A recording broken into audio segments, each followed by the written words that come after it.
When they were children, he told his childhood friend he would marry her just to trick her out of her lollipop. Haru told her that he would marry her when they grew up. However, his tsundere, a childhood friend, pretended to be disgusted by him on the surface. In reality, she cared about him immensely. Many years later, after returning from studying abroad, Haru headed straight to Natsumi's house with his luggage. He shouted a couple of times and kicked the door twice, but the door remained completely motionless. He checked the time. It was already midnight. Since she wasn't home this late, he assumed she must be out fooling around. He pulled up her number and dialed it. He wondered if she would still remember his voice, considering they hadn't seen each other for quite a long time. The phone rang for a while before connecting. Haru immediately said in an overbearing tone, "Natsumi, where are you fooling around? I'm back in the country and right outside your apartment. Come back and open the door for me now." However, the voice on the other end wasn't hers. A strange female voice asked, "Are you looking for Sister Natsumi? She's busy right now. Call back later," the girl said before hanging up immediately. Haru froze for a moment, his anger instantly flaring up. It was obvious the person who answered was just a lackey. He couldn't believe a mere follower dared to bully him. Meanwhile, inside a private booth at the 8+1 bar, Natsumi was drinking with others. A handsome guy sat beside her, intimately placing his arm around her shoulder. Kenta gazed obsessively at her beautiful face and couldn't help but lean in closer. He felt that a woman as perfect as Natsumi was truly a rare find in this world. Natsumi suddenly frowned slightly, a flash of displeasure in her eyes, and pushed him away. "Stay away from me," she snapped harshly.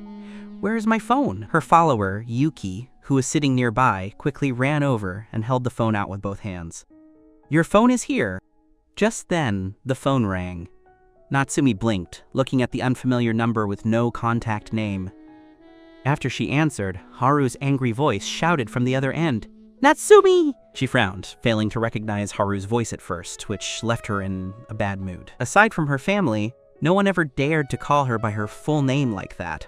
She asked impatiently, "Who is this?" Haru paused for a moment before asking, "Is this Natsumi? How boring, I'm hanging up." "Where are you?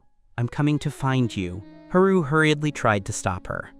No matter how inexperienced he was, he could hear the hint of drunkenness in her voice. It was clear this girl had gone out to party and had been drinking. Ordinarily, Natsumi would have hung up immediately, but for some reason, the voice sounded familiar to her. As if possessed, she blurted out her location. "I'm at the Akun bar, booth 520. "Fine, I'm coming over now. Wait for me." Before Haru could finish, she hung up. Natsumi lowered her hand, staring at the disconnected screen. The alcohol was buzzing in her head. While she wasn't completely blurred, she wasn't entirely sober either. She wondered who that could have been. She muttered to herself, "There isn't a man in this world who dares to give me orders." Then she corrected herself. It seemed there might be one. She was just about to remember who. Kenta leaned in again from the side. "Natsumi, was that your new boyfriend calling?" Natsumi didn't want to deal with this simp and leaned back against the sofa. Seeing that she looked uncomfortable, Yuki quickly stepped out. A moment later, she returned with some hangover medicine. "Sister Natsumi, here is the medicine." Natsumi reached out to take it, but Kenta snatched it away. "Natsumi, let me feed it to you." Natsumi felt lazy and didn't want to move, so she let him wait on her. She was used to being served, having been pampered since childhood. Meanwhile, after getting the address, Haru left his luggage with the first-floor security guard and set off to find Natsumi. Having been away for so long, he stared out at the city streets from the taxi window. He finally arrived at the bar street and rushed to the entrance of the bar. As he tried to enter, he was stopped by a security guard. "Little brother, are you an adult yet?" Haru shouted, "I'm looking for Natsumi," and slipped inside while the guard was distracted.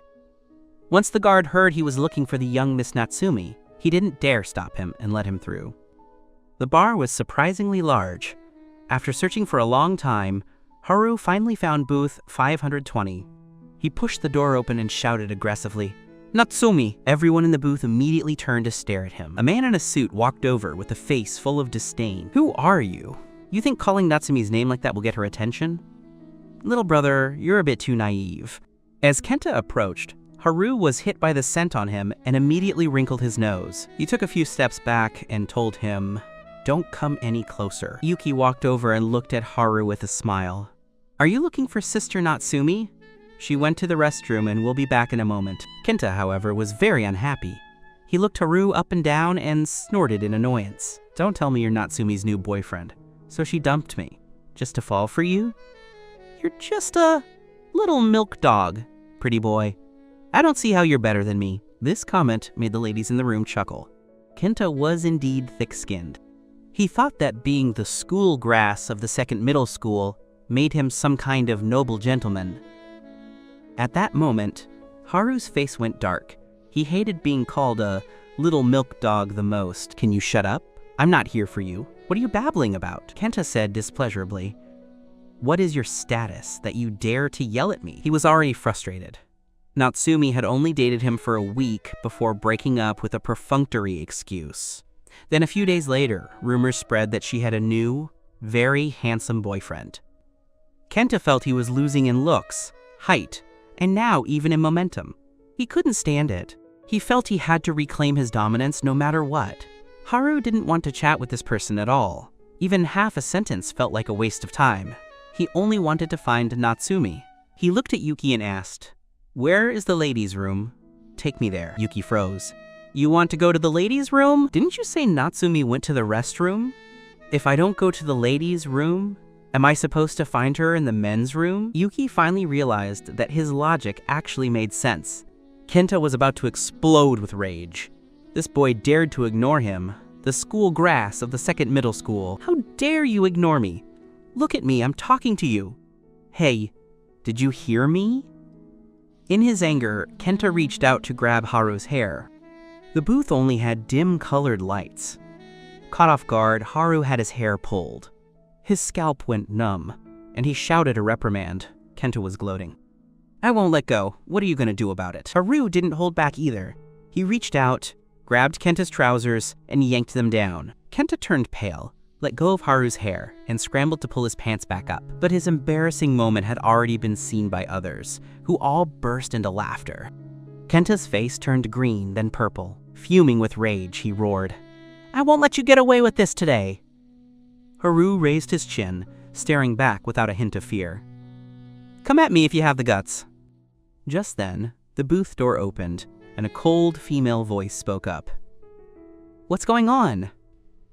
Recognizing that familiar voice, Haru turned around and glared resentfully at the person who entered. Natsumi! Hearing that voice, Natsumi froze for a moment. She focused her eyes on him and cried out in shock. Haru? Why are you here? Haru gave a sinister little laugh and walked toward her. Not bad. I thought you had forgotten me. Very good. He walked right up to her and started vigorously pinching her cheeks. The onlookers gasped at the scene. Gosh, this boy actually dares to pinch the demoness. Natsumi's beautiful eyes blinked, and she timely caught his hands. What's wrong? Why such a big temper as soon as you get back? To everyone's further shock, Natsumi wasn't angry. She even sounded like she was coaxing him. Do you have any idea how much I went through just to find you? Haru spoke with quite a bit of anger, pulling his hands away and poking her forehead. Natsumi adopted a posture of complete indulgence toward him. This scene left the bystanders wide-eyed, unable to believe the interaction between the two. They thought they were seeing things. Was this really the incredibly proud Natsumi? All right, can you stop now? Natsumi pulled Haru down to sit beside her and tidied his messy hair. She looked at him and asked, What's with this look? Your hair is so messy. Is this style popular in America now? At the mention of this, Haru's anger flared up again. He glanced coldly at Kenta and said chillingly, It's all thanks to you. Natsumi was confused. What does it have to do with me? I only just found out you were back. Haru grunted and looked straight at Kenta. This boyfriend of yours is quite something. I came in to find you, and he looked for trouble. He even pulled my hair when I wasn't looking. Natsumi, you really have great taste, he added sarcastically. Natsumi's sharp gaze immediately shot toward Kenta. She asked in a cold, hard tone, Kenta, you pulled his hair? Who gave you the guts? You dare to touch him? Kenta, who had been aggressive moments ago, now looked like a wilted eggplant. Natsumi's gaze told him he was in deep trouble. Natsumi, let me explain. It's not like what he said. It was him. His attitude was too arrogant. And besides, why does he get to call you by your full name? It's disrespectful. In a fit of anger, Kenta tried to sound righteous, searching for any crimes Haru might have committed. The corner of Natsumi's mouth quirked. She rested her long, beautiful arm on Haru's shoulder and stared at Kenta. Why? Because I allow it. Since when is it any of your business how he calls me? Haru had been angry, but hearing her shut Kenta down like that made him feel much better. Kenta's face turned pale and then flushed. He had never seen Natsumi act like this. He had known Natsumi since middle school and had always liked her, following her closely over the years. But he had never heard of any man being so favored by her. This little milk dog was the exception. Kenta couldn't swallow his pride. Natsumi, I really didn't know. I didn't know your relationship was so close. Natsumi turned her face away with an impatient look. Haru glanced at Natsumi and said with lingering dissatisfaction, "Handle it yourself." Natsumi looked at Kenta with cold eyes. "Tell me, how should I deal with you?" Kenta felt a chill down his spine. He thought quickly, took a deep breath, and he raised his hand and slapped himself. "It was my fault. I shouldn't have acted without asking questions." He apologized. He slapped himself twice more. From his expression, the apology seemed very sincere. Haru heard the pop-pop sounds and saw his aggrieved look, so he decided to let it go. "Fine, stop. If you keep hitting yourself, it'll look like I'm a bully." Unless absolutely necessary, Haru didn't want to argue or fight with others. He turned to Natsumi and said, "Let's go, take me back." Natsumi told the people in the booth, "Keep playing if you want, otherwise just head home." Once they were out of the booth, Natsumi looked puzzled. "What is going on with you? Why did you suddenly return to the country? Is it something important that you had to find me this late?" She then smiled suggestively. "Haru, you didn't suddenly realize you're in love with me, did you? Coming to find me so urgently and even fighting with my ex-boyfriend. Are you trying to confess to me?" Haru looked up, gave her a slight smile, and then smacked her on the head. Natsumi winced in pain. "You guy! You can't even take a joke. You've been in America for years and lost your sense of humor. I'm in a bad mood tonight. Making jokes when I'm upset. You asked for it." After leaving the bar, Natsumi's expression returned to her cool, proud self. "Well then, what do you want from me? I need you to open the door. I don't have the keys to your place. Most importantly, your place doesn't even use keys, so I had to find the owner." Natsumi was confused. "My house? But my parents are there. If you just call, someone will open the door and probably line up to welcome you." They had grown up together, and her home was basically a second home to him. Wait, something was wrong. Natsumi sensed something suspicious and narrowed her eyes. She stared at him and asked, "Which house are you talking about? It wouldn't be the apartment I'm living in now, would it?" Haru nodded, as if it were obvious. "Why else would I look for you? Are you stupid?" He glared at her as if she were an idiot. It was clearly a redundant question. Natsumi's expression faltered. She looked at him suspiciously. "What are you coming to my apartment for? It's so late. Even if you want a place to stay, you can just go to my parents'. Why find me?" Although she already had a vague inkling that something was wrong, she didn't want to confirm the feeling. She preferred to be wrong. Haru looked at her with a smirk. "It seems you don't know yet that you've been set up by your mother. Don't worry, I'm a victim too. I understand how you feel." Natsumi was completely baffled. "What on earth? What is going on? Tell me now." "Starting today, we are..." Haru was just about to say they were now a betrothed couple and were to live together. However, before he could finish, the bar valet drove her sports car over. Natsumi pushed him into the car and took the driver's seat. With a roar of the engine, the sleek sports car quickly sped away from the bar street. Haru poked around inside the car. "This car must be very expensive, right? You're such a spendthrift." Natsumi smirked. "Not that expensive. Only a few million." Haru rolled his eyes. "If millions weren't expensive, what was?" "Then give me a few million to spend," he said, holding out his palm. Natsumi drove with one hand and smacked his palm with the other. "Why should I give it to you?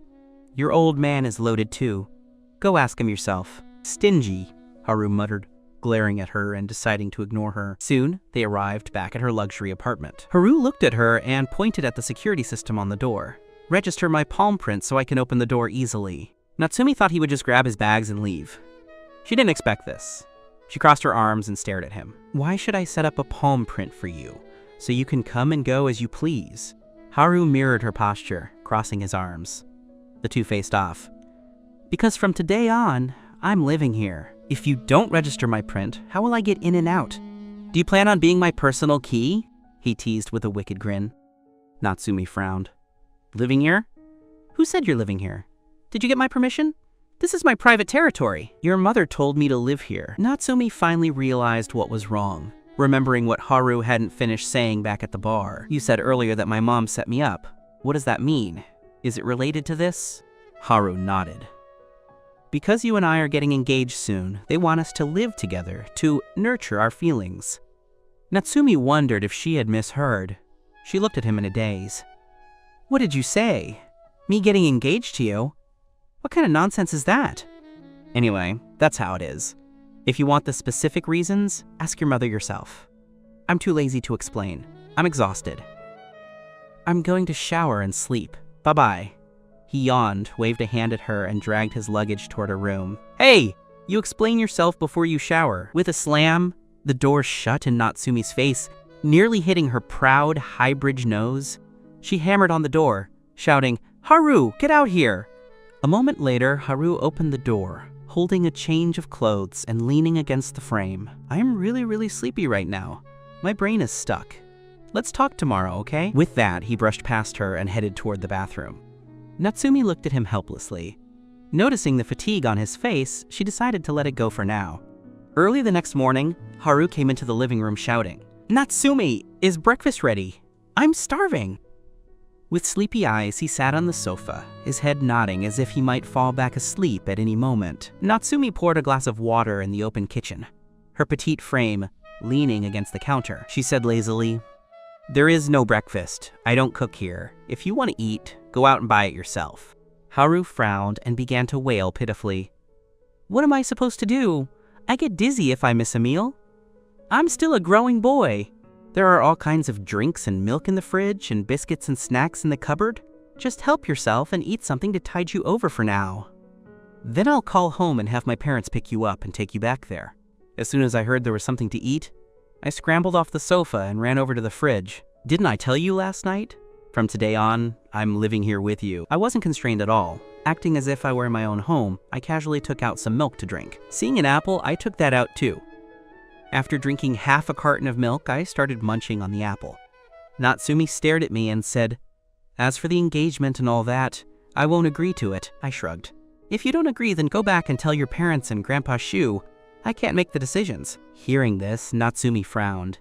And Grandpa? What on earth is this mess? Your mom said if you go back this weekend, she'll explain everything clearly to you. By then, even if you don't want to agree, you'll still have to obey. So you might as well stop struggling. I had clearly seen the outcome. As long as it was Grandpa Shu's command, she would have to follow it whether she liked it or not. Natsumi felt a bit frustrated. Forget the weekend. I'll take you back tonight to clear things up. Suit yourself, I said, waving my hand dismissively. Anyway, I've already given in. She'll end up just like me in the end. After finishing the apple, I washed my hands and said to her, You're heading to school, right? Wait for me. I'll brush my teeth, wash my face, and change clothes. It'll be quick. Natsumi asked doubtfully. You're coming to school with me? I beamed at her. Because starting today, I'm transferring to your school. Natsumi had a look on her face like she was going crazy, but I ignored her and went into the bathroom.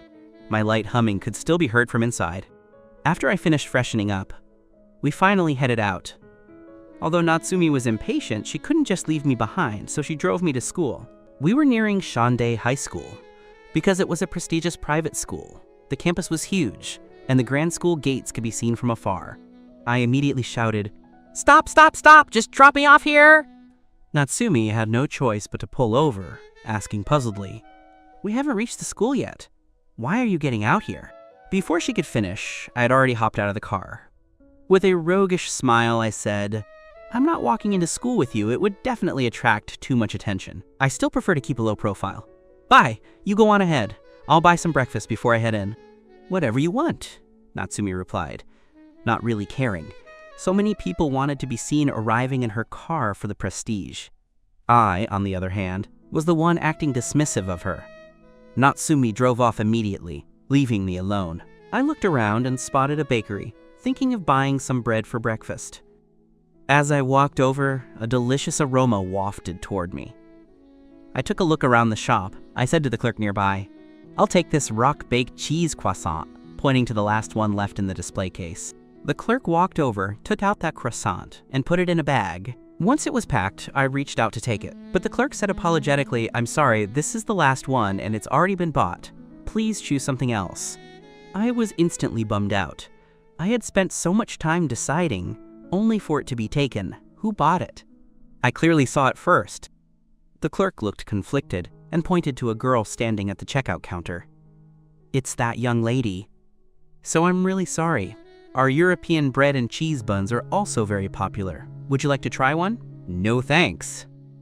After declining, I walked over to the girl and asked politely, "Hello, could you possibly let me have that cheese croissant? Actually, my personality is a bit obsessive. Once I set my heart on something, I don't want to change it. I have to get it." To my surprise, when the girl looked up, she was a stunning beauty, with a delicate face and eyes as bright as stars. Her aura was elegant and noble. One could tell at a glance she was a top student. This was exactly my type. Luna looked at me and spoke. Her voice was incredibly pleasant, very soft and sweet. The kind of voice guys love most. Just listening to it could make a boy's heart race. I'm also a voice person, so I couldn't help but feel a bit excited, especially since the girl in front of me was so beautiful. It was hard to stay composed. "This cheese croissant is the last one. I really want to eat it. Could you please let me have it?" "I'm begging you." Luna remained unmoved and said apologetically, "I'm sorry, I bought this for someone else, so I can't give it to you." I instantly deflated like a popped balloon. I was certain she had bought it for a boyfriend, being so considerate as to help a boyfriend buy breakfast. Girls like this are rare nowadays. Although I was rejected, she earned points in my heart, so I didn't want to force the issue. I sighed repeatedly, dragging my feet back toward the glass display case. Luna's eyes followed me. Perhaps feeling a bit guilty, she couldn't help but speak up. "I've heard their European bread is also quite good." Hearing her say that made me feel she was even more gentle and considerate. "Then I'll try it," I said, giving her a small smile. I ordered a piece of European bread, took the bag, and caught up with her in a few steps. Even if she had a boyfriend, I had just transferred to this school, so befriending a top student wasn't a bad idea. So I boldly struck up a conversation. "Hello, are you also a student at tsundere? I just transferred here today." Luna glanced at me and replied calmly, "Yes." I kept pace with her. As we walked together, I learned she was a senior. I felt a bit disappointed and pouted. "I'll probably be a sophomore. Anyway, there's no way I'm a senior." Luna looked puzzled. "What do you mean, probably? Don't you even know what grade you're in?" I scratched my head sheepishly. "Actually, I had just transferred back from the United States. I was a freshman in the US, but I think I'm pretty smart, so Natsumi's mom will probably arrange for me to be a sophomore. Because I knew Natsumi was a sophomore, her mother would likely put us in the same class to help us bond. Although I was only a freshman in the US, I felt I could handle the domestic curriculum just fine." Seeing my confident expression, Luna couldn't help but smile. "That's hard to say. The education systems are different. Don't underestimate the difficulty level here." As we were chatting and walking, we reached the school gate. Just as we were about to enter together, I was stopped. "You can't go in. It's almost time for class, and outsiders aren't allowed." My eyes widened as I said to the guard, "I'm a student here. I just transferred today." But no matter how I explained, he wouldn't let me through, and he started looking at me with more suspicion. This made me feel quite annoyed. I was just thinking about whether I should mention Natsumi. Then I heard Luna beside me say, "He really is a transfer student starting today, so he doesn't have a student ID yet.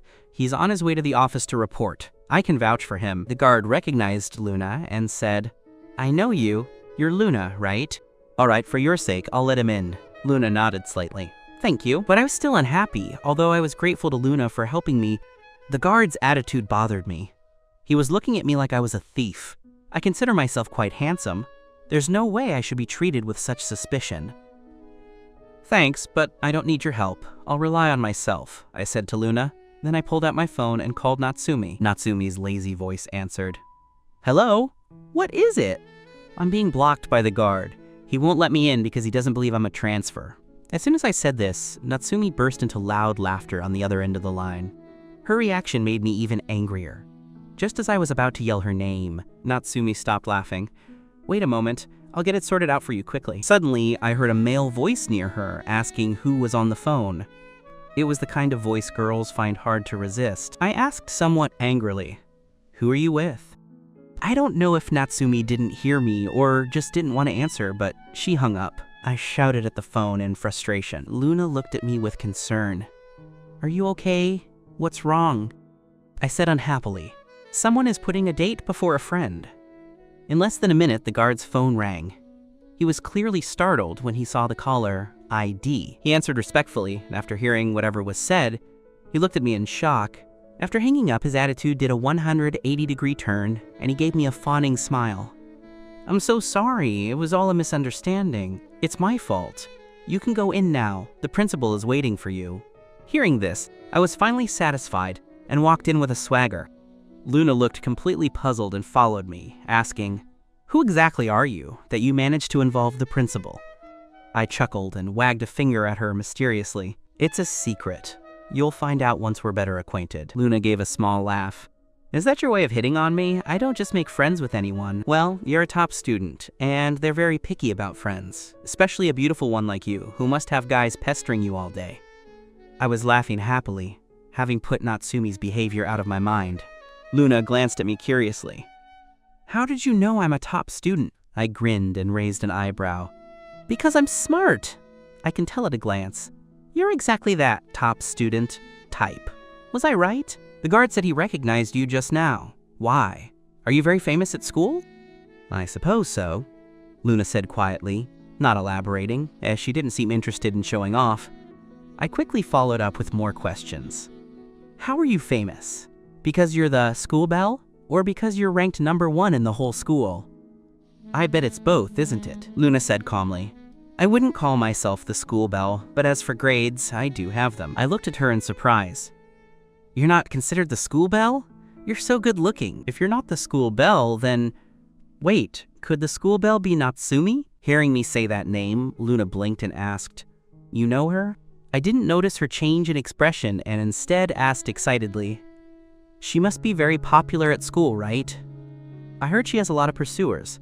You're also a prominent figure, so you must know her." "But we're not close." Luna's voice turned a bit cold. With a somewhat scrutinizing look, she said, "She's a player. As long as a handsome guy pursues her, she'll say yes." "Do you like her too?" I snorted. "That fickle girl? I'd never like her." Luna was a bit surprised. Hearing me mention Natsumi, she had thought I was like other guys who came here for her. "She's not my type. If I had to choose, I think you're better than her." "What's so special about her? Just because she's rich and pretty? A proud, spoiled princess. Anyone who likes her is in for bad luck." If Natsumi heard me talking like this, she definitely wouldn't let me off. So I could only badmouth her behind her back. Who told that brat to put a guy before her friend? This was the first time Luna had heard anyone talk about Natsumi like this. She looked at me with some surprise, as if I were some kind of alien. Seeing me make a face of disgust, she couldn't help but laugh out loud.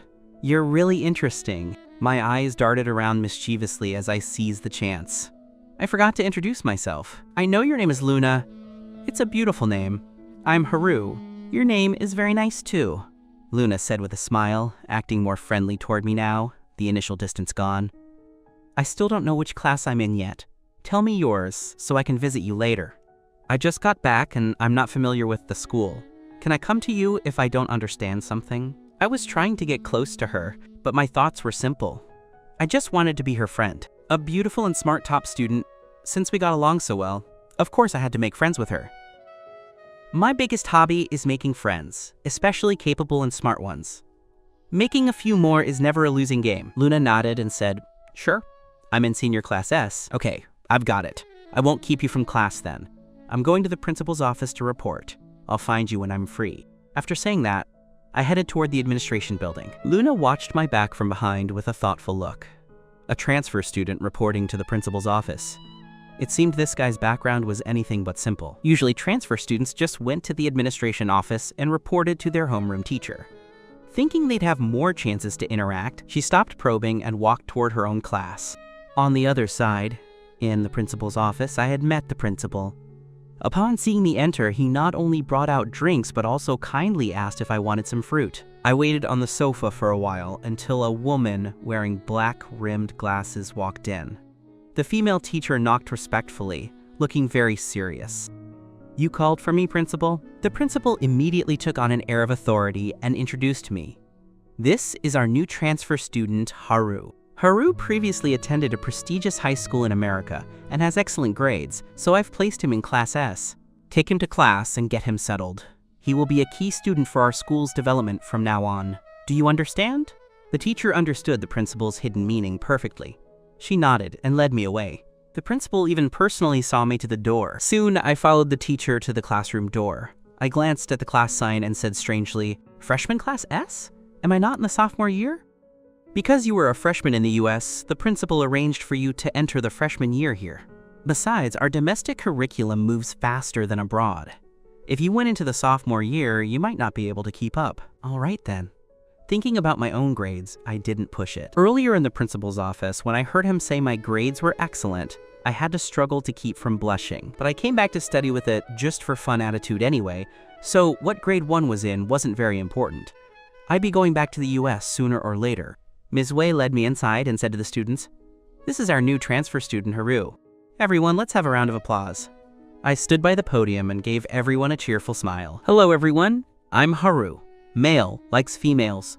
Please take care of me from now on." Hearing my introduction, the students all laughed and many started whispering to each other. "This guy is so funny. Yeah, and his skin is so fair.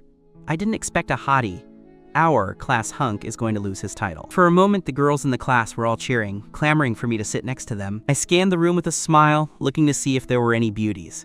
I'd naturally choose to sit next to one. At least it would be nice to look at. Maybe because it was a private school, there actually were a few very pretty girls. Unfortunately, having just met Luna, the others didn't seem as impressive by comparison. Then Ms. Wei spoke up, "As long as the other person is willing." When she said that, the girls became even more excited, each one proactively calling out to me, "Haru, come sit with me. I'll buy you breakfast every day, okay? Haru, my grades are great. Sit with me and I'll look out for you if you have study problems.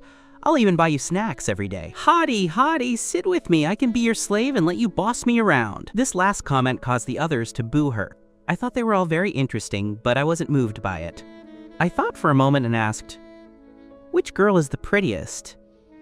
Everyone was stunned by the question. Then they all looked toward a certain spot with rather strange expressions. I didn't bother to notice what those expressions meant. Following the class's gaze, I looked over too. I noticed it was the last row by the window. Both seats were empty.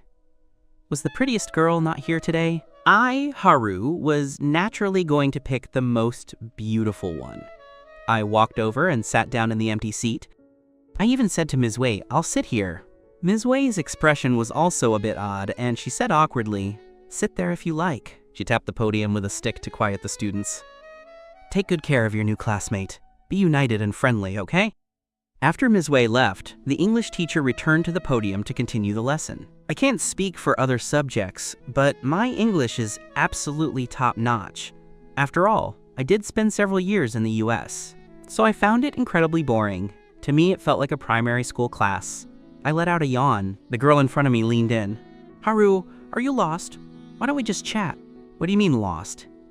"It's just too boring to listen to." I couldn't help but feel a bit of disdain for this girl. How could she not understand such simple English? I also grew curious. I had thought Class S was supposed to be the best class. I asked her puzzledly, "Is this the worst class? How are the classes divided?" "No, our Class S is the best class." My expression was totally, yeah, right. I didn't believe her at all. The girl scratched her head and said sheepishly, "Class S is for either those with the best grades or those with the most money. The others are regular classes divided into A, B, C, D, and so on. The worst is Class F. It's the bottom of the school. There are also a lot of punks in there. Be careful not to go to Class F in the future." So that's how it is. I thought this girl was pretty nice for giving me a heads up, so my attitude softened a bit, and I said to her with a smile, "Then you must be one of the rich ones? You don't look like someone with great grades." She looked a bit embarrassed and explained to save face, I'm just bad at English. My Chinese is very good. Hearing this, I couldn't help but laugh. Is that something to be proud of? Haru, I've noticed you have a really sharp tongue. You don't look as innocent as your handsome face suggests. This is called sharp-tongued? You haven't seen true sharp-tongued yet. By the way, I'm Mammy. If you ever need anything, you can come to me for help. We kept chatting with our heads down, completely failing to notice that the teacher's face on the podium was getting darker and darker. The student in the back row, stand up! The English teacher shouted, her eyes fixed right on me. The new student, please translate the next paragraph. The teacher suddenly called out. I didn't even realize she was calling me. I was still happily chatting with my head down. It wasn't until the boy across the aisle pushed me. Haru, the teacher is calling you. I lifted my head composedly and met the teacher's fuming eyes. Yes, teacher? Is there something you need? The teacher's face was a sight to behold, turning shades of blue and gray, then changing color again. She was clearly beyond livid. Haru, you will translate the second paragraph of the text. I shrugged innocently. But teacher, I don't have a textbook. Borrow one from a classmate. Clearly, she wasn't going to let me off that easily. Mommy looked at me sympathetically and handed me her book. She whispered, just say whatever. She won't dare do anything to you. A mysterious smile curled onto my lips. I casually took the book and flipped to the designated page. Then, fluent English with a distinct American accent poured from my mouth. It was completely different from the teacher's Chinglish, and the students were absolutely stunned by how good it sounded. Is it this paragraph? As for the translation, it means this. I then provided a perfect translation of the text I had just read. The teacher stared at me blankly, her face looking even worse now, as if she had been publicly humiliated. Teacher, may I sit down now? I asked with a beaming smile. Sit down, the teacher said, her face pale and her voice reluctant. Mommy looked at me with pure worship. That was incredible. How is your English so good? That accent. Seriously, if I didn't see your face, I'd think it was a foreigner speaking. I blinked with feigned ignorance. Oh, did I not mention it? I just came back from the US. I attended the top elite high school there. Wow! The classmates who were eavesdropping let out collective gasps, casting admiring glances my way. After class, I felt a bit bored, so I decided to go find Natsumi and see what kind of carefree life she was leading. Walking toward the sophomore building, I headed straight for Class S without a second thought. Based on the intel Mommy gave me, this was my logical conclusion. Although I didn't know Natsumi's exact grades, seeing how she spent all her time dating, they couldn't be that great. However, the Chusa family was incredibly wealthy. It went without saying she'd be in Class S. I quickly found the Class S room and peeked through the back door. Sure enough, I saw that girl, Natsumi. Damn it. She was actually flirting with a guy. Technically, since I have an engagement with her now, it's only normal for me to feel a bit jealous, right? I justified it to myself. I wasn't jealous because I liked Natsumi. I was jealous in my capacity as her fiancé. This girl is such a jerk. She knows it's my first day and I don't know my way around. Instead of coming to help me get settled, she's busy dating. It really ticked me off. My eyes darted around mischievously. I gave a wicked grin. Just you wait. I stepped back to the stairwell, grabbed a random girl, gave her a charming smile, and made a request in my most magnetic voice. Excuse me, classmate. Could you please go into Class S and tell Natsumi that her husband is looking for her? Please and thank you. The girl was a bit of a bookworm wearing glasses. Dazzled by my charm, she nodded blankly. I'll go right now. Meanwhile, I hid around the corner to watch. I saw the bookworm walk into Class S and say loudly, Natsumi, your husband is looking for you. The noisy classroom went silent instantly. You could have heard a pin drop. I could imagine everyone's eyes bulging out of their sockets. I covered my mouth to keep from laughing. A few seconds later, Natsumi walked out with a dark expression. Hiding around the corner, I waved at her to show her where I was. Natsumi had a, I knew it was you, look as she walked over. I knew it! You're doing this on purpose to cause trouble, aren't you? I jumped out from the corner and said, You brat! You only care about your dating and completely ignored me. Just wait. Tonight, when we go back to the shoe house, I'm telling your parents everything. I crossed my arms. She was the one in the wrong here. Seeing this, Natsumi gave a helpless sigh. What exactly do you want? I glanced behind her. Sure enough, the guy she had been flirting with had followed her out and was looking our way. I gave a sly, wicked grin. You made me angry. If you want me to cool down, you have to follow my lead. Natsumi knew me best. Seeing that look on my face, she knew I was up to something bad. What do you want me to do? Natsumi leaned against the wall, staring at me intensely. Looking at her haughty posture, I huffed. Simple. Come over here, give me a hug, and kiss me on the cheek. Hurry up. Natsumi glared at me. She didn't need to look back to know that many people had sneaked out to watch. If she made an affectionate gesture toward me now, wouldn't that confirm the husband claim? In public? Have you no shame? I still care about my reputation, Natsumi said, finding an excuse to refuse. I was annoyed. This brat actually wasn't listening to me. Natsumi, you've changed, I complained. You weren't like this before. You never used to refuse anything I asked. And now, for some other guy, fine. All those years of friendship just thrown away like that. In the past, even if she said no when I asked her to do things, she would usually end up doing them anyway. Seeing that she didn't care about my feelings now made me feel uncomfortable, like a stone was stuck in my chest.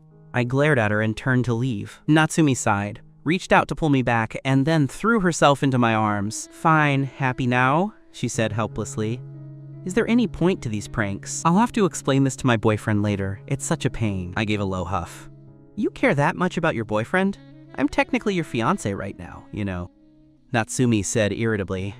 I hate explaining things. That's the most annoying part. I gave a roguish smile. You don't have to explain. I heard you change boyfriends all the time anyway. It'll be someone else in a few days, so why bother? Natsumi thought about it. I guess that makes sense. You got your hug. Now go back to class. I'll find you for lunch at noon. No thanks. I met a major beauty today. I'm gonna have lunch with her later. After saying that, I pushed Natsumi out of my arms, looking like I was ditching her after getting what I wanted. Natsumi blinked. A major beauty? The most beautiful person in this entire school is standing right in front of you, and you're going to eat with another woman instead of me? Oh ho! Is our proud little princess jealous? I grinned mischievously. Why would I be jealous? I just think there's something wrong with your eyesight, Natsumi replied, clearly displeased as her pretty eyes glared at me. But in her mind, she was wondering who this major beauty could possibly be. I peeked behind her and confirmed that her boyfriend was fuming. I smugly curled my lips, reached out to pat her head, and even hooked my finger under her chin. I won't keep you company at noon then, I said wickedly. I'll favor you tonight instead. With that, I swaggered away. The next class was Chinese. For me, this was basically a lullaby session. I spent the whole time dozing off. My chin was propped up by my hand, and my head kept nodding like a chicken pecking at grain. By contrast, Mommy, who sat in front of me, was quite attentive and was even called on by the teacher to answer questions. I don't know how long it took, but I finally survived until class ended. As soon as the teacher left, I stretched. Ah, that was an uncomfortable nap. I should have brought a pillow. I almost cricked my neck. I held my neck with both hands and twisted it from side to stretch. Mommy turned around and looked at me, caught between laughter and tears. Do you have any idea how soundly you were sleeping? It was almost contagious. I leaned on the desk and stood up abruptly. Finally, school's out. Let's go. Time for food. Where's the cafeteria? Is the food good? Haru, are you part pig? Mommy couldn't help but roast me. After chatting all morning, we were like friends now. You're the pig. It's noon. Of course we have to eat. Don't you eat? Hurry up and take me to the cafeteria. It's your treat. Once I get to know someone, I become very blunt. Besides, I already knew Mammy was a rich second generation. Treating me to a meal wouldn't cost her much. Fine, my treat. Our cafeteria is divided into different zones. Ordinary students eat in the cheap area, but we usually go to the deluxe zone. I'll take you there in a bit and recommend some good dishes. Mommy packed her things and stood up. I suddenly cried out, Oh, I forgot. I have to find someone. Who are you looking for? Before Mammy could finish, I was pulling her out of the classroom. Let's go. You know the school better. Lead the way. Where are the senior classrooms? I didn't care that others were looking at us suggestively. I was afraid that if I went too late, Luna would be gone. Mammy looked at my hand, holding hers, her expression subtle. What do you need in the senior building? I smiled. I'm looking for Luna in senior class S. Do you know her? Mommy's expression turned strange. Luna? You're looking for her? What's your relationship with her? If I said we're boyfriend and girlfriend, would you believe me? Mommy's eyes nearly popped out in shock. So her mysterious boyfriend is actually you? So she really has a boyfriend? Hearing the truth, I couldn't help but feel a bit disappointed. What a waste. Mommy, having sharp ears, caught that. What do you mean by that? Are you not her boyfriend? I was just teasing you. If you can't even tell that, how are you gonna hang out with me? Go reflect on yourself. So you were lying. You made me really think you were her boyfriend. I looked annoyed. Since I figured she'd be my underling from now on, I had a duty to educate her. In the future, when you follow me, you need to learn to distinguish between my jokes and the truth. Got it? Oh, got it. Mammy replied blankly, but she quickly snapped out of it. Wait, why do I need to learn that? I interrupted her and steered the topic back to Luna. Anyway, tell me, what's the deal with Luna's mysterious boyfriend? Is he not from our school? Why is it mysterious? Mommy shrugged. I don't know. That's why he's mysterious. No one knows who he is. There are just rumors that she's been dating someone for many years. Whether he's a student here or not, no one knows. That's so mysterious. I found it hard to believe. A girl as outstanding as Luna must have many pursuers. How could she hide a boyfriend under such scrutiny? Mammy looked suspicious. If you don't even know that, are you really her friend? Don't tell me you like her too. I'm not that immoral. I won't move on someone who already has a boyfriend. I really just think of her as a friend. So how do I get to senior class S? It's right upstairs. Follow me. Mommy led the way. I couldn't help asking more about Luna. She's really famous in school, isn't she? Mammy explained as we walked. She's very famous. I heard she's a genius with an IQ of 200. The school scouted her from the top high school in the province. I heard not only is her tuition waived, but they give her a huge scholarship every year. Other people pay to go to school, she gets paid to be here. Plus, she ranks first in the country every time she takes an exam. She brings a lot of glory to the school, so even the principal dotes on her. As she spoke, we arrived at senior class S. I rushed forward and grabbed someone to ask, "Is Luna still here? Could you please call her out for a moment?" The girl I grabbed looked me up and down and said knowingly, "Another one here to confess to Luna? But you're late. A guy just called her out. They're probably in some corner right now while he gives her a love letter. Come back tomorrow. And remember to come earlier. That guy was waiting outside the classroom before class even ended." With that, she waved me off and left. I stood there stunned, caught between laughter and tears. I wanted to say I was her friend, not someone confessing, but she hadn't given me a chance to explain before leaving. I shrugged. It seemed I wasn't destined to eat with her today. I'll find her next time. A few minutes later, Mommy brought me to the cafeteria. As soon as I walked in, I felt a cool breeze.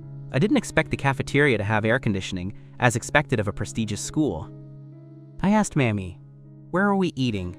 "The deluxe zone is over there. This side is the regular zone. If you like, we can also go to the second floor. There's a restaurant there. You can order all kinds of cuisines," Mammy pointed as she explained. "No need for the second floor. Let's try the food down here first. It smells pretty good." Just as we were looking for seats, some classmates from our room waved us over. I'm not good with faces and couldn't remember the whole class's names after one morning, so I just smiled at them. One girl teased us, "How are you two together? You've only known each other for a morning. Did you hit it off already?" The other students laughed suggestively and started chanting, "Get together, get together!" Their voices were loud in the cafeteria, drawing stares from people around us. When Natsumi walked in, she also heard the commotion and glanced over instinctively. She saw me, and of course, Mamie standing beside me. Natsumi narrowed her eyes. "This is the major beauty he was talking about?" "Huh, so this is what he calls a beauty," she thought, scoffing at my taste. She had been slightly bothered by my earlier comment, but now that she saw the girl's face, all her concern vanished. Natsumi then took the guy next to her by the hand and went up to the second floor. She was always the center of attention, so when she appeared, the boys from my class were also drawn to her. "It's Natsumi! She's going to the second floor. Maybe we should eat up there too?" Natsumi is truly beautiful. Every move she makes screams nobility. She's definitely our school's belle. Hearing this, I raised an eyebrow. "She's the school belle? Is there really no one better looking than her?" I think Luna from the senior year is also very beautiful. As soon as I said that, several boys glared at me, gnashing their teeth. Mommy quickly tugged at my sleeve and whispered in my ear, "Watch what you say. They are all Natsumi's loyal simps." If you say one bad thing about her, they'll fight you for it. I looked like I had just swallowed a fly. Loyal simps? A girl that haughty actually has loyal simps? I said, speechless. I really wanted to ask if these guys were blind. If they were gonna like someone, it should be someone like Luna. Mommy looked at me like I was the strange one for showing such disdain for Natsumi. Haru, don't you think Natsumi is beautiful? How can you not like a beauty like her? I shrugged. Is she that good looking? I don't see it. Actually, I was being a bit dishonest. Though I didn't want to admit it, that girl Natsumi really did have a beautiful face. Finding someone prettier than her was indeed difficult. But that didn't mean I was gonna fawn over her. Let's go eat on the second floor! Those boys suddenly stood up, gave me one last glare, and left the table to head upstairs. Mommy glanced at me. See? I told you to keep your voice down. You just got here, and you're already making enemies. Careful, or the boys in class won't hang out with you.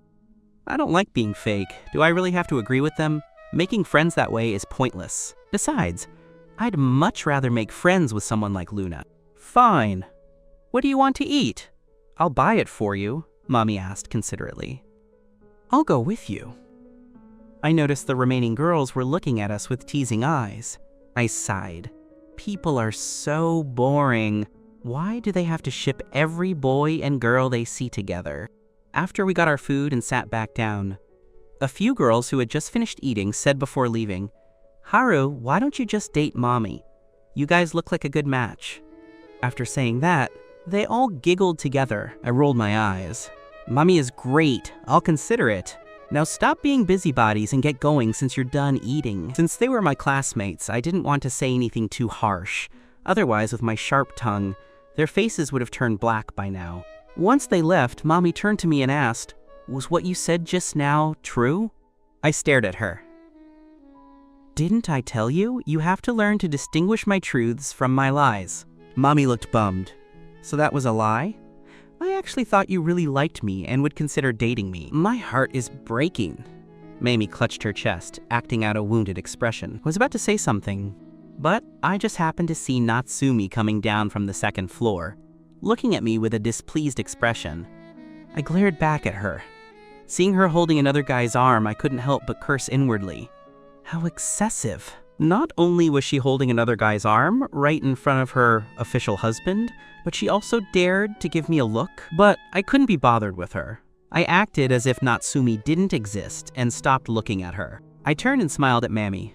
I even picked up a piece of meat with my chopsticks and held it out to her. Ah, open wide, I said with a smile, though the words were a command. Mommy looked at me, her head full of question marks. She looked flattered. Wait, was what you just said the truth after all? Hurry up, open your mouth. I kept to my smile, but my voice turned impatient. Mommy laughed, leaned in, and ate the meat I offered.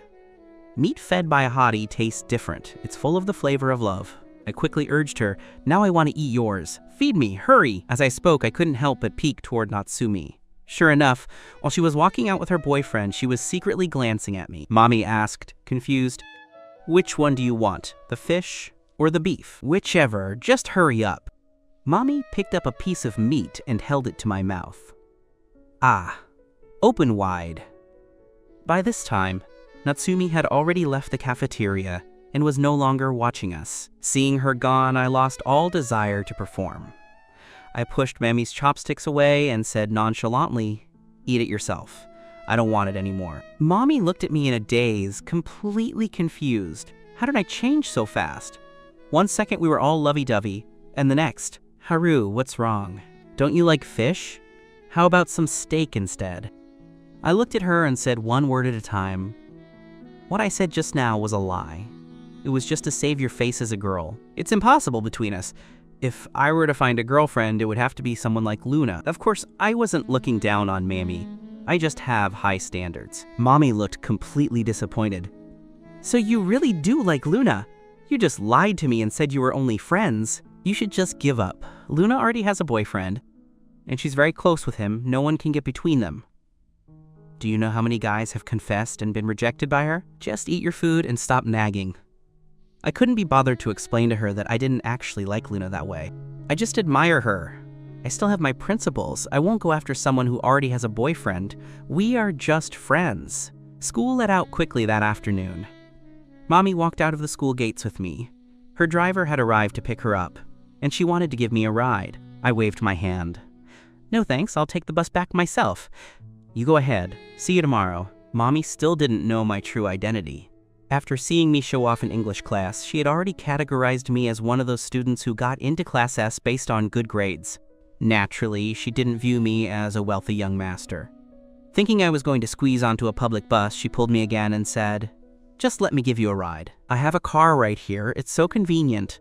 You'll have to crowd with people if you take the bus." But I couldn't tell her that I was waiting to take Natsumi's car back.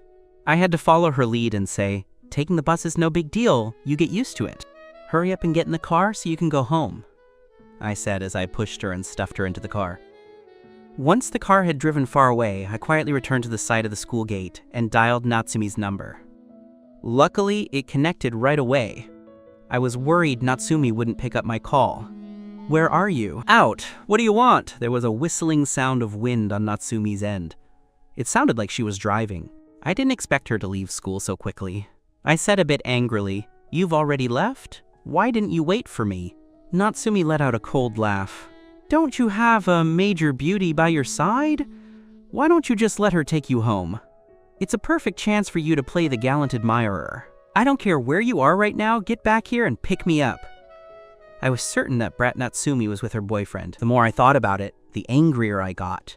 I spoke into the phone again. "Natsumi, didn't you say we were going back to the Sue house together tonight? How could you leave me behind and go first? Be careful, or I'll tell your parents that you abandoned me for your boyfriend." "Are you a 3-year-old? Still playing the tattletale card?" she said mockingly. Feeling depressed, I crouched down on the ground. "Natsumi, hurry up and get here." Just as I finished speaking, a sports car pulled up right in front of me. "Hey, isn't this Natsumi's car? Could it be—" I lifted my head. I saw Natsumi standing before me, reaching out to pull me up with a smirk. "Haru, you're so childish. I can't believe you were actually crouching here. People who don't know better would think you're a primary school student from next door." "Natsumi!" I was so annoyed I reached out to pinch her cheek, but a smile returned to my face. It turned out the brat was lying to me on purpose, being out my foot. She was probably watching me from nearby the whole time, waiting for me to make a fool of myself. I glared at her and asked, "You were hiding and watching me the whole time, weren't you?" "So what if I was?" Natsumi patted me. "Get in the car first." She pushed me into the car, put her sunglasses back on, and walked over to the driver's seat. I turned to look at her. "What are you acting cool for? Why the sunglasses? Stop trying to look impressive." As I spoke, I reached out and snatched them away. "Hey!" Natsumi shouted. She had just started the engine when I grabbed her glasses. She could only glare at me helplessly. Soon we arrived back at the Isu residence. Just as the car drove in, a row of servants stood in a line to welcome us.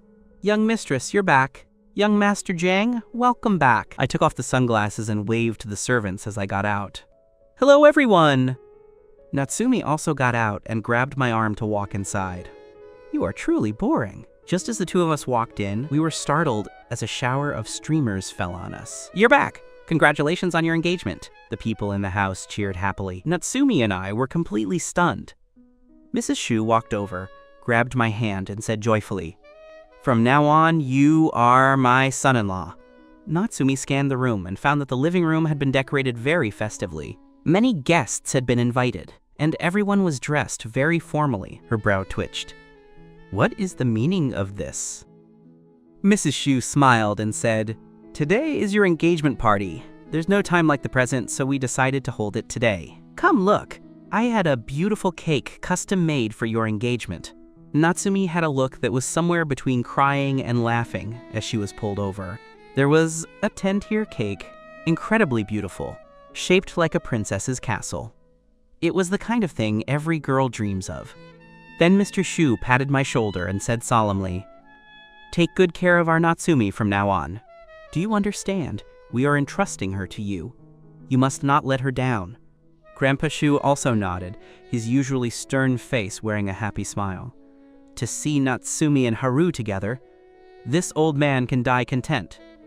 Natsumi looked completely reluctant, but under Grandpa Shu's serious gaze, she didn't dare act out in front of so many people. At the party, the Shu family officially announced our engagement to everyone. To let us cultivate our feelings, they said there was no rush to marry yet. especially since we hadn't reached the legal marriage age. Just as Natsumi breathed a sigh of relief, Mrs. Shu said with a beaming smile, "Once you both turn 18, you can go abroad to get married." Natsumi rolled her eyes in silence. I pulled her aside and said dissatisfiedly, "Do you really hate the idea of marrying me that much?" Natsumi gave a wicked smile, stood on her tiptoes, and leaned toward my ear. Her warm breath brushed against me suggestively. "Haru, you haven't been secretly in love with me all this time, have you? That's why you want to marry me so badly." My heart had actually skipped a beat because of her proximity, but hearing that, I glared at her and pushed her head away. "Only a ghost would be in love with you. I'm being forced into this too, okay? That's good then. Let's rebel together. You don't want to marry someone you don't like, do you?" As she said the last sentence, Natsumi frowned. After all these years, did this guy really not like her? It wasn't that Natsumi was narcissistic. She actually had the capital to be. Which guy wasn't infatuated with her? She refused to believe I had absolutely no feelings for her. I knew what she was plotting. "Sorry, I can't cooperate with you. No matter what, our engagement is a hard fact. You'd better just accept your fate." "You're giving in to fate just like that?" She blinked and scrutinized me, sensing I was hiding something. I spread my hands and shrugged. "I've already accepted it. What are you worried about? Even if we officially marry, we have to wait until we're 18. That's a long way off. Anything could change in the meantime." Natsumi acted as if she didn't care at all. "I'm not worried. If we marry, we marry. Having a husband isn't a bad thing." Hearing this, I deliberately moved my handsome face close to hers, acting like I was going to kiss her. Natsumi recoiled. "Hey, what are you doing?" I gave a wicked laugh. "Natsumi, you underestimate men. I think you don't understand men at all. Do you want to try?" With that, I suddenly pinned her against the wall. Kabadon. Natsumi was a bit flustered at first, but then calmed down. She stared at me and said, "Try it, and you'll die," before suddenly driving her knee upward. I dodged nimbly and caught her kicking leg. I whispered, "I didn't expect you to be so proactive, my dear wifey. Since you're so enthusiastic, I won't hold back." "Haru!" Natsumi shouted my name, her face flushed red. I laughed triumphantly. "Master husband is so powerful, so I'll let you go this time." The proud Natsumi stubbornly pouted her little lips. I was about to keep teasing her when I felt a strong sensation of being watched. I snapped back to reality. I realized that almost all the guests were looking at us, their faces full of envy for the young couple showing affection. Natsumi's face turned bright red instantly. We were just playing around and forgot we were at our own engagement party. This was so embarrassing. We had just performed an intimate scene in front of so many people. She quickly pushed me away as the laughter of the elders echoed behind us. After the party, we had just returned to the luxury apartment when Natsumi's phone rang. Seeing the caller ID, she felt a headache coming on and a bad premonition. Mrs. Shu was laughing happily on the other end. "Natsumi, I forgot to tell you something. I had some things remodeled. You're fiancé and fiancé now, so you'll sleep in one room from now on. That way your feelings can develop quickly. Got it?" What confused Natsumi even more was how her mother had let people in. Just then, my surprised voice came from the room. "What happened to my room? Natsumi, a thief got into our house." Natsumi immediately realized what was happening and looked pained. "Mom, why did you change Haru's bedroom?" "Of course I had to. I won't allow you to sleep in separate rooms. Otherwise, I'll send you both to Country K immediately. You can marry at 14 there." Natsumi sighed and rubbed her temples. "Fine, I get it." Mrs. Shu laughed mysteriously and gave a special reminder. "I put some gifts on the bed for you. Remember to check them out." "I won't disturb your rest. Good night." Moi. Natsumi was stunned. She had a very bad feeling. After explaining it to me, the two of us entered the bedroom together. Sure enough, there was a large box on the bed. I was curious about the gift and couldn't wait to open it. When I saw what was inside, I was dumbstruck. "What is it? Is it really that big of a surprise?" Natsumi thought my expression was hilarious and leaned in curiously. When she saw the contents, her expression mirrored mine. The two of us stood there open-mouthed, looking at each other. Ha ha ha ha ha ha ha. I collapsed onto the bed, clutching my stomach and rolling around laughing. "Mrs. Shu is a genius. I can't believe she sent us this. I'm dying of laughter. This is too much." Natsumi reached into the box to look. It was full of one specific brand, A whole box of them, probably several hundred. I flipped over and sat up with a roguish grin. She gave us so many, how long is it going to take us to use them all? Natsumi glared at me. Who says I'm using them with you? I suddenly gave a wicked smile and leaned in, breathing softly near her face. What are you shy about? We're already engaged, come on. Natsumi's delicate face turned beet red. She crossed her arms over her chest and stared at me warily. You pervert! I scoffed and teased her. It's just umbrellas, condoms. Why make such a big deal? Don't tell me you've never seen these before. Natsumi, provoked by my words, immediately grew defiant. She tilted her chin up proudly and said, Who says I haven't seen them? I just don't want to use them with you. I crossed my arms and huffed. You're so fickle and have had so many boyfriends. Who knows if you have some kind of disease? Natsumi was unhappy hearing that, and my look of disgust toward her cleanliness stung her. She immediately curled her lip and said, I'm still a virgin. Believe it or not, I stared at her suspiciously. Real or fake? You've had so many boyfriends and you're still a virgin? I don't think anyone would believe that if you said it out loud. Actually, Natsumi regretted saying it as soon as it came out. Like I said, she's had so many boyfriends, keeping her virginity. If word got out, people might think she was frigid.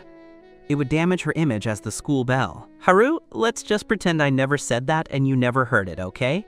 Natsumi narrowed her pretty eyes and gave a charming, seductive smile, trying to appease me. I immediately caught on to why she was acting like this. I grinned like a cat that had just caught a mouse. Oh, so you want me to keep this secret for you? Natsumi nodded. I laughed slyly. It's not impossible. But you have to listen to me, and then I'll pretend I didn't hear a thing. What do you want, master husband? Natsumi said, giving me a quick peck on the cheek. This attitude was more like it. I'm very easy to talk to. I won't make things hard for you or ask you to do anything illegal. It's simple, I chuckled. From now on, this room is mine. You sleep on the sofa. Natsumi's smile froze. She looked at me in disbelief, as if she were hallucinating. You're making a girl sleep on the sofa? I nodded, acting as if I hadn't said anything major. Natsumi's lip twitched. She was a wealthy young lady used to warm, soft beds.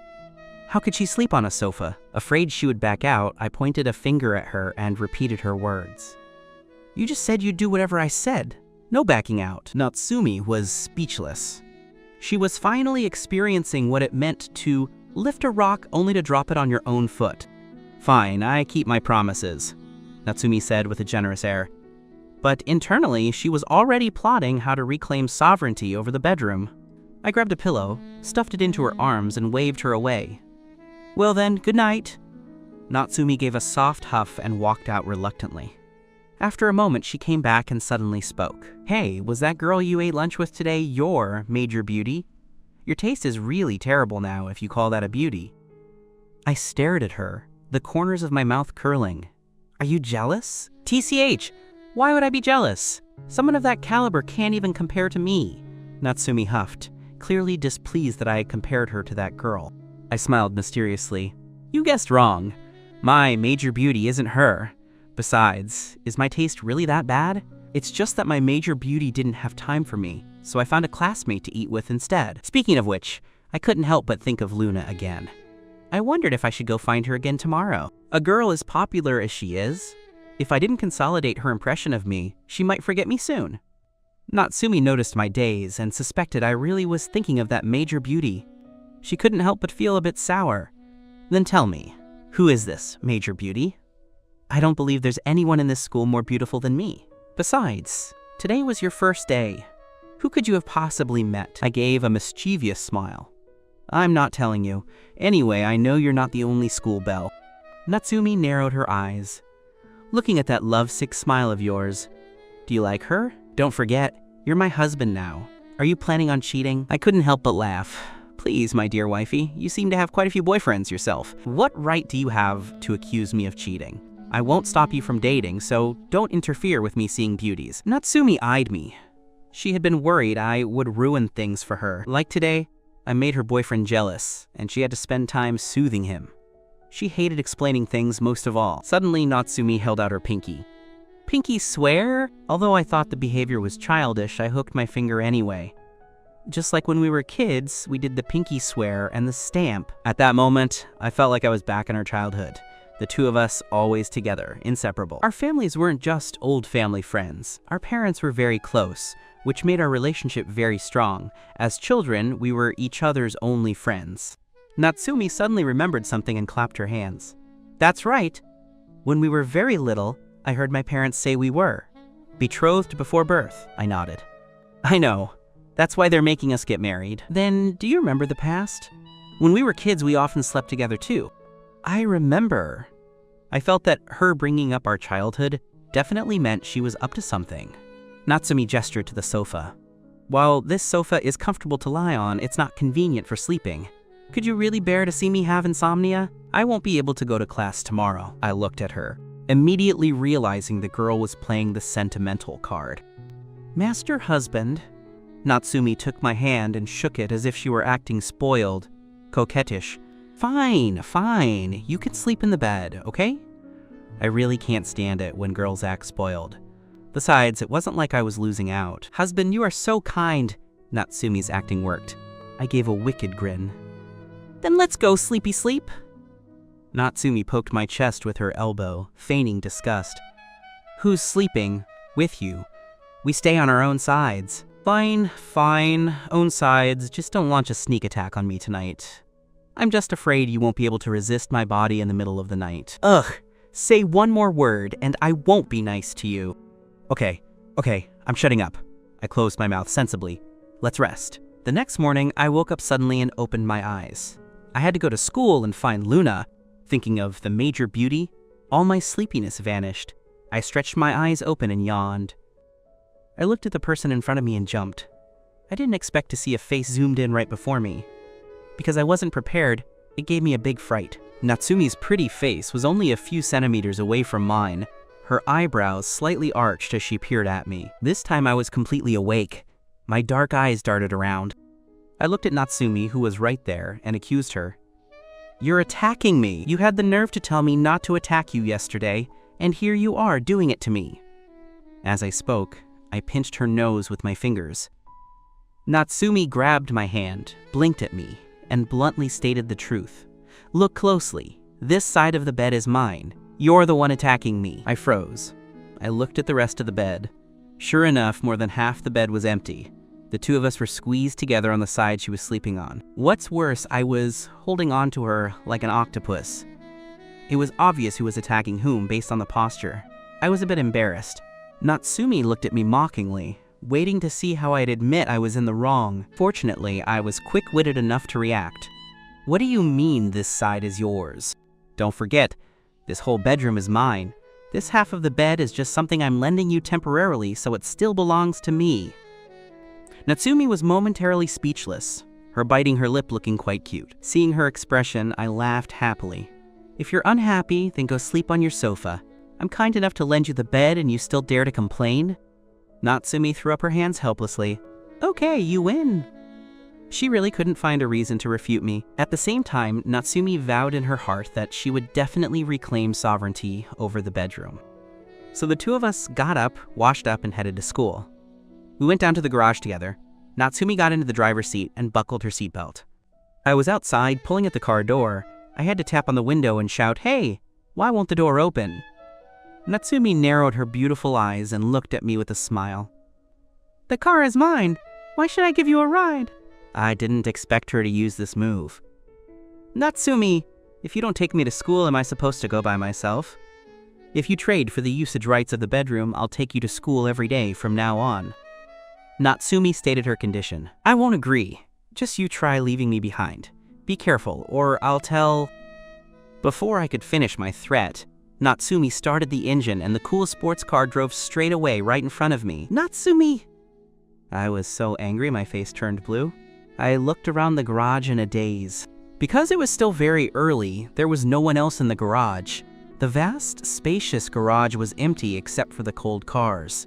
The wind blowing on me felt a bit chilly. Natsumi, you brat! Just you wait! Just then, there was a sudden roar of an engine. The sports car that had just left backed up and returned to me. Natsumi's pleasant voice rang out, and the car door opened automatically. I was still a bit huffy, but I got in anyway. I gave her a hard glare.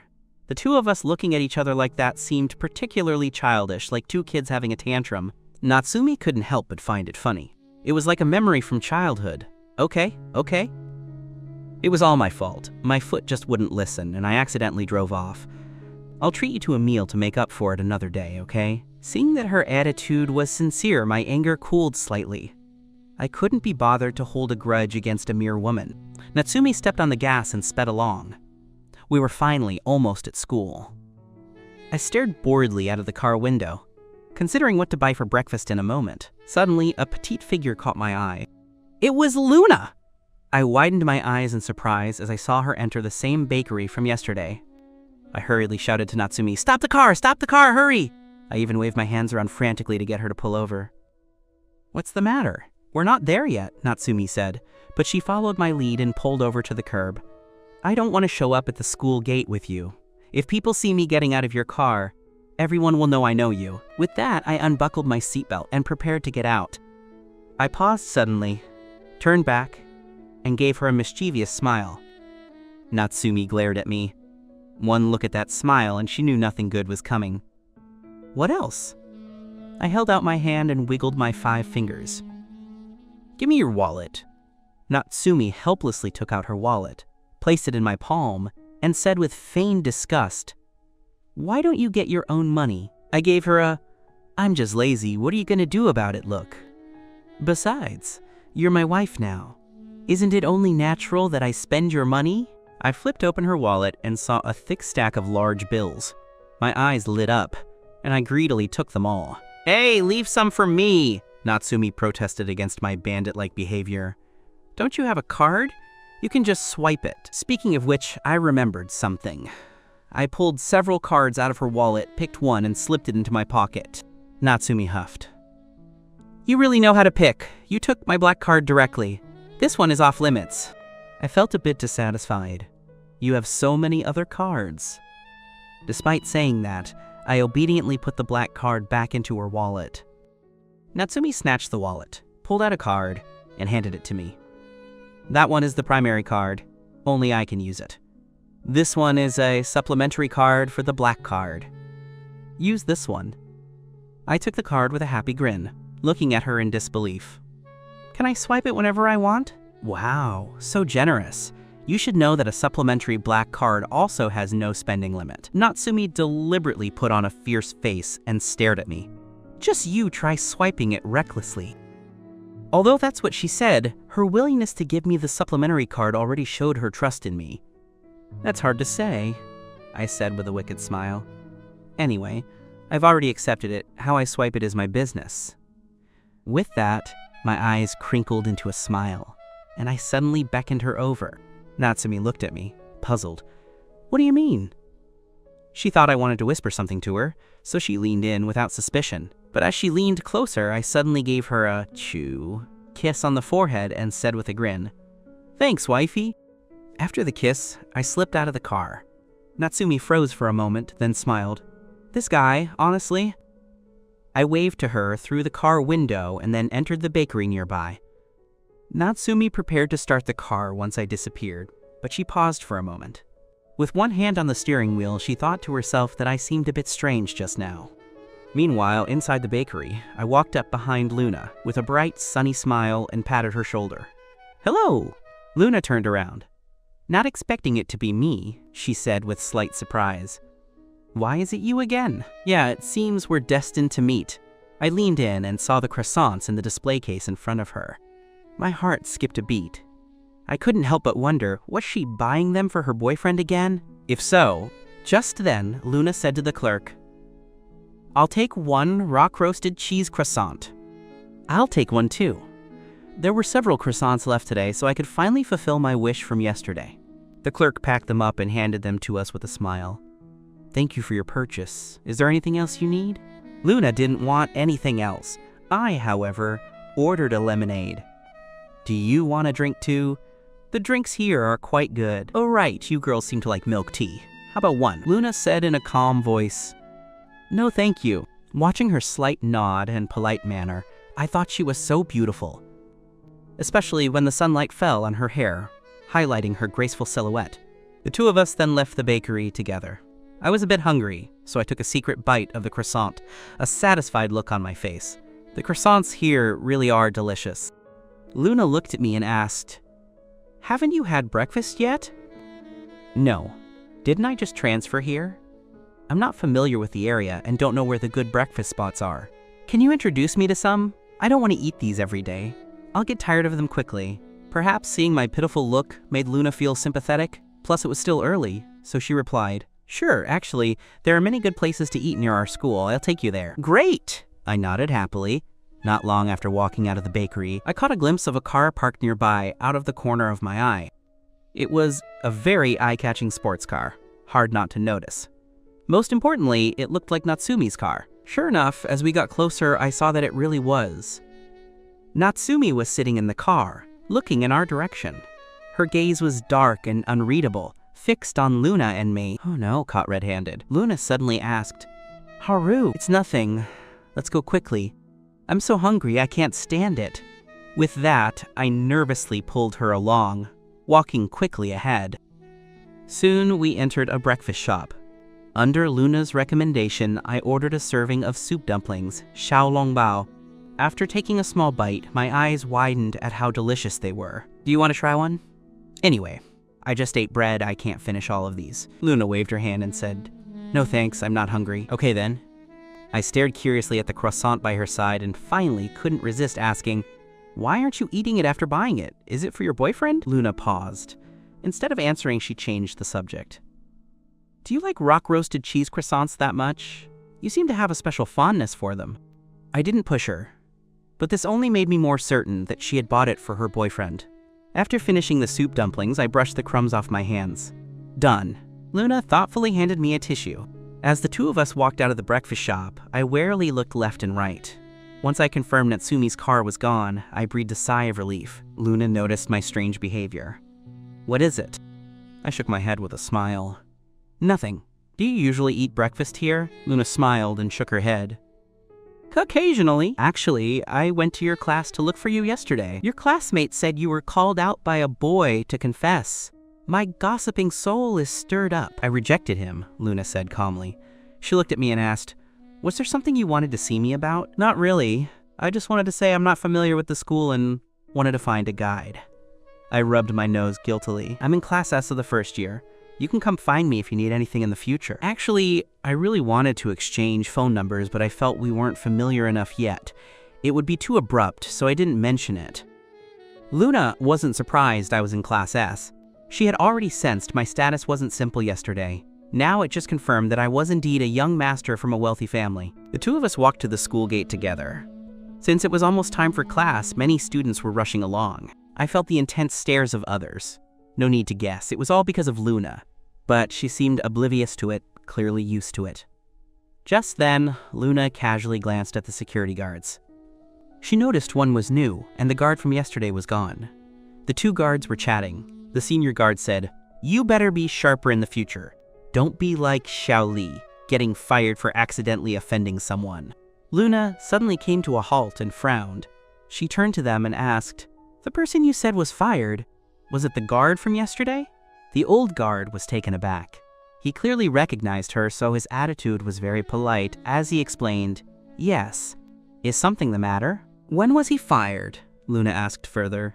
"Well, he was fired yesterday afternoon." As for the reason, the old guard seemed very hesitant. He glanced at me beside her and could only say, "I'm sorry, that's an internal matter. It's not convenient to tell you." But even without him saying it, Luna understood what was going on. She nodded with a dark face. "Thank you, I understand." Then she walked ahead, as if she had forgotten I even existed. "Luna, why are you suddenly walking so fast? It's not time for class yet." Luckily, with my 1.8-meter long legs, I soon caught up. I spread my arms to block her path. "What's wrong with you?" I asked, puzzled. "Was that guard your relative?" "You look very unhappy." I had no idea what I had done wrong. I just looked into her eyes, waiting for an explanation. Luna finally looked at me. Her tone was no longer warm and gentle like before. It was a bit cold as she spoke. "Why was that guard fired?" "You're telling me you don't know, Haru? Are you trying to play dumb in front of me?" "What do you mean by that?" I really don't know. Should I know? I was very confused. Her attitude right now seemed to say that the guard being fired was my fault. I just transferred here yesterday. I don't even know him. We have no grudge. Why would I want him to lose his job? No grudge? Yesterday when he stopped you, you were very angry, weren't you? And that phone call. It was from the principal, right? If you didn't have some special status, would the principal personally receive you? I was left speechless by her words. Luna's voice grew colder as she accused me. Do you know how important that job was to that guard? His child was just born. Just the money for formula and diapers costs 1,000 or 2,000 yuan every month. And the household expenses. Do you know what it means for him to lose this job? I stood there dazed, not knowing what to say for a moment. No, you don't. To a young master from a rich family like you, what's a few thousand yuan? With money and power, a casual word from you can decide someone's fate. That's very fun, isn't it? I'm sorry, I don't like making friends with people who use their power to bully others. Luna left these words behind and directly walked away, leaving me stunned by the scolding. I looked at her back aggrievedly. Everything was fine when we were eating breakfast, so why did it suddenly turn into this? Being lectured for no reason made me feel terrible. When I reached Class S, I slumped over my desk, feeling depressed. Mommy glanced back at me, then turned her whole body around and asked with concern, Haru, what's wrong? Are you in a bad mood? I looked at Mammy and asked, why is Luna so angry? Is she angry with me? Mommy was taken aback by my question, so I told her the whole story. After listening, Mommy had a look of understanding. Hurry and tell me, why is she so angry? That guard isn't her relative. Mommy didn't know whether to laugh or cry. She said to me seriously, it's likely because she empathizes with him. I looked at her, puzzled. What do you mean? Mammy looked at me and teased. Are you sure you and Luna are friends? You don't even know her background. Her background? I showed great interest in this topic. My ears perked up like a rabbit's, my face showing the expression of a serious student. So Mommy filled me in. I told you before, Luna was scouted by the school. They gave her a very large scholarship. Her accepting it means her family is very poor. I widened my eyes in surprise. Really? Her family is very poor? You can't tell just by looking at her. Luna's clothes didn't look like those of a poor student at all. But thinking about it, it might be because she's good looking enough. She has a good figure, a clean aura, and even a faint air of nobility. So even if she wears street market clothes, she can make them look like designer brands. Of course it's true. Many people know. Her family background is very average, and it's a single-parent home. It said her mother was bullied by wealthy people when she was working, so she's very resentful toward the rich. I didn't expect so much juicy information. I was stunned. No wonder she was standing up for that guard just now. You saw it yesterday too. Every day, boys go to confess to her. And almost all these boys are young masters from rich families. So as you can imagine, they get rejected painfully. As I listened, I asked curiously, what if it wasn't a rich young master confessing? Would her attitude be different? Mommy shrugged. I don't know about that. It seems that situation has never happened. You know, our school is a noble high school. Generally, the people who can get in are either rich or powerful, with a few getting in through excellent grades. But these boys with good grades tend to be more insecure. Naturally, they wouldn't dare confess to her. I nodded in realization. That made sense. Through Mammy's guidance, I slowly figured out why Luna was so angry just now. She probably associated it with her mother being bullied. Based on what you just said, I guess she probably misunderstood that you're some powerful, rich young master. She thinks it's because you were dissatisfied with the guard, so you had the school fire him. I nodded. I understand now. Mommy said with a somewhat mocking look, actually, this isn't the first time this has happened. Last time a student provoked Natsumi and ended up being expelled. This world is a jungle.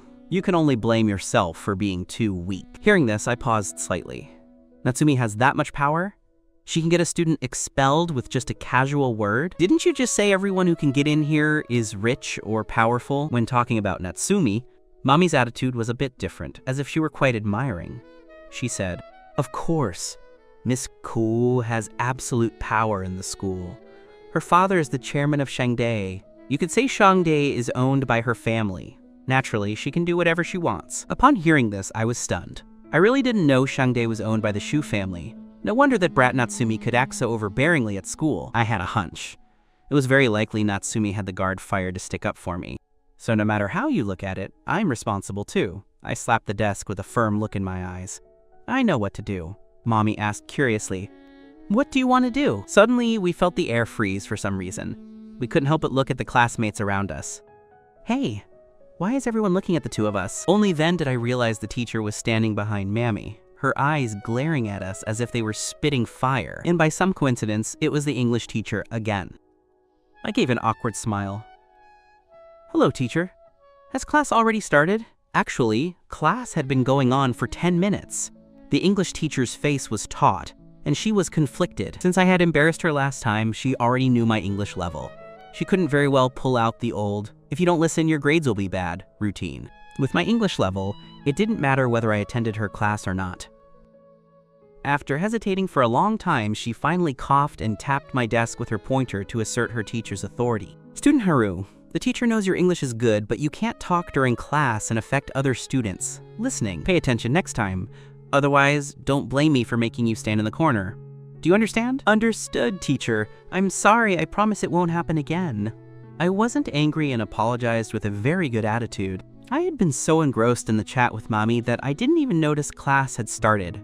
The teacher, however, didn't dare scold Mommy, acting as if she didn't know she was also an accomplice, and turned back to the podium. Mommy looked back at me and glared. The teacher only dares to bully you. No matter how I act out in class, she'll act like she didn't see it. Hearing this, I didn't know whether to laugh or cry. Student Mommy, is affecting other students' classes something to be proud of?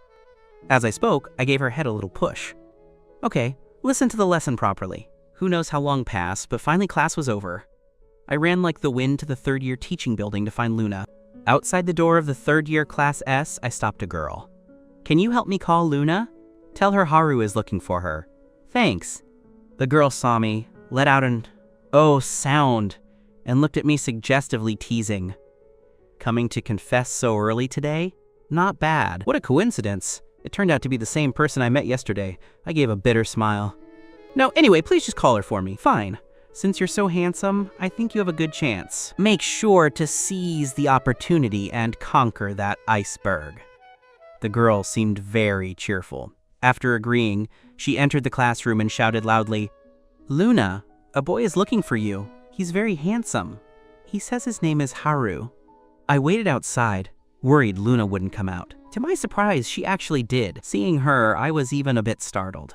Is something the matter? Her attitude was somewhat cold. This couldn't help but make me feel a bit down.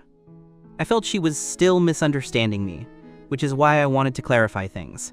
I have something to say to you. Give me a few minutes. I spoke neither humbly nor arrogantly, my dark eyes fixed on her. She nodded. So the two of us walked out of the classroom to an empty space beside the building. I looked around to make sure no one was watching, then faced her and said very solemnly, regarding the guard being fired, whether you believe it or not, I had no knowledge of it. But I can guess what happened. I'll find a way to solve it. Also, the way you spoke to me today was very crossing the line. Do you know that? You didn't understand the whole situation at all and just pinned the blame on me. Do you think that's fair? I'm very angry right now, too. With that, I huffed and turned to leave. While I was talking, Luna had been gazing at me. My handsome face, as I explained seriously, along with my persistence and stubbornness, caused her eyes to flicker slightly. Seeing that I was about to leave, she suddenly reached out and grabbed my wrist. I was too impulsive. I paused but didn't turn back, my cheeks still puffed out in annoyance. She spoke again. Seeing my expression as I said those words, she knew she had misjudged me. She thought I was like other boys, approaching her with an agenda, so she instinctively categorized me as one of those lawless, rich young masters who abuse their power. This time I turned around and said deliberately, I reserve the right to consider your apology. With that, I walked away grandly. Luna stood still, watching my back for a long time without looking away. After leaving, I went to the principal's office. Even though the bell for class had already rung, I had no time to worry about that. I burst straight into the principal's office. Uncle Principal, I have something to discuss with you. The secretary outside tried to stop me but failed. I rushed right in. I'm sorry, Principal, the secretary said with a bowed head. The principal had been dozing with his chin in his hand. Hearing the door slam, his arm jerked, and his head thudded onto the desk. He covered his forehead in pain, originally about to open his mouth and scold whoever it was. But upon seeing that it was me, his angry face immediately transformed into a smile. "Oh, Haru, is there something I can do for you? Quick, come in and take a seat. Secretary, go out and pour a glass of juice for student Haru." The secretary stood there dumbfounded. Aside from Miss Shu, this was probably the first time he had seen the principal act so fawning and sycophantic toward a student. Snapping back to reality, the secretary quickly hurried out under the principal's meaningful look. The principal motioned for me to sit down, speaking in an extremely gentle and polite tone. I was full of rage and refused to sit. Instead, I walked straight up to his desk. I slammed my hand on the desk and demanded, "Uncle Principal, why did you fire that guard? It was Natsumi's order, wasn't it?" The principal rested his chin on his hands, cautiously observing my expression. "Are you dissatisfied with this outcome? If so, then tell me, what else would you like? Do you want to withhold his remaining wages? Or perhaps blackball him so he can't find a similar job at any other school? These are easy to arrange. Just say the word and I'll handle it immediately." Hearing this, I was nearly exploding with anger. Bang! I slammed the desk again, but this time I hit it too hard, making my palm go numb. I frowned and pulled my hand back. "That's not what I meant. I don't want to do anything to him.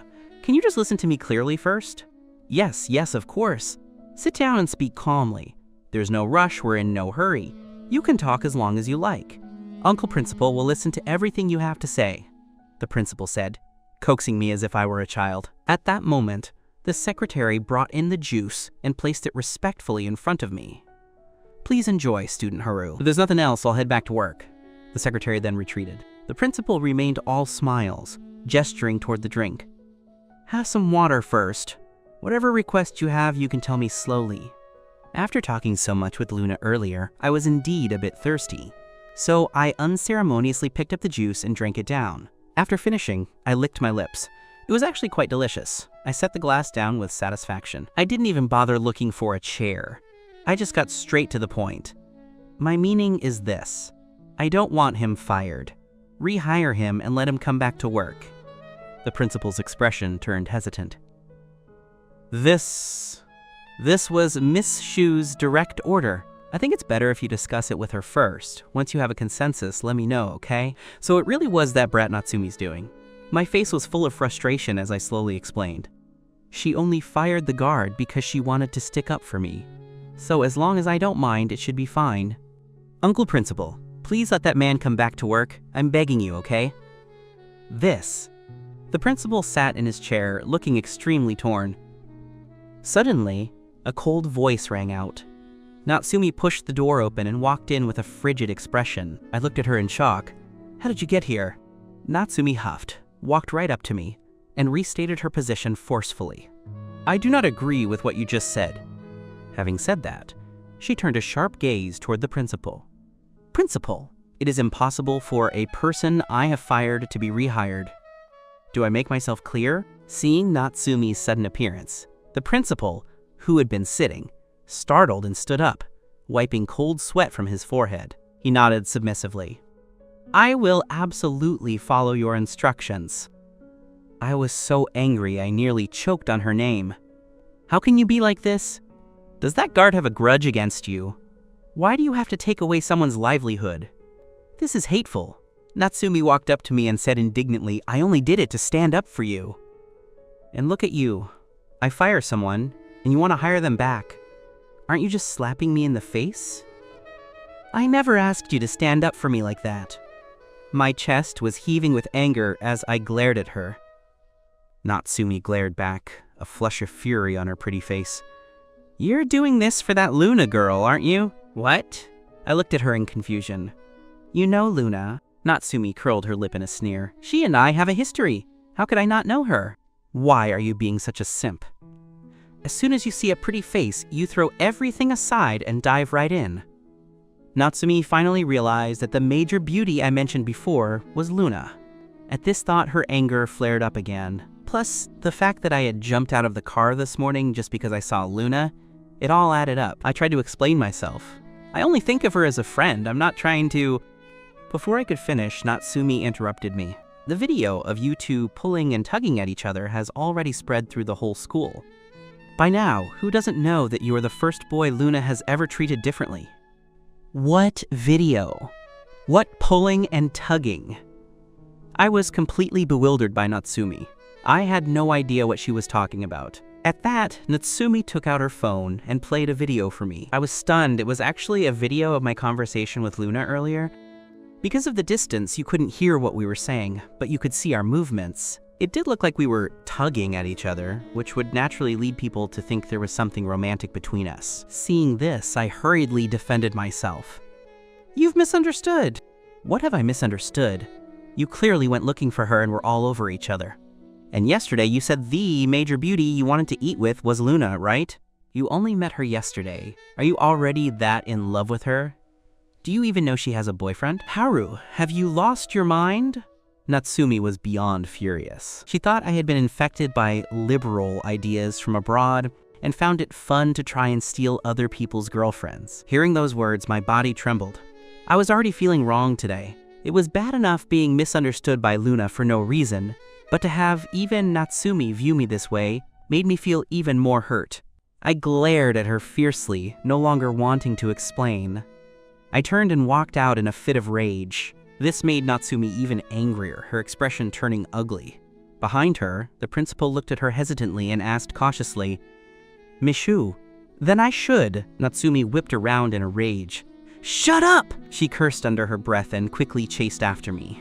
"Haru!" However, she was a few seconds too slow. By the time she ran out of the principal's office, I was nowhere to be seen. She stomped her feet in frustration and chased downstairs, but she didn't know that I was actually hiding in the corner of the stairwell. As she ran out in a hurry, her shadow flickered right past me. She didn't notice me hidden there in the shadows. I punched the wall a few times and cursed under my breath. After all, from childhood until now, Natsumi had never scolded me so severely, especially since she misunderstood me so badly. I didn't think that way at all. I just admired Luna. I wasn't trying to pursue her. I certainly never thought about stealing her away from her boyfriend. But that brat Natsumi actually said those things to me. The more I thought about it, the more wronged I felt. I sat alone on the stairs, staring into space. Who knows how much time passed, but my legs started to go numb from sitting. Just then, a pair of slender legs appeared in my field of vision. I looked up in a daze, feeling a flash of joy for a second, thinking Natsumi had finally gained some sense and come back for me. But to my surprise, the person standing before me was Luna. I was momentarily taken aback, staring at her with deep, dark eyes. Luna's voice was cool as she asked, "Are you okay?" I snapped out of my daze and adjusted my emotions. "How did you know I was here?" Luna frowned slightly. "You don't look very happy. What happened?" I took a deep breath, and my dejected mood finally eased a bit. I instinctively wanted to ask if she had come specifically to find me. But then I thought, how could that be? Maybe she was just passing by and happened to see me here. As if sensing my question, Luna said calmly, "I guessed. I didn't expect you to really go find the principal. Did something happen? Can you tell me?" Her expression was different from this morning. She was no longer so cold to me, and even showed a bit of concern. I looked at her in surprise and delight. "You came specifically to find me?" Luna gave a soft, admitting it without any pretense. Remembering what had just happened, I said dejectedly, "I'm sorry, I didn't succeed. I originally wanted the principal to reinstate the guard, but Natsumi suddenly appeared and forbade him from helping me." Luna looked at me for a moment and comforted me. "It's okay, it's not your fault." "This morning was my fault. I shouldn't have said those things to you." Luna apologized very sincerely. I wanted to say that I did have some responsibility, but seeing how determined Natsumi was, I knew I might not be able to change her mind. I decided it was better not to let Luna know about my connection to Natsumi for now.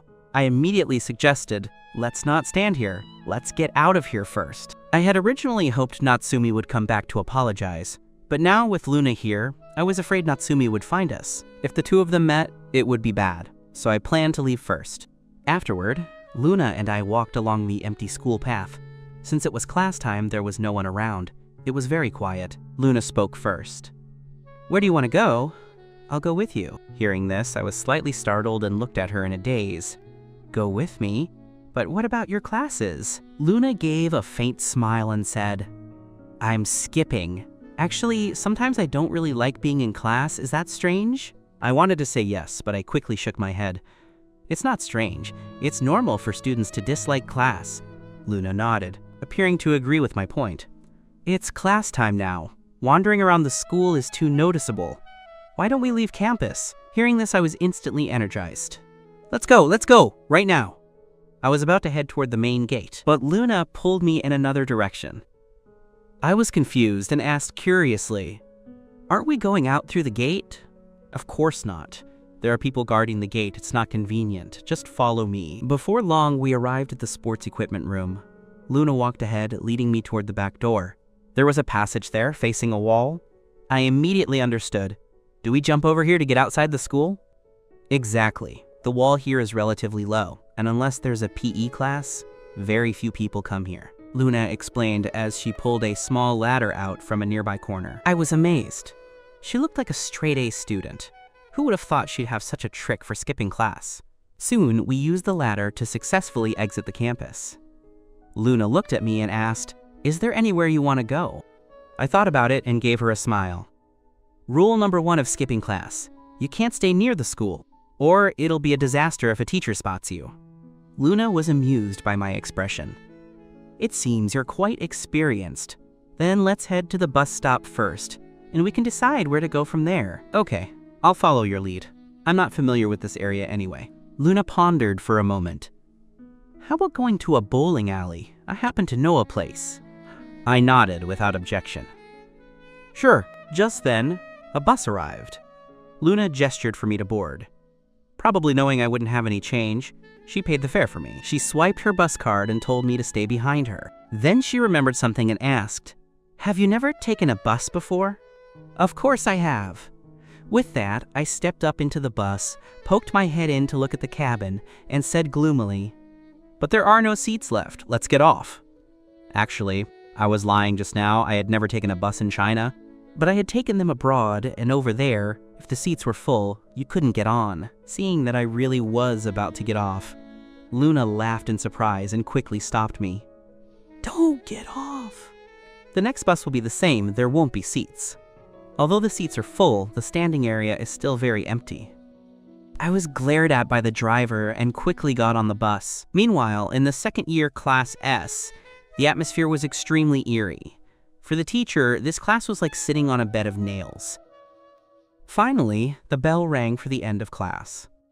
The teacher wiped away cold sweat and quickly said, "Class dismissed," before scurrying out of the classroom. Everyone in the class could feel Natsumi's low-pressure aura and her dark expression. No one dared to approach her. Natsumi had a grim face as she called over her follower, Yu-chan. After a long pause, she finally spoke. "Go to the first-year Class S and do something for me, Sister-sa." Yu-chan responded submissively, standing beside her with her hands and feet practically at attention, waiting for the order. Natsumi frowned and thought for a moment, then lowered her voice. "Go to that class and take a look. If there's any situation with him, tell me immediately, but don't let him know you're there." Although Yu-chan didn't understand the purpose behind Natsumi's actions, she still nodded. "Understood. Go now," Natsumi said with a wave of her hand, her grim expression relaxing slightly. "I'm going right now." Yu-chan immediately ran out of the classroom. However, she hadn't gone far. She ran into Jiang Wenming coming up. Jiang Wenming was the most handsome boy among the first-year freshmen and was Natsumi's current boyfriend. Upon seeing Jiang Wenming, Yu-chan quickly called out fawningly, "Looking for Sister Xia? She's waiting for you." Jiang Wenming asked curiously, "Buying things for Xiaxia?" "No. Sister Xia wants me to go to the first-year Class S to find someone." Jiang Wenming became suspicious and asked with feigned nonchalance, "Who are you looking for? A guy or a girl?" "A guy. Name's Haru." Yu-chan usually did everything to please the people around Natsumi, so she answered every question, having built good relationships with them in private. Jiang Wenming blinked, remembering the boy who had come to find Natsumi yesterday. "What is his relationship with Xiaxia?" Yu-chan said awkwardly, "I don't know that either. I'm just following Sister Xia's instructions." Jiang Wenming remembered the anger he felt yesterday and immediately felt hostile toward me. He suddenly smiled and said to Yu-chan, "I'm a bit thirsty. Go to the shop and buy some drinks for me first, and one for Xiaxia too." Seeing Yu-chan hesitate, Jiang Wenming's eyes widened as he said to her, "Is that Haru guy more important, or am I? Weigh it for yourself." Yu Qian thought about how favored Jiang Wenming had been lately. Maybe he'd break the record and be the man who stayed by Natsumi's side the longest. After weighing it, she felt that Jiang Wenming was more important.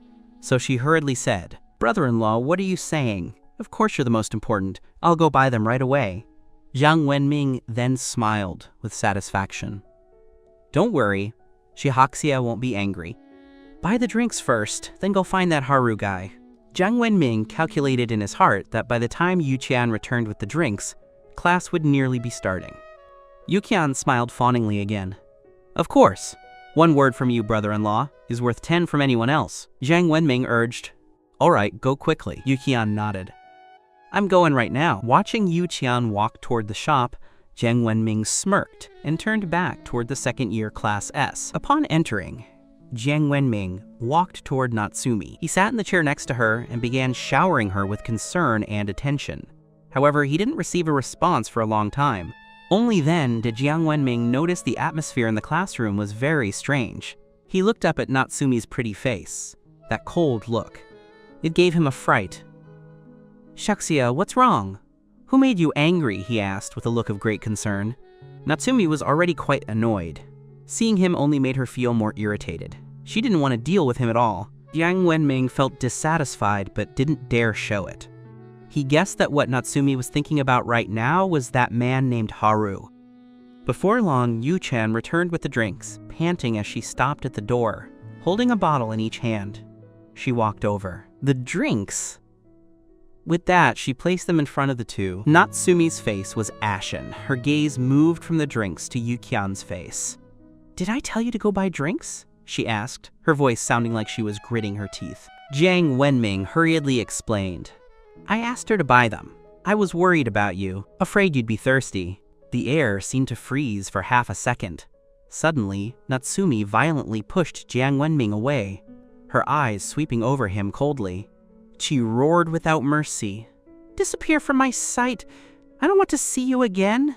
Jiang Wenming looked at her in shock and disbelief, as if he never expected her to explode with such rage.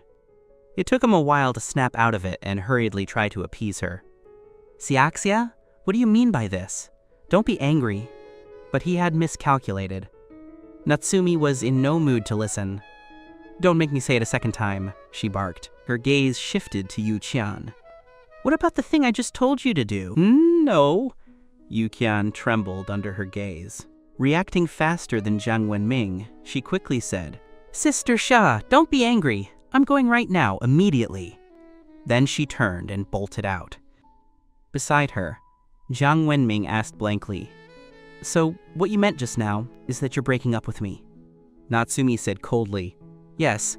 Starting today, we are no longer boyfriend and girlfriend." To Jiang Wenming, those words were like a bolt from the blue. But to the other boys, it was wonderful news, especially the boys in this class. Every one of them had fought tooth and nail to get into this class just to be near Natsumi, hoping that proximity would bring preference. Now it was perfect. Natsumi was single again, and they all had a chance. They weren't polite to Jiang Wenming at all, shouting for him to get out. "How can you be so shameless? Sister Xia told you to leave, yet you're still hanging around here like a pest. Don't you dare step foot in our class again." "Exactly. Can't you see Sister Xia is disgusted with you? Who do you think you are? Hurry up and get lost. Stop being an eyesore for Sister Xia." Jiang Wenming's face turned pale, and his fists were tightly clenched. He had never suffered such humiliation. He turned and slunk away in disgrace. Natsumi didn't even give him a glance, but swept her cold eyes over the rest of the group. Instantly, everyone shut their mouths. She felt very uneasy right now. An indescribable restlessness, though she didn't know why. She couldn't help but think that maybe she should just go find that guy herself. Just as she was about to get up, Yu Qian had already returned. She ran over in a rush, not even having caught her breath before she said, "Sister Xia, the person you wanted me to find, he's not in his class. I asked his classmates, and they said he went out after the first class and hasn't come back since." Natsumi's eyes sharpened. "What did you say? Then where did he go?" Yu Qian answered with a bitter face.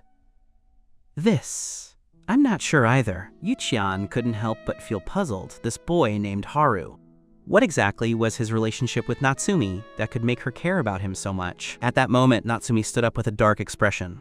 Even if we have to turn the whole school upside down, find him. Cold sweat broke out on Yuqian's forehead, thinking to herself, that guy couldn't have offended Sister Xia, could he? It was the first time she had seen Sister Xia lose her temper like this, her face looking terrifyingly grim. The students watching in class were all full of confusion, curious about what had happened.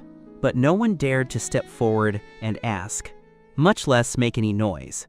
Once Natsumi left the classroom, everyone looked at each other and began discussing in hushed tones. The reason Yuqian could be Natsumi's follower was that, besides being good at flattery, her efficiency was very high. She quickly went to the guards to inquire. No student had left the school midway today. Upon receiving this news, Natsumi's expression seemed to soften slightly. She then ordered Yuqian to go and search the entire campus. Although Shande's campus was vast, with Natsumi's influence, finding someone wasn't difficult. In fact, it should have been a breeze. But to her utter shock, the result was that I couldn't be found. She glared at Yuqian in fury. How can you not find him? Yuqian's forehead was dripping with sweat, but she didn't dare wipe it. She said timidly, we've searched every place we can find, every corner. We even checked the teachers' offices and the student dorms, but we just can't find him. He might not be in the school anymore. Natsumi sneered. Not in school? Does he have wings to fly out? The guards said they didn't see Haru leave. If he's not in school, where else could he have gone? Sister Xia, I can't figure it out either. Maybe he had some other way to leave without the guards noticing her. He didn't leave through the main gate. That's why the guards didn't see him. Yuqian had a sudden brainwave and blurted out all the possibilities she could think of. Natsumi blinked. He just arrived at Shande. How could he know other ways to get out? But this seemed to be the only plausible explanation left. Otherwise, how could he have vanished into thin air? Natsumi was not a believer in ghosts or gods, so she didn't think anything supernatural had occurred. However, such a mysterious disappearance truly made her nervous. Yuqian was something of a know-it-all at Shande. She knew a bit about everything happening in school, so she quickly summarized. If he didn't leave through the main gate, what other ways are there to leave undetected? Right, Sister Xia, doesn't the school have surveillance footage? If we look there, we might find a lead. In her anxiety, Natsumi had forgotten about this. She nodded and said, let's do that. We'll check the surveillance right now. Yuqian looked at her hesitantly.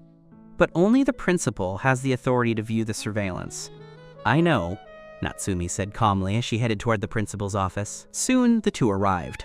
Natsumi took over the chair behind the desk. The principal could only stand aside with a faint smile, speaking respectfully. Miss Xu, this is the school's surveillance system. There are 300 monitoring points in total. You may check them as you wish. So many? Natsumi frowned. Seeing her expression, Yuqian understood and stepped forward. Sister Xia, why don't I look for you? To her surprise, Natsumi replied, no need. I'll do it myself. Yuqian was a bit stunned, but didn't dare say anything. She took a step back and stood behind her, waiting for orders. Natsumi's beautiful fingers tapped skillfully on the keyboard. Even though it was her first time using this system, she seemed very familiar with it. She didn't ask the principal how to operate it. She was able to control it proficiently on her own. Yuqian watched in disbelief. She had followed Natsumi for so long, yet she never knew Natsumi had such a major talent. Quickly, Natsumi pulled up the locations Yuqian had mentioned, displaying 6 videos simultaneously. She fast-forwarded through the footage, her eyes scanning the screens without blinking, as if she could read 10 lines at a glance. Standing behind her, Yuqian felt her eyes grow dizzy. After only 10 minutes, her eyes felt dry and uncomfortable. But Natsumi seemed completely unaffected, and even increased the playback speed. Another 10 minutes passed. Yuqian felt her head throbbing and was about to reach her limit, but she didn't dare slack off and kept staring at the videos. Suddenly, Natsumi said sharply, "Found him!" Yuqian was startled into alertness and quickly focused her gaze. Natsumi enlarged the video. It clearly showed me and a girl walking into the sports equipment room. When Yuqian saw who the girl was, she couldn't help but gasp in shock. "Luna!" Natsumi also saw clearly that it was Luna. Her face instantly turned cold. With a loud thud, she slammed her palm onto the desk. Yuchian and the principal both jumped, looking at Natsumi in terror. At this moment, Natsumi's face was no longer just dark. It was chilling and terrifying. Natsumi thought to herself, to think I was so worried about him, yet this guy is actually with Luna. That Luna he just met is more important than me? His childhood friend? Good, very good. Haru, you really are something. Natsumi gritted her teeth, staring at me on the screen. In the video, I was talking to Luna with a face full of smiles. The atmosphere in the office dropped to freezing point. It was frighteningly cold. Yukian and the principal stood stiffly, even holding their breath. They were both deeply afraid of being caught in the crossfire, so they didn't dare move an inch. Meanwhile, on the other side, Luna and I arrived at our destination by bus. The bowling alley was quite far from the school. We had traveled for over an hour. I smiled at Luna and said, I didn't expect a girl like you to play bowling. Are you any good? Let's have a match later. Luna nodded. Sure, I'm not afraid. With that, she led me familiarly to a good lane. Then she asked gently, what would you like to drink? You can also order food here. I sat down on a nearby chair. Suddenly, my phone fell out of my pocket. As I bent down to pick it up, I thought of Natsumi. I wondered if that brat had looked for me. If she couldn't find me in class, she would probably call. I pressed the button, but the screen didn't light up. I realized the phone was dead. I recalled that last night I was so busy fighting Natsumi for bedroom sovereignty that I forgot to charge it, and I didn't remember this morning either. Luna looked at me with some confusion. What's wrong? I said gloomily. Phone's out of power. Luna glanced at my phone. Do you need a charge? I'll go borrow a charger for you. Okay, thanks for the trouble. After all, a phone is an indispensable tool for a modern person. If it stayed dead, what if Natsumi wanted to call and apologize? It would be a hassle. Luna nodded and walked toward the front desk. A moment later, she came back with a charger. There was another woman beside her who seemed very close to her, chatting as they walked. When they reached me, the woman looked surprised. She grabbed Luna's hand and said suggestively, You actually brought a boy here. Is he your boyfriend? Luna replied calmly, No, he's a friend. Don't talk nonsense. The woman didn't seem to believe her. She turned to tease me. It's the first time I've seen Luna with a boy. Your relationship can't be just ordinary friends, right? I was a bit surprised. Had Luna never brought her boyfriend here? I explained, I'm her junior. We really are just friends. Luna began to introduce us. This is Sister Yun, the owner here, and this is Haru, my junior. I was polite and greeted her with a smile. Hello, Sister Yin. Sister Yun looked a bit disappointed, but still greeted me warmly, then said, This girl has worked for me for so long, and you're the first boy she's brought over, so don't mind me. Since she's my employee, I'll give you a 50% discount. Thank you, Sister Yun. I was surprised. So Luna worked here? No wonder she was so familiar with the place.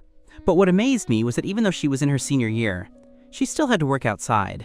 This also indirectly proved that her family situation was, as Sushamen said, not very good. Thinking about how she had to work as a student yet still maintained the top rank in grades, that was truly impressive. Sister Yun was very considerate and didn't disturb us further. She left after greeting us. I turned to Luna and asked, You usually work here? It's so far from the school. Luna replied, I only come on weekends. It's not far from my house, and the pay is relatively high. But she didn't want to dwell on the topic and quickly shifted the conversation, leading me to start the machine. She picked out a ball and handed it to me. Try the feel of it first. I was sensible enough not to press her further. I took the ball and said with a smile, Didn't we say we were going to have a match? How shall we play? I'm not sure if the rules I played abroad are the same as here. After saying that, I held the ball and walked slowly to the lane, throwing it to test my feel. With a crisp crash, I knocked down 3 pins. Luna watched my standard form with admiration in her eyes. However you want to play is fine with me. I walked over and grabbed another ball, then threw a second one. Crash! This time, 7 pins fell. I looked at her confidently. How about this? We play 10 frames and see who has the higher score. What do you think? Luna smiled faintly and nodded. Sure. What do you want to bet? I thought for a bit. The winner can make one request, provided it's not too outrageous and is something doable. Deal, Luna agreed. My eyes twinkled with a bit of mischief. Then I'll start first. We'll take turns. Luna had no objections. Even though she could tell I looked like I had a little scheme going, she didn't mind. I had tried twice already, and now it was my third throw, so my feel had returned. This time I scored 8. It was Luna's turn. She hadn't had a chance to practice, so her first ball wasn't great, only 2 points. I even comforted her. Don't worry, you'll find your rhythm after a few more throws. Bowling is all about the feel. Few people score high on their first try. You have to find the sensation before you can aim accurately. On my second frame, I did well again, getting 7 points. It was Luna's turn. She held the ball and walked up, eyes focused ahead. After the ball hit the floor with a thud, she actually knocked down all the pins. A strike! I was dumbfounded. What was going on? Who gets a strike on their second try? This wasn't scientific. I gave a dry laugh. Good luck there. Luna smiled and didn't explain much, just echoing my words. Yeah, lucky? I underperformed and only got 2 points. Luna glanced at me, the smile still on her lips. She walked up with a beautiful posture and threw another strike. My jaw nearly hit the floor. Once could be called luck, but twice in a row? That's called skill. Luna curled her lips slightly. Just a good feel for it. I was shocked. Her feel was too good. Strikes aren't that easy to come by. I've had consecutive strikes before, but usually only toward the end when I'm in the zone, not like her. By only the third frame, before even warming up, she gets 2 strikes. Can we still play together happily? It was my turn again. Spurred on by Luna, I was extra serious this time, thinking I had to get a strike or I'd lose my momentum. However, I only got a 9, missing just 1 pin. I swung my arm in frustration. Just a tiny bit off. I was so annoyed I could have spit blood. Luna encouraged me. You'll get a strike next time. Keep going. It was her turn. She threw quite casually this time, but the result was the same. Another strike. I stared at her as if she were an alien. Are you even human? How can you be so accurate? With a warm smile, Luna explained, working here, I'm sometimes asked to play with customers, so I practiced my aim. Before the match was even over, I already felt like I had lost. I said considerately, why don't we forget about the bet? We're just here to kill time and have fun. How can we do that? I said seriously, staring at her. Since we made a bet, we have to stick to it. Don't worry, I'm not a sore loser. And don't you dare think about letting me win on purpose. Luna answered softly, her gaze fixed on my determined expression. That earnest look of mine made it hard for her to look away. Unsurprisingly, I lost. Originally, Luna was going to make a random request. But I stopped her, saying the request couldn't be made now. She had to think about it seriously first. It was a matter of respect for the loser. Luna laughed helplessly. She had never seen someone so serious about losing. In the end, she could only go along with me. We played all afternoon and were quite tired, so we decided to head back to school. After parting with Luna, I returned to school alone because my bag was still in the classroom. By the time I got back, school had long since dismissed. There were only a few scattered students on campus. Fortunately, the classroom door wasn't locked, so I successfully retrieved my bag and headed out. I stood at the school gate looking around, wondering if Natsumi would be hiding in a corner waiting for me like last time. But after waiting for over 10 minutes as it grew dark, there was no sign of Natsumi, let alone her very conspicuous sports car. My expression slowly darkened as I looked at the empty roads on both sides. Not a single car in sight. I called out her name, but after another minute, no one appeared. I figured that Brat had already left and had no intention of picking me up. Just then, the new guard I met this morning walked over and said, "Student? Are you waiting for Miss Shu?" She left before school even finished. Hearing this, my face turned half black with anger. That Brat, she really went home without me. She was the one who said those hurtful things to me, yet she didn't show a hint of remorse? She didn't even think about apologizing. Natsumi never used to be like this. I felt a mix of frustration and sadness. Does everything change once you grow up? The more I thought about it, the angrier I got. I decided not to go home. I rummaged through my bag. I counted over 3,000 in cash, money I had scavenged from Natsumi's bag this morning. After thanking the guard, I hailed a taxi. I want to go to a hotel. The most expensive one. The driver was stunned and looked back at me oddly. "Student, are you sure you want the most expensive one?" I acted like a tycoon. Just drive. The driver didn't object. As long as the passenger paid, he'd take them anywhere. Half an hour later, the taxi stopped in the most expensive part of the city, in front of a magnificent hotel. I acted generously. Keep the change. The driver smiled happily. Thank you. As expected of a 6-star hotel, there was a receptionist to open the car door for me. With a friendly smile, he said, "Welcome. Are you checking in?" Yes. I was originally a young master from a wealthy family, so I didn't need to fake the aura. I was escorted to the front desk. The receptionist gave a professional smile. "Hello, sir. What type of room would you like to stay in?" I thought for a moment. "I want the best presidential suite." The receptionist froze as if she had misheard. "Are you sure? The price for our presidential suite per night is..." I didn't care about the price. It wasn't my money anyway. I imperiously took out the supplementary black card and placed it on the marble counter. "I'm sure. I want the presidential suite, the best and most expensive one." As soon as she saw the black card, the receptionist regained her professional smile and bowed politely. "Please wait a moment. I'll process that for you immediately." I got my room card and took the elevator up. The elevator went to the top floor. There were only 3 presidential suites here. Mine was the middle one with the best view. Someone even escorted me up, opened the door, and stood by for my orders. I gave a tip and sent them away. The presidential suite was incredibly lavish. The living room alone was massive. Before long, I was lying on the sofa, half asleep. Too much had happened today. Misunderstandings, arguments, skipping school. It had been a busy day. I'd rest for a bit and deal with everything else later. As night deepened, Natsumi returned to the apartment. Though she didn't want to admit it, she was still worried about me. Finding the house in complete darkness, she immediately frowned, a bad feeling rising in her heart. That brat couldn't have stayed out, could he? The thought flashed through her mind. She quickly turned on the lights and called out, "Haru!" No response. Natsumi's face turned dark. She searched through every room. Indeed, no one was there. It was 11 p.m. and he still wasn't back. Natsumi wondered if I was spending the night out with Luna. At this thought, she stomped her foot hard. "Haru, you idiot! You've only known her for how long, and you're already so infatuated that you won't even come home?" Clearly, it was no longer the time to be stubborn. She quickly dialed my number. When she looked for me this morning, my phone was off, but now it was showing a busy signal. At least it was on. Natsumi blinked as she thought of a possibility.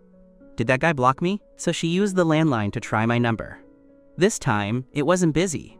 He really had blocked her. Natsumi's chest heaved with rage.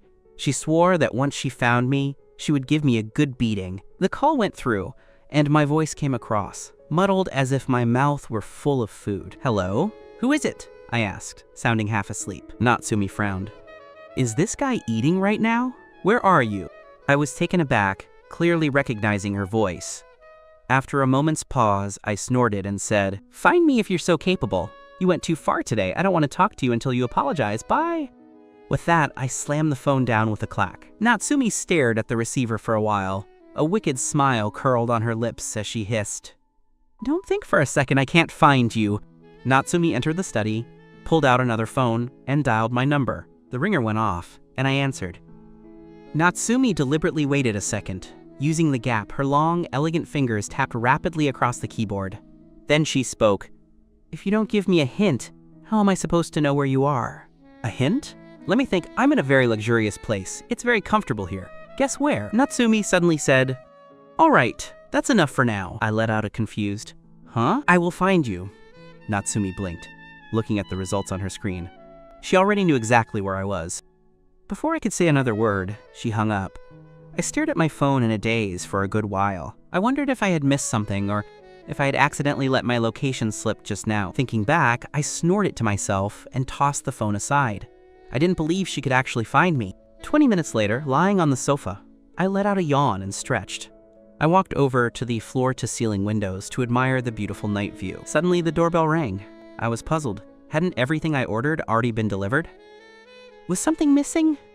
Without a second thought, I went to open it. "Haru! Haru!" A petite figure barged in before I could even react. I saw the person's face clearly. "How did you know I was here?" I couldn't believe it. She actually found me. Natsumi scanned the entire suite. After confirming Luna wasn't there, she finally felt relieved. When she found out I had checked into this hotel, She was worried I might be with Luna, so she had sped all the way here. A 30-minute drive took her only 20. "Let's go, come home with me." She grabbed my hand and tried to pull me toward the door. I grimaced and struggled to pull my hand back. "I'm not going back." The strength difference between a guy and a girl was too much.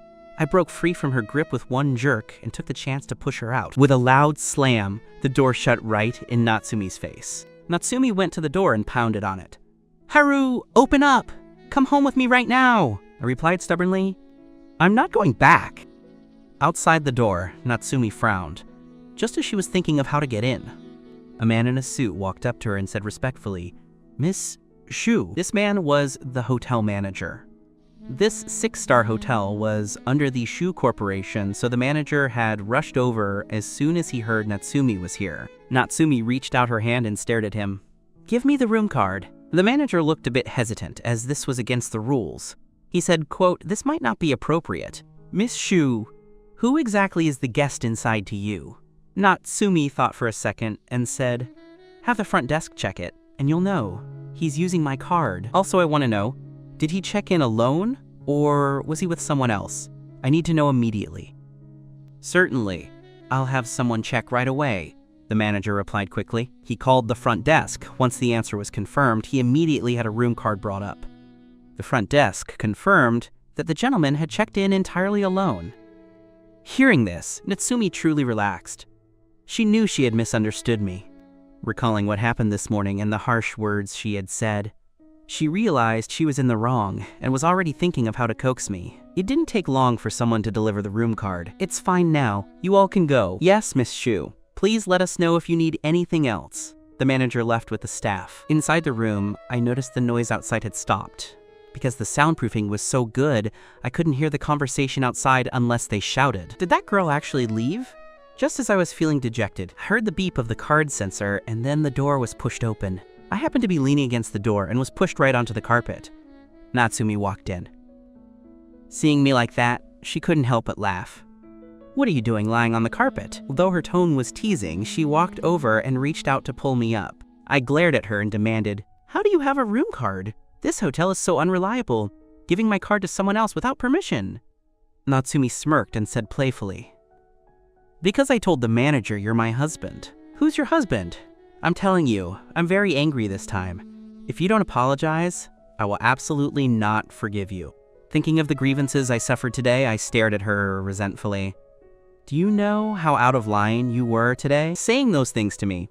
Do you really think I've become that kind of guy?" Natsumi thought back to the day's events and wasn't very happy with herself either. She took my hand, shaking it gently with a spoiled tone. "I'm sorry, okay? I don't know what got into me today. Forgive me, please." Hearing her say, "I'm sorry," my mood improved significantly. I wasn't as angry anymore, and my expression softened, but I still had to explain myself. "I only see Luna as a friend. I know she has a boyfriend. No matter how much I admire her, I wouldn't ruin her relationship." Natsumi watched my expression and knew I wasn't lying. Especially when I mentioned Luna, there was no romantic longing, just a flat tone, like mentioning any other friend. The weight on her heart seemed to vanish, and she felt much lighter. But she still asked with some lingering concern, "Then what happened today? You skipped class with her, didn't you? Where did you go?" I froze and looked at her in surprise. "How did you know I skipped class with her?"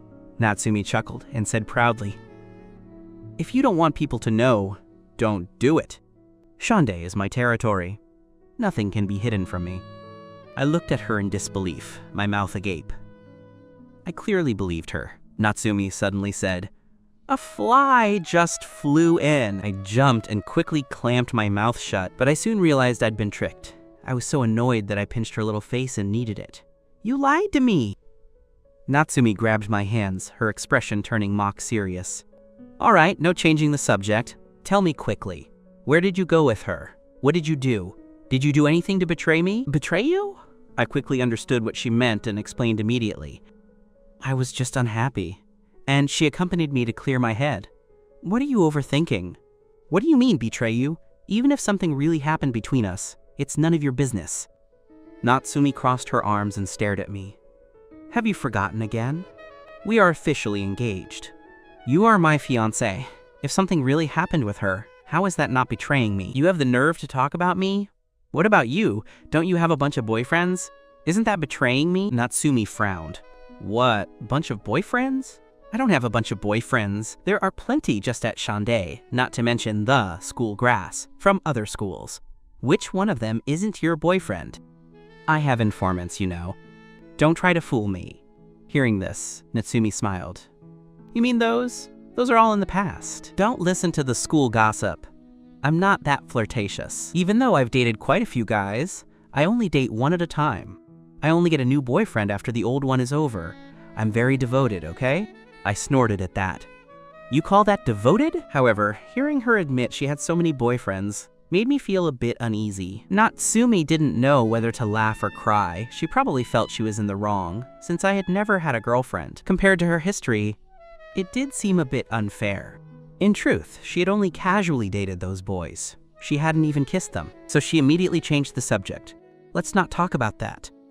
Anyway, I've already broken up with my current boyfriend. Now I only have you. Is that enough? I was slightly surprised. That's not right. When I went to see you yesterday, weren't you still flirting with him? How did you break up today? Natsumi smiled at me and said pointedly, Wasn't it all for you? I asked in total confusion. What does it have to do with me? Anyway, we broke up. Natsumi suddenly noticed something. Hurry up and tell me. Stop stalling. Where did you and Luna go today? Didn't I just say she just went with me to clear my head? I rolled my eyes at her, not understanding why she was so fixated on this. Natsumi snorted. I want the details. Tell me the exact location. Where did you go? What did you do? Tell me every single thing. Don't leave anything out. Do you hear me? I leaned back against the sofa and sighed at the ceiling. How am I supposed to say? I don't even know where that place was. Natsumi's eyes widened, and she questioned me. You didn't know where it was and you still followed her? Haru, are you stupid? Don't call me stupid. I reached out and patted her little head. Natsumi giggled and grabbed my hand as I reached out. I immediately turned the tables and pulled her toward me. Natsumi, you're the stupid one. Little dummy, little idiot, little moron. I intentionally rattled off a bunch of names and messed up her hair. You dare call me names? You jerk! You bastard! Natsumi shouted at me, her slender hands waving in front of me, trying to hit me. I played a trick and pinned both her hands down so she couldn't move. Yay, you lose! I laughed triumphantly, acting like a mischievous little boy who had pulled off a prank. After struggling with me for a bit, Natsumi made a pouting face. You jerk, you won't even let me win. When we were kids, we were evenly matched, but now I was so tall and she was so petite. It was like night and day. How could she ever beat me? The space on the sofa was limited, and we were playing so recklessly that we didn't realize how close we had become. We were still bickering and didn't notice anything else until I felt it. I panicked and looked away, awkwardly letting go of her. I broke the silence first and said, I just went to a bowling alley with her. It was pretty far from school, over an hour by bus. Natsumi gave a distracted, her focus clearly elsewhere now. I sat to the side.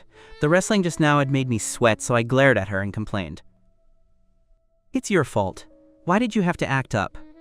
Now I'm all sweaty. She sat right next to me and said, Dear hubby, come home with me, okay? As soon as I heard that, I refused. I'm sleeping here tonight. I already paid for it. It's a waste not to sleep here, and they have a massive free breakfast in the morning. Natsumi looked at me with amusement. Just for a free breakfast? The cost of one night in this presidential suite is enough to buy me breakfast for a year. I'm not listening.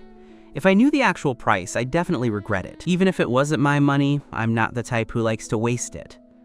At first, I only did it to annoy Natsumi, thinking I'd spend her money to get back at her. Natsumi watched me for a while and finally gave up. Fine then. Tomorrow is the weekend anyway. As she spoke, she walked toward the bathroom. I hurriedly asked, Wait, what are you doing? Natsumi looked back at me.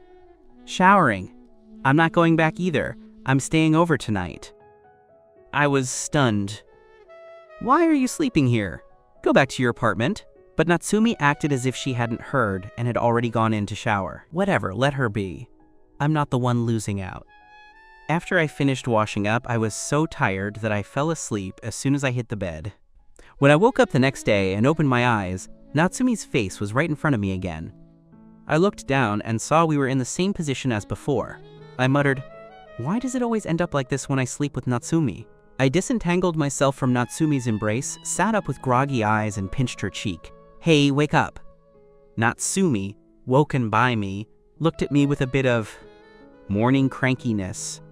After a while, she reluctantly sat up and stretched lazily. Her hair was a bit messy, but it gave her a kind of messy beauty look. Seeing she wasn't fully awake and her eyes were nearly glued shut, I said kindly, "I'll get up first. You sleep a bit more." Natsumi hummed in response and went back to sleep.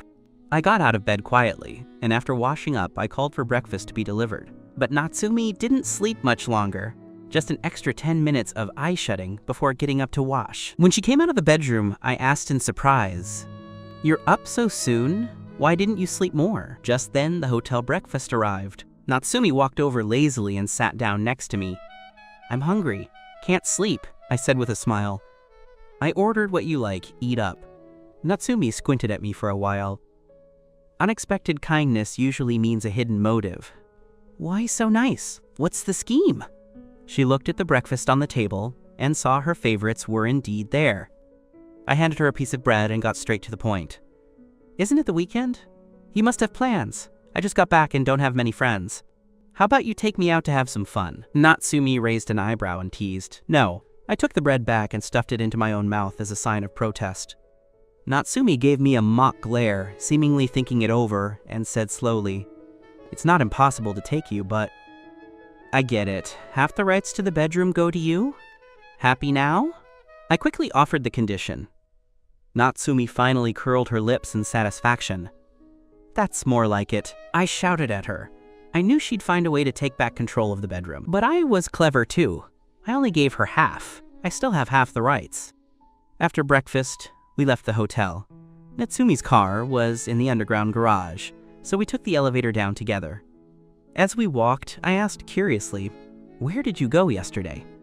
"I went back to school after class, but the guard said you left early." Around the corner of the hotel, a camera was pointed right at us, clicking away, but neither of us noticed. We laughed and played all the way to the garage. These 2 days over the weekend were great. The relationship between us had quietly moved a step closer. On Monday, I went to school and had just sat down in the classroom. Sushaman turned around and looked at me worriedly.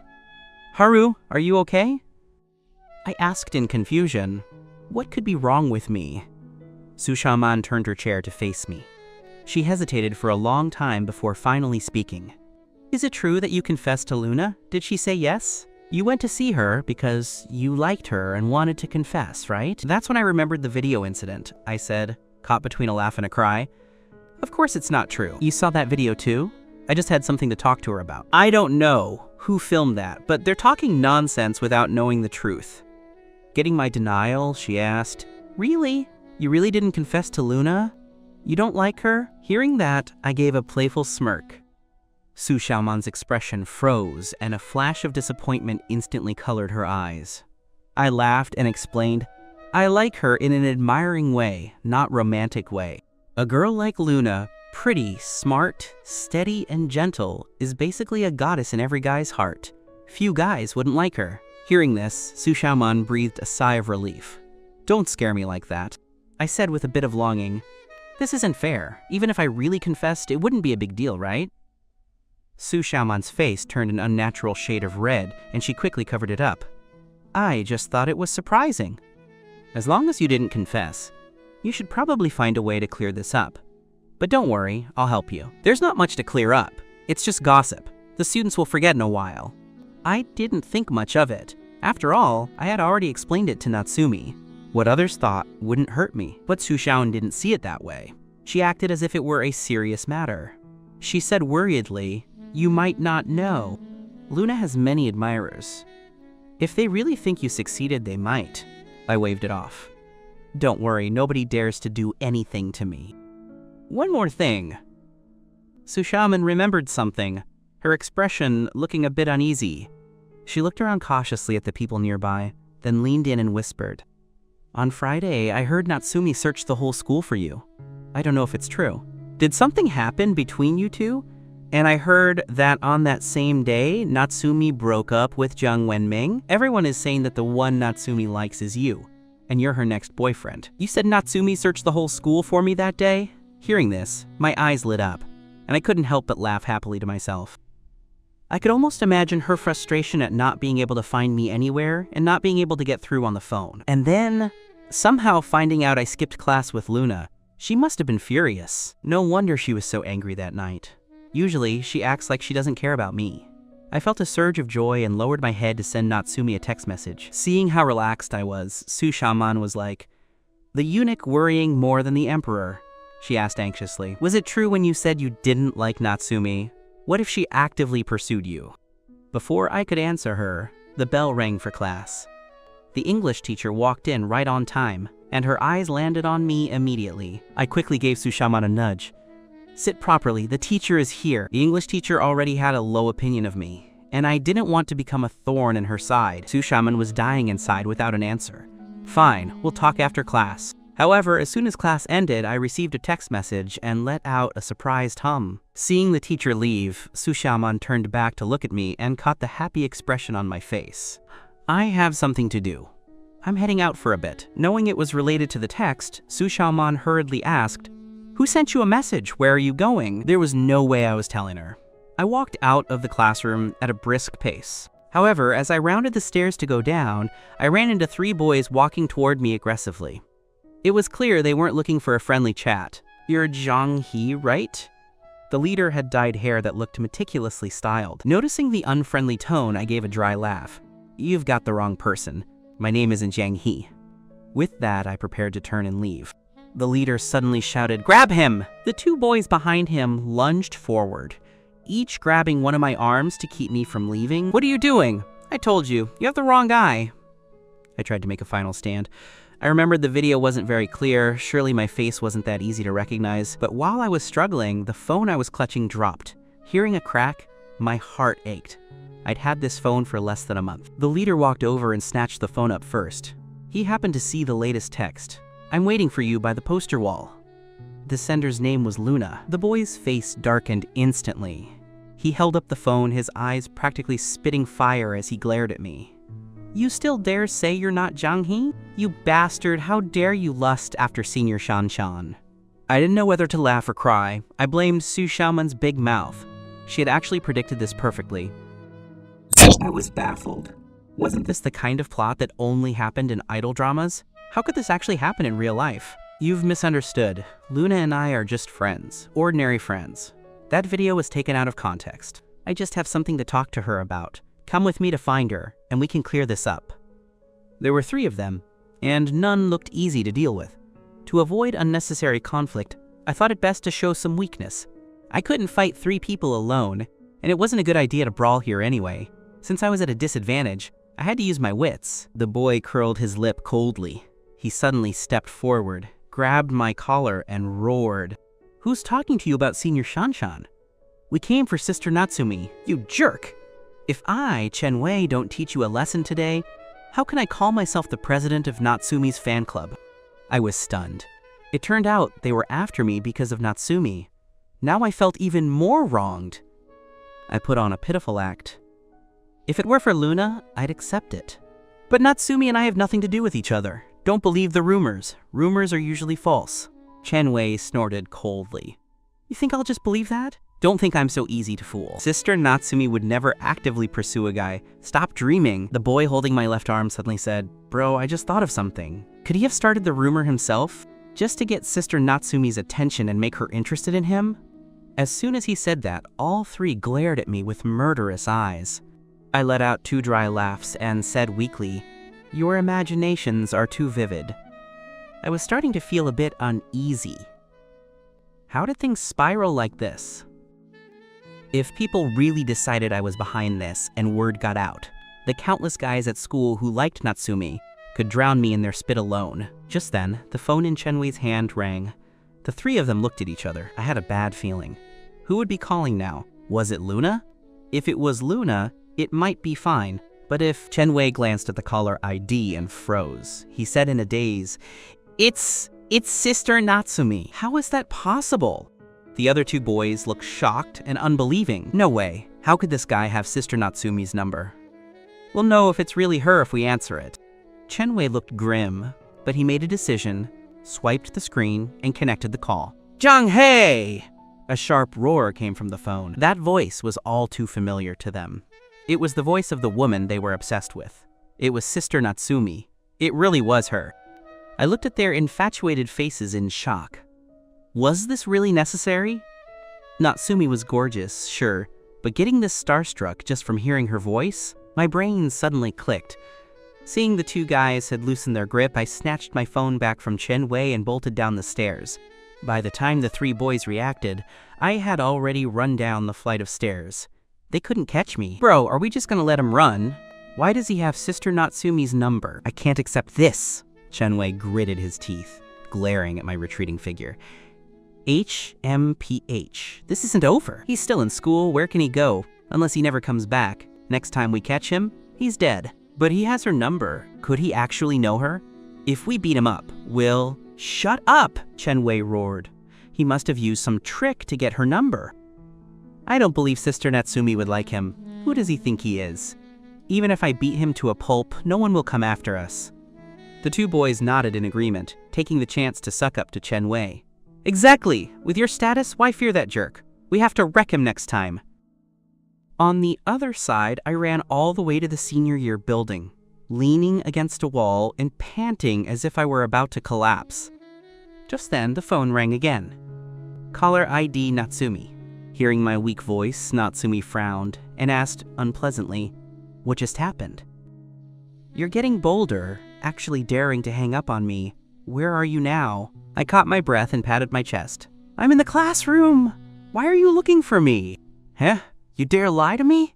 Getting brave, aren't you?" Natsumi let out a cold laugh, immediately seeing through my lie.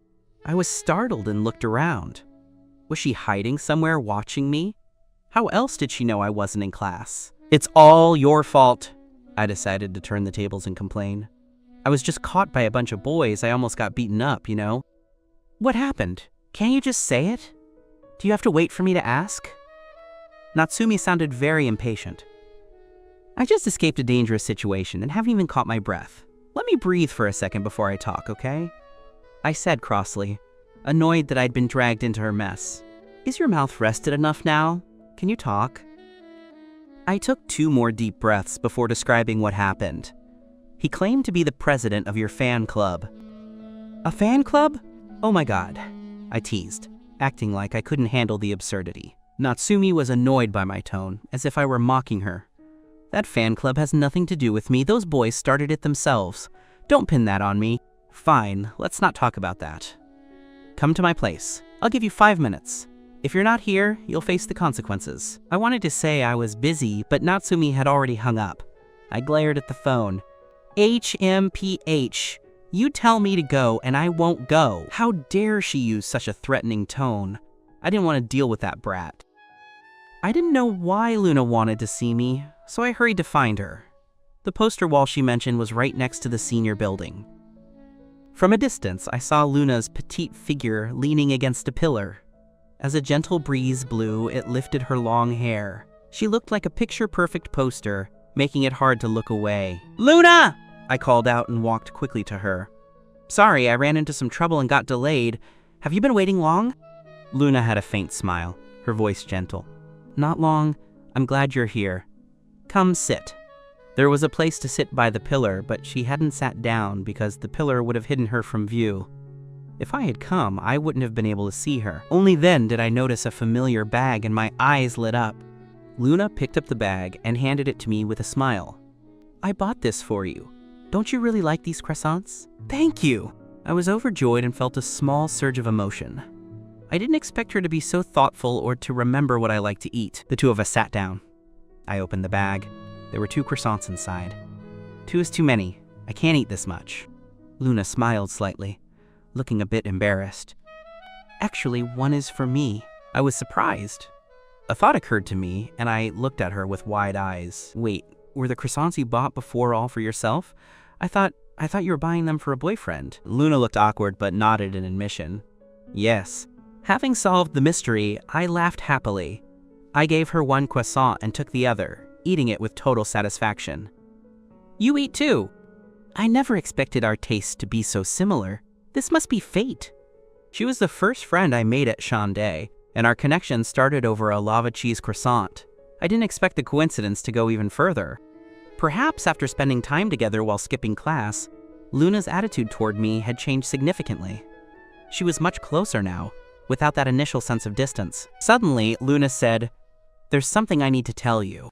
I stuffed the last bite of croissant into my mouth.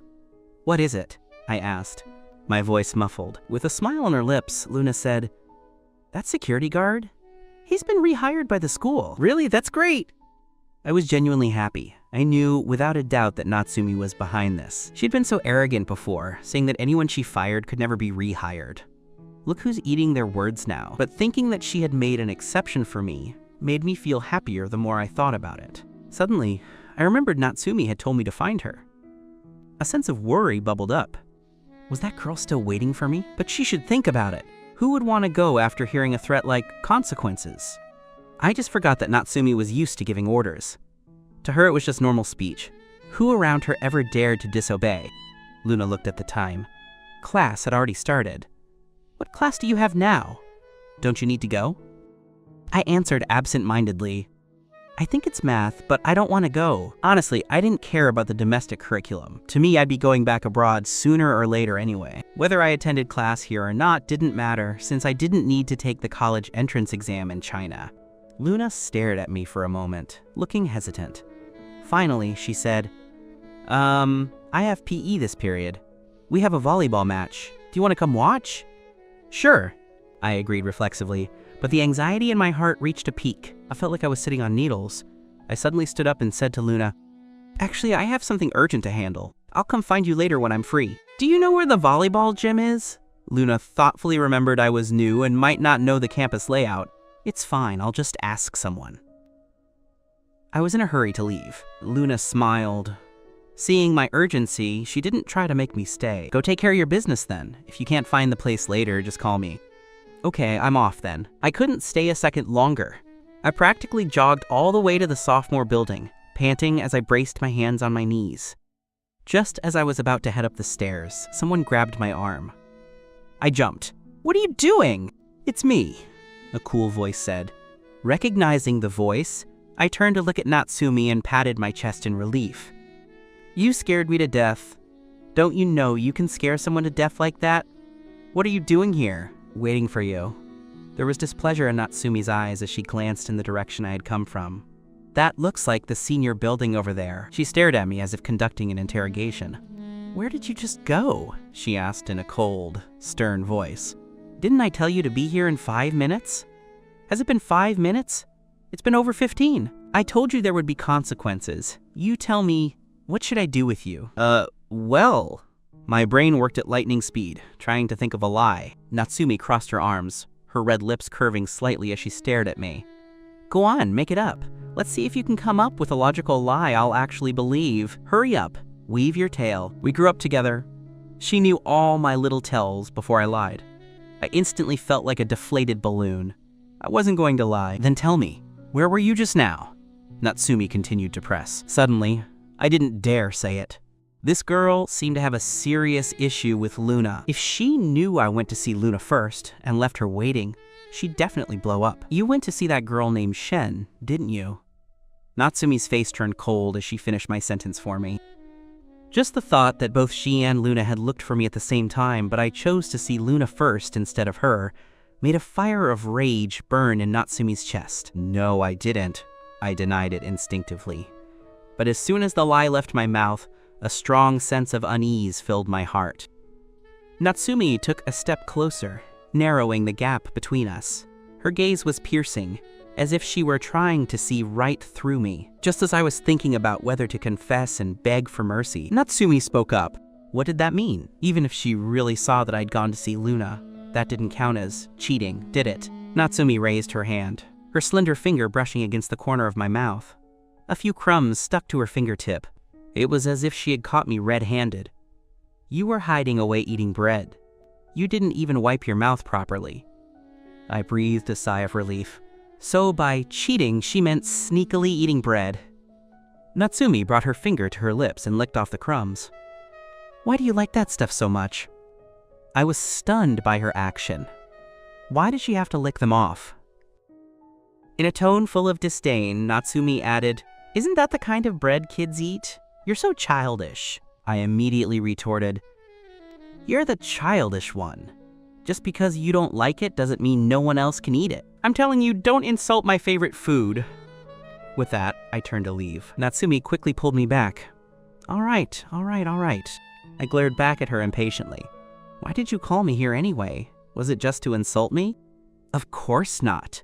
Natsumi knitted her brows, her expression turning serious. "All right, let's get down to business. Who was it? What are their names? Did they do anything to you?" "Didn't I say?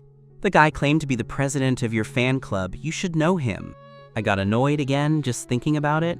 It was all Natsumi's fault that I'd become a target for everyone. Natsumi rolled her eyes. "I told you I don't care about that stuff. Who were they?" "How should I know? Let me think. One was called Chen Wei. I don't know the others." "Chen Wei? Never heard of him," Natsumi said indifferently. "Then forget it. I'm fine anyway. I'll just be careful and avoid them from now on." I'd never dealt with something like this. Though I was a bit scared at the time, it didn't seem like such a big deal now. Natsumi watched me for a while, then suddenly said, "How about I announce to everyone that you're my boyfriend? That way no one will dare mess with you. After all, they're afraid of my family's power." "No, absolutely not," I said, but then noticed her face turning cold. I quickly forced a smile to lighten the mood and explained carefully, "I'm doing this for your sake. If I take the spot of your boyfriend, how are you going to flirt with other guys? Am I right?" Natsumi looked at me with cold eyes, her voice displeased. Did I ever say I needed to flirt with other guys? Natsumi was incredibly upset because she felt my desperate refusal to be linked with her was likely because of Luna. Since I liked Luna, I had to keep myself single. I scoffed, looking at her with a gaze that suggested I'd seen through her nature. "You're so flirtatious, having one boyfriend after another without a break. Can you actually stand not being in a relationship?" Natsumi asked once more with a serious expression. "Do you really not want to?" I nodded vigorously, my face full of indifference. Natsumi's lips curled into a cold sneer. "You said it, Jung-hee. When I find a boyfriend, don't you dare regret it." I spread my hands to show I didn't care. "Go ahead and find one. It's none of my business." We were only forced into this engagement. It wasn't a real marriage, so I wasn't going to restrict her. She should be laughing secretly, but instead, she was losing her temper at me. It was completely nonsensical. "Fine, remember what you said." Her voice sounded like it was squeezed out from between her teeth. She turned and went into the building. "Hey, are you angry?" My reaction was a bit slow, and I only just sensed her rage. But by the time I wanted to chase after her, she was gone. I tried hard to think about it. I couldn't figure out how I'd angered her. I was being so generous, giving her the freedom to date. I wasn't using the marriage to bind her or demanding she stay pure for me, and yet she wasn't even grateful. She didn't think... Those simps already hated my guts. If she announced I was her new boyfriend now, they'd drown me in their collective spit. I shrugged, unable to understand her. I thought I'd just coax her tonight after school. Then, I turned and left. Natsumi returned to her classroom with a face like ice. The aura around her was so cold and intimidating that even the teacher didn't dare approach or say a word. Usually, when Natsumi came back halfway through a lesson, the teacher would greet her with a smile and a flattering remark. But today, the teacher didn't even dare to breathe loudly, sensing a terrifying atmosphere in the air. Natsumi sat down at her desk and suddenly slammed it with incredible force. Everyone was startled. They looked at each other, not daring to make a sound. No one had ever seen Natsumi this angry. Even her follower, Yukian, was shocked. Who on earth had angered Sister Natsumi? Whoever it was, they were definitely going to have a bad time. On the other side, I planned to watch Luna's match. I couldn't find the venue and was about to call her. I saw a few boys walking toward me from a distance, so I decided to ask for directions. They seemed to be looking for something, constantly glancing around. As I walked over, I heard them discussing something in a very displeased tone. "Where did he go? The school is so big. Do we really have to flip it upside down to find him? What else can we do? He definitely didn't go back to his classroom. The guard said he didn't see him leave, so he must still be in school. He's definitely hiding somewhere. Let's hurry. When we find him, we're gonna give him a real beating." I hesitated, having a strange feeling about this, but I had already walked up to them. The 3 boys were walking toward me, so we came face to face. I spoke up instinctively, putting on a friendly attitude. Excuse me, how do I get to the volleyball gym? The 3 boys stared at me, their eyes sharp as if scanning me. One of them asked, You look familiar. Is your name Jiang He? My heart skipped a beat. These guys were looking for me? Why? Regardless, their expressions were unfriendly. I knew nothing good would come of this. I put on a silly, innocent smile. Jiang He? Who's that? Are you looking for someone? I won't bother you then. Wait! One boy called out. He narrowed his eyes and stared at me. You actually don't know the way to the volleyball gym? Well, I just transferred here. As soon as I said that, I realized I'd messed up. Sure enough, another boy shouted, That's right! That Jiang He guy just transferred here. He is Jiang He. I'm not. Really, it's not me. I denied it quickly. Seeing things were going south, I turned and bolted. He's Jiang He! The 3 boys reacted quickly and chased after me. After running for a bit, at the corner of a path, I saw another group of boys running toward me with menacing expressions. Jiang, he is here! Quick, catch him! Don't let him run! I gasped. Just how many people were looking for me? There was no time to think. Suddenly, a boy lunged out from the side, trying to grab me from behind. Instead, he used too much force and pushed me to the ground. I felt a piercing pain in my palms, but I couldn't care about that now. That group of boys was about to catch up. The boy in front of me had a vicious expression, as if he wanted to kill me. It was easy to imagine what terrifying consequences would follow if I were actually caught. I scrambled to my feet, pushed the boy away with all my might, and sprinted forward. Right ahead was the sophomore building. Natsumi! My eyes lit up. I thought I was saved. When the boys behind me heard me call out Natsumi's name, their faces darkened one by one. This bastard actually wants to win Sister Natsumi's sympathy? How shameless. Chenwei arrived upon hearing the news, glaring at me with a grim face as he gave orders to the others. People chasing me were coming from all directions. At that moment, Natsumi, who was playing with her phone, twitched her ears slightly. It sounded like someone was calling her. Yukian, sitting behind her, was stunned for a moment. After hearing Natsumi's words, she leaned in and whispered, No, I didn't hear anything. Natsumi knitted her brows. An unknown emotion welled up in her heart, making the irritability she had just suppressed flare up even more. Never mind, she said flatly, lowering her head to continue playing on her phone.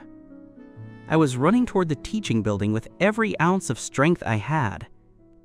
Chenwei grew anxious and shouted, Quick, grab him! Don't let him get away! After all, this wasn't a glorious affair. If they made too much noise and attracted a crowd, it would look bad for them too. There was still a distance to the sophomore building when I was finally caught in the encirclement. There was no way around it. They simply had too many people. I fought back desperately, but I was still pushed to the ground. Chenwei stepped up and kicked me immediately, laughing coldly. Run! Weren't you so fond of running? The other boys also chuckled mockingly, surrounding me in a tight circle. Take him away, Chenwei commanded. Ignoring the pain, I refused to let them pull me up, struggling with both hands and feet.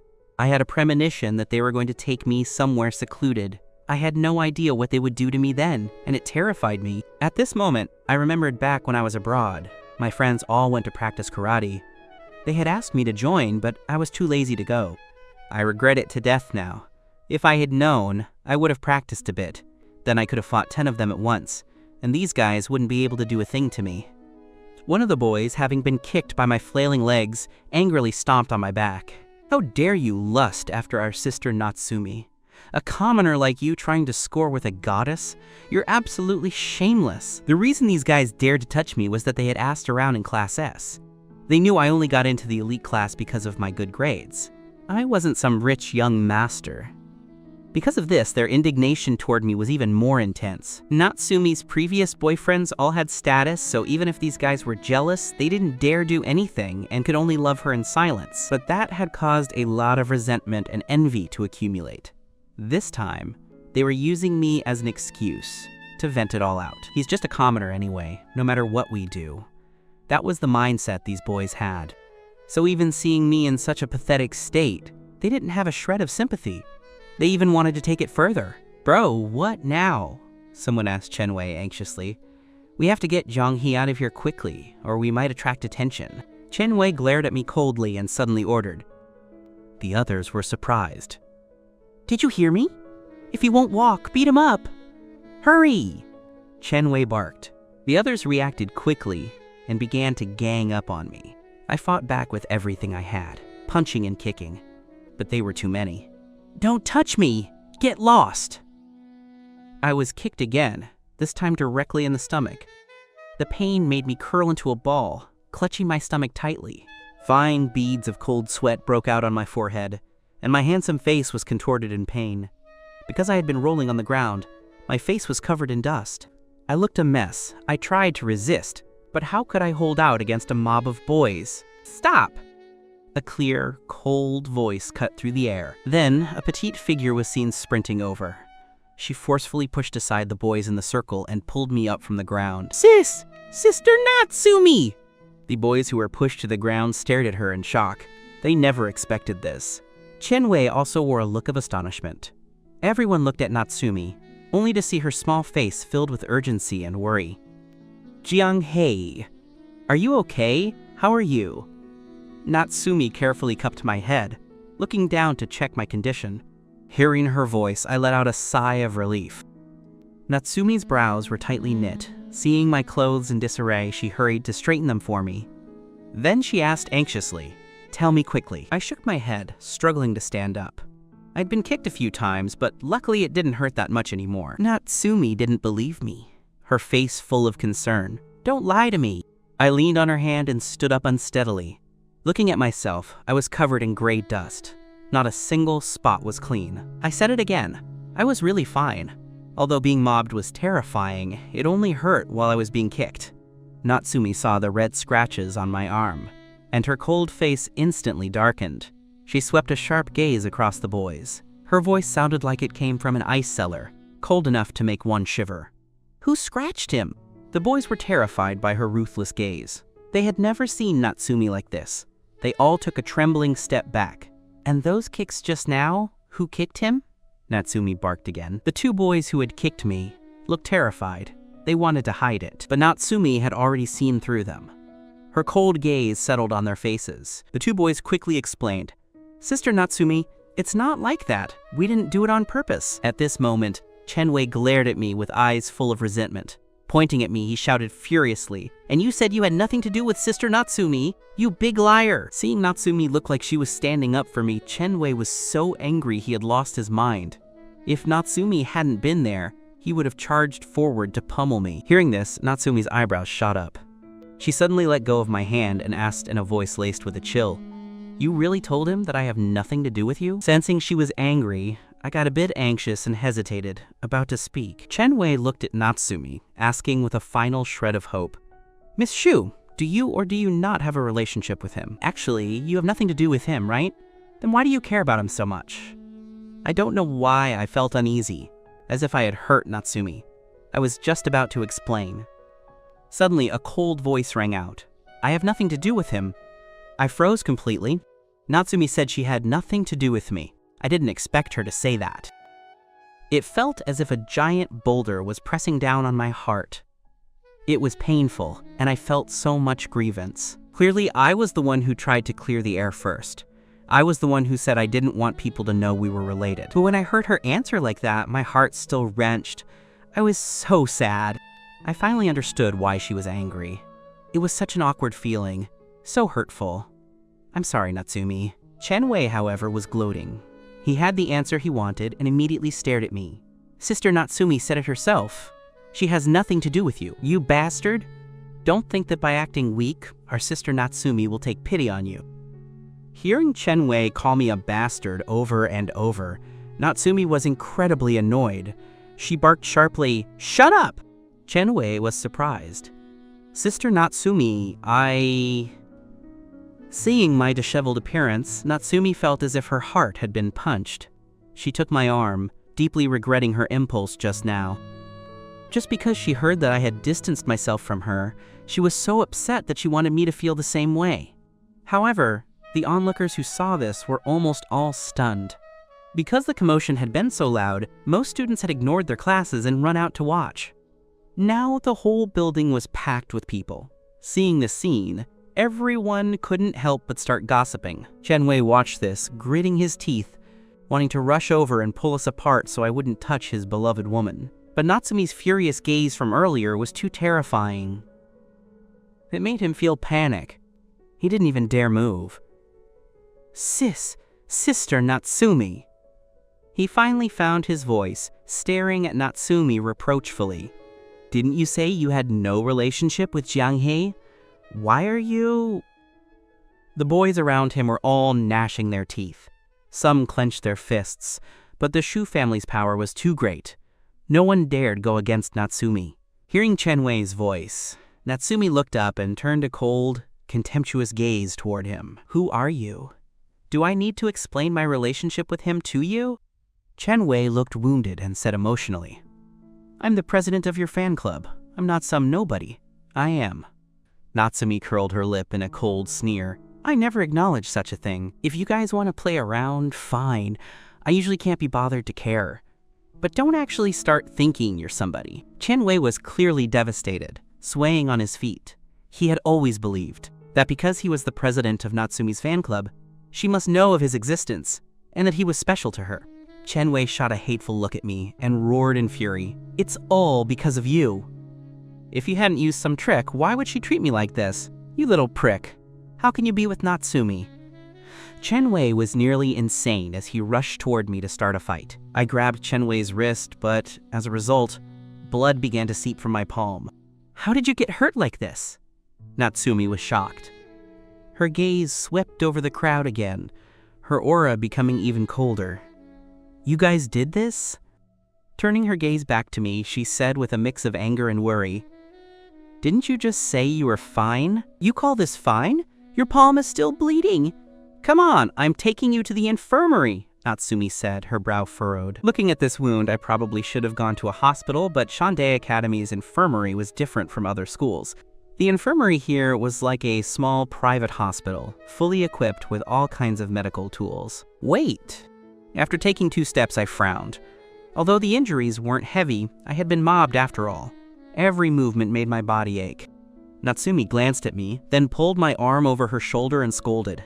Still saying you're fine? Keep acting tough and see what happens. Her sharp eyes swept the circle of boys once more. She said coldly to Yukian behind her, Don't let a single one of them leave. I'll be back to settle the score later. Yu Tian, the follower who was used to Natsumi's methods, couldn't help but shudder, casting a sympathetic look at the boys. She replied respectfully, Understood, Sister Natsumi. Natsumi was about to leave when she suddenly stopped. She turned and stared coldly at Chen-wei, her lips curling into a smirk. Didn't you want to know my relationship with him? Fine, I'll tell you. Chen-wei looked at Natsumi blankly. He suddenly had a strong feeling that he didn't want to hear this answer. Natsumi scanned the crowd of onlookers proudly and announced at the top of her voice, He is my husband. Do you hear me clearly now? Chen-wei's face turned deathly pale instantly. The crowd watching from the building was also stunned. Everyone was either wide-eyed or open-mouthed. For a moment, the air was so still you could only hear the birds chirping in the trees. Natsumi snorted coldly, ignored them, and supported me as we walked toward the infirmary. Once we were far away, I looked at her beautiful face and said with slight dissatisfaction, Why did you say that? Natsumi looked down at me unpleasantly and said pointedly, Do you want to distance yourself from me again? No. Mentioning this made me feel a bit guilty. I wouldn't dare think that way again. You could have said, boyfriend or something else. You didn't have to say husband, Natsumi snorted arrogantly. The mouth is on my face. I'll say whatever I want. I was left speechless. Fortunately, the infirmary wasn't far, and we arrived in just a few minutes. Natsumi helped me over to a hospital bed and had me sit on the mattress. She barked urgently. Then a figure came running in. Coming! Coming! Before the doctor even got close, Natsumi glared at him. Can't you move faster? The doctor wiped the cold sweat from his forehead and quickened his pace. Standing beside her, he bowed and asked, Miss Shu, is there something wrong? Can't you see the patient here? His hand is injured. Hurry up and treat his wound. Natsumi was very anxious. She held back her temper to calm down slightly. The doctor quickly turned to me on the bed to check the injury. It was just a scraped hand, a very minor injury. Seeing Natsumi so anxious, the doctor had thought it was a grave injury. Although he was complaining in his head, he didn't dare show it on his face. He nimbly treated my wound and had it bandaged in a few minutes. Then Natsumi frowned and said, "He was also kicked several times just now. I don't know if there are internal injuries." "Certainly, Miss Shu." The doctor stood up and reached out toward me. "Wait! What are you doing?" Before the doctor even touched my clothes, Natsumi barked at him, making him jump, facing Natsumi's look, which was like she was guarding against a predator. The doctor wiped more sweat and explained carefully, "Miss Shu, didn't you want me to examine him?" Natsumi frowned, thought for a moment and said, "I don't want you. Get a male doctor over here, hurry!" "All right, I'll go right now." The female doctor actually breathed a sigh of relief and hurried out. Sitting on the bed, I watched the doctor leave before saying, "You're a girl. Why are you so fierce?" "I'm fine now. You don't have to worry." Saying that, I held up my bandaged hand to show her. "It's much better now. After disinfecting and applying medicine, the wound feels very cool and not as painful."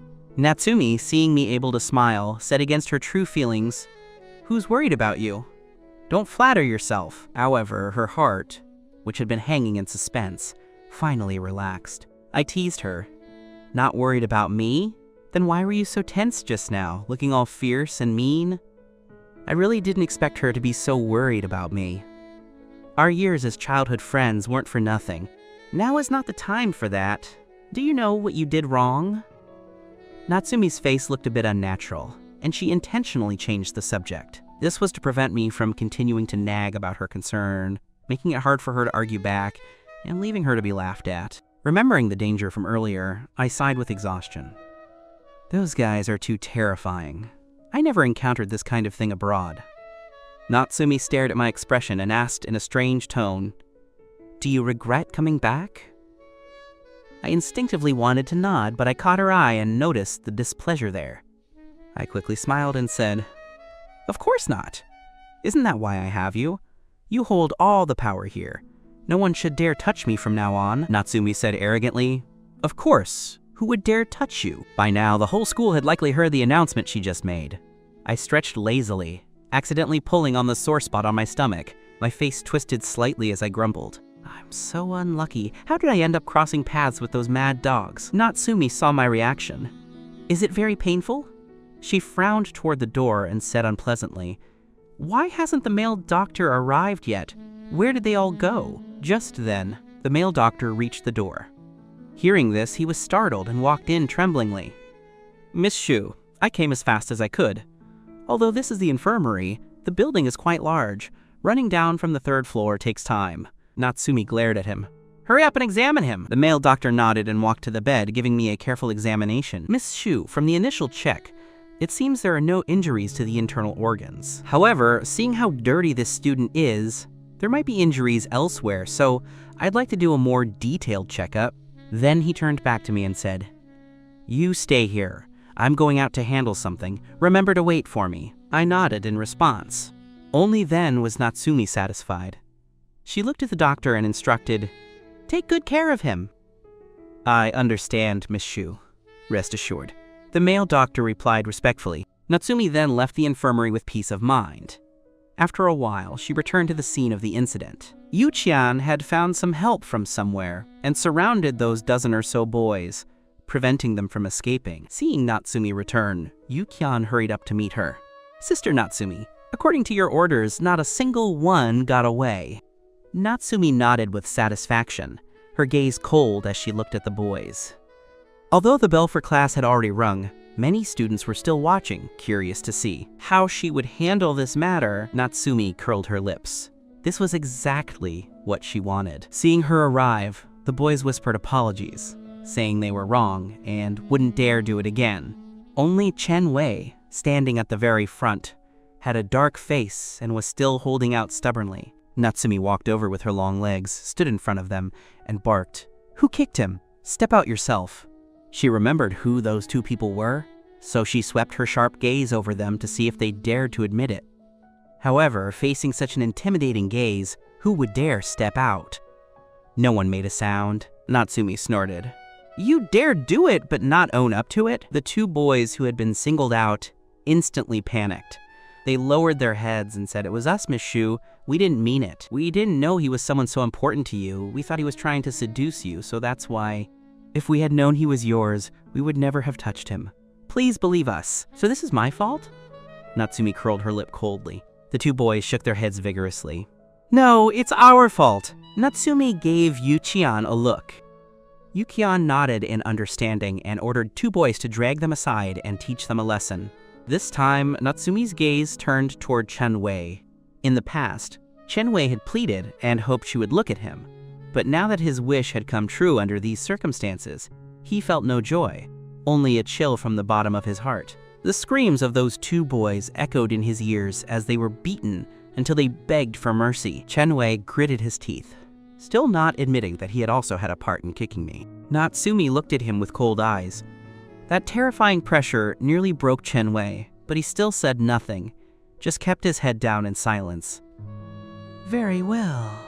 Natsumi's beautiful red lips curved coldly. Her deep eyes made it impossible to tell what she was thinking. She moved her gaze from Chen Wei to the other boys and suddenly gave a command. "Kneel!" The boys looked at her in shock. The two who had just been taught a lesson were also dragged back to their original spots. Natsumi said sternly, "I want you to kneel all the way to the infirmary and apologize to Zheng He." The boys' eyes widened in astonishment, but no one dared to say no. At that moment, one boy knelt down. Seeing this, the other boys quickly followed suit. Only Chen Wei remained standing, still holding out stubbornly, his fists clenched tightly. He saw that Natsumi wasn't using any schemes to force a confession, and he assumed it was because she was mindful of his status and didn't dare be too harsh with him. After all, he was the eldest young master of the Yang group, and his family had a business partnership with the Zhu family. Thinking that Natsumi was merely wary of the relationship between the two families and wouldn't dare touch him, Chen Wei felt a slight smugness in his heart until a pair of long legs walked up to him. Chen Wei felt a gaze upon him. He realized it was Natsumi. Even so, his heart couldn't help but tremble for a moment. Natsumi's smile carried a hint of cruelty. "Don't want to kneel? You have a lot of backbone. I just wonder if you'll still have this much backbone if your family collapses. Take a guess. How long would it take for me to crush the Yang group?" Chen Wei stared at her in shock, the blood seemingly drained from his body as a deep shiver ran through him. He felt like the person before him was a terrifying demoness. He knew Natsumi truly would do it. Moreover, with the power of the Shu family, it wouldn't take much time at all to crush an enterprise. Chen Wei's face turned ash pale, and with a thud, he dropped to his knees, his expression completely drained of color. "That's a good boy," Natsumi said with a smirk. The onlookers were dazed. Although everyone knew Natsumi's power at Tsundere was supreme, no one expected that she would make such a grand scene for the sake of a transfer student. Now, everyone understood my status in Natsumi's heart. Afterward, Natsumi turned and walked toward the infirmary. Behind her, a dozen or so boys followed, kneeling and crawling the whole way. The sight was truly farcical. Many of the boys had long been annoyed by Chen Wei's usual arrogance. Before, he had used his position as president of Natsumi's fan club to act like a tyrant every day. Seeing him in such a pathetic state, those boys were secretly laughing. Most of the girls were just there for the drama, so everyone followed along to the infirmary, wanting to see what would happen next. In the infirmary, I was having the male doctor apply medicine to my bruises when I suddenly heard a commotion, seemingly coming from downstairs. "Doctor, did you hear something?" I was just about to ask when I heard people calling my name. "Jiang He, we're sorry, please forgive us." It wasn't just once. They were shouting it repeatedly. I was instantly baffled. What was going on? Did Natsumi really go settle the score and bring them here to apologize? Natsumi walked in, first looking at the doctor. "Is the examination finished? How is he?" The male doctor stood up quickly and reported, "Ms. Shu, his injuries aren't serious, just some superficial wounds. He'll be fine after some medicine." Only then did Natsumi relax. She walked over and helped me up. "Come here, I want to show you something." Looking at her cool face, I was certain my guess was correct, and a smile spread across my face. However, when I walked to the balcony and saw the scene below, I was completely stunned. Over a dozen boys, including Chen Wei, were kneeling on the ground, kowtowing and shouting for my forgiveness. My jaw dropped. I turned to Natsumi in shock, and asked blankly, "What? What is this?" Natsumi said with a smile, "They are apologizing to you. Just watch. Let them go only when you feel satisfied." I didn't know whether to laugh or cry. This was way too much, although I did want to teach them a lesson. After all, when they were mobbing me earlier, they were incredibly arrogant and didn't show any mercy.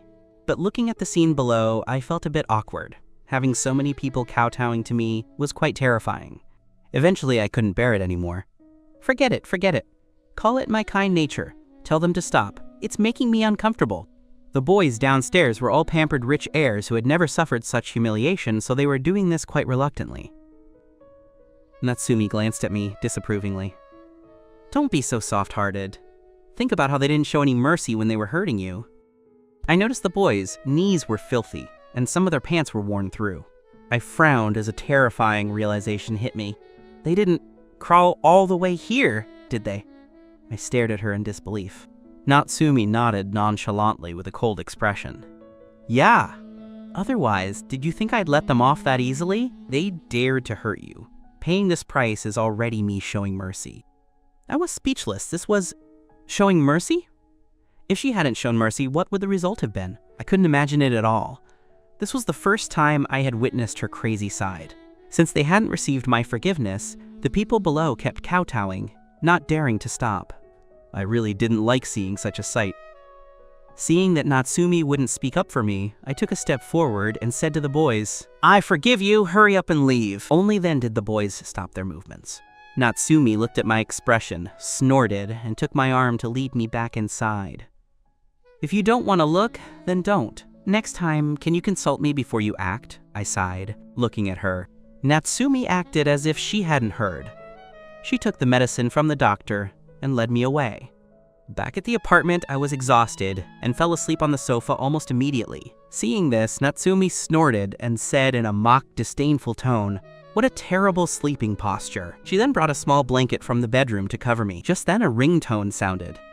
It was the phone in my pocket. I was disturbed by the ringtone, my brows furrowing, as if I were about to wake up but didn't want to.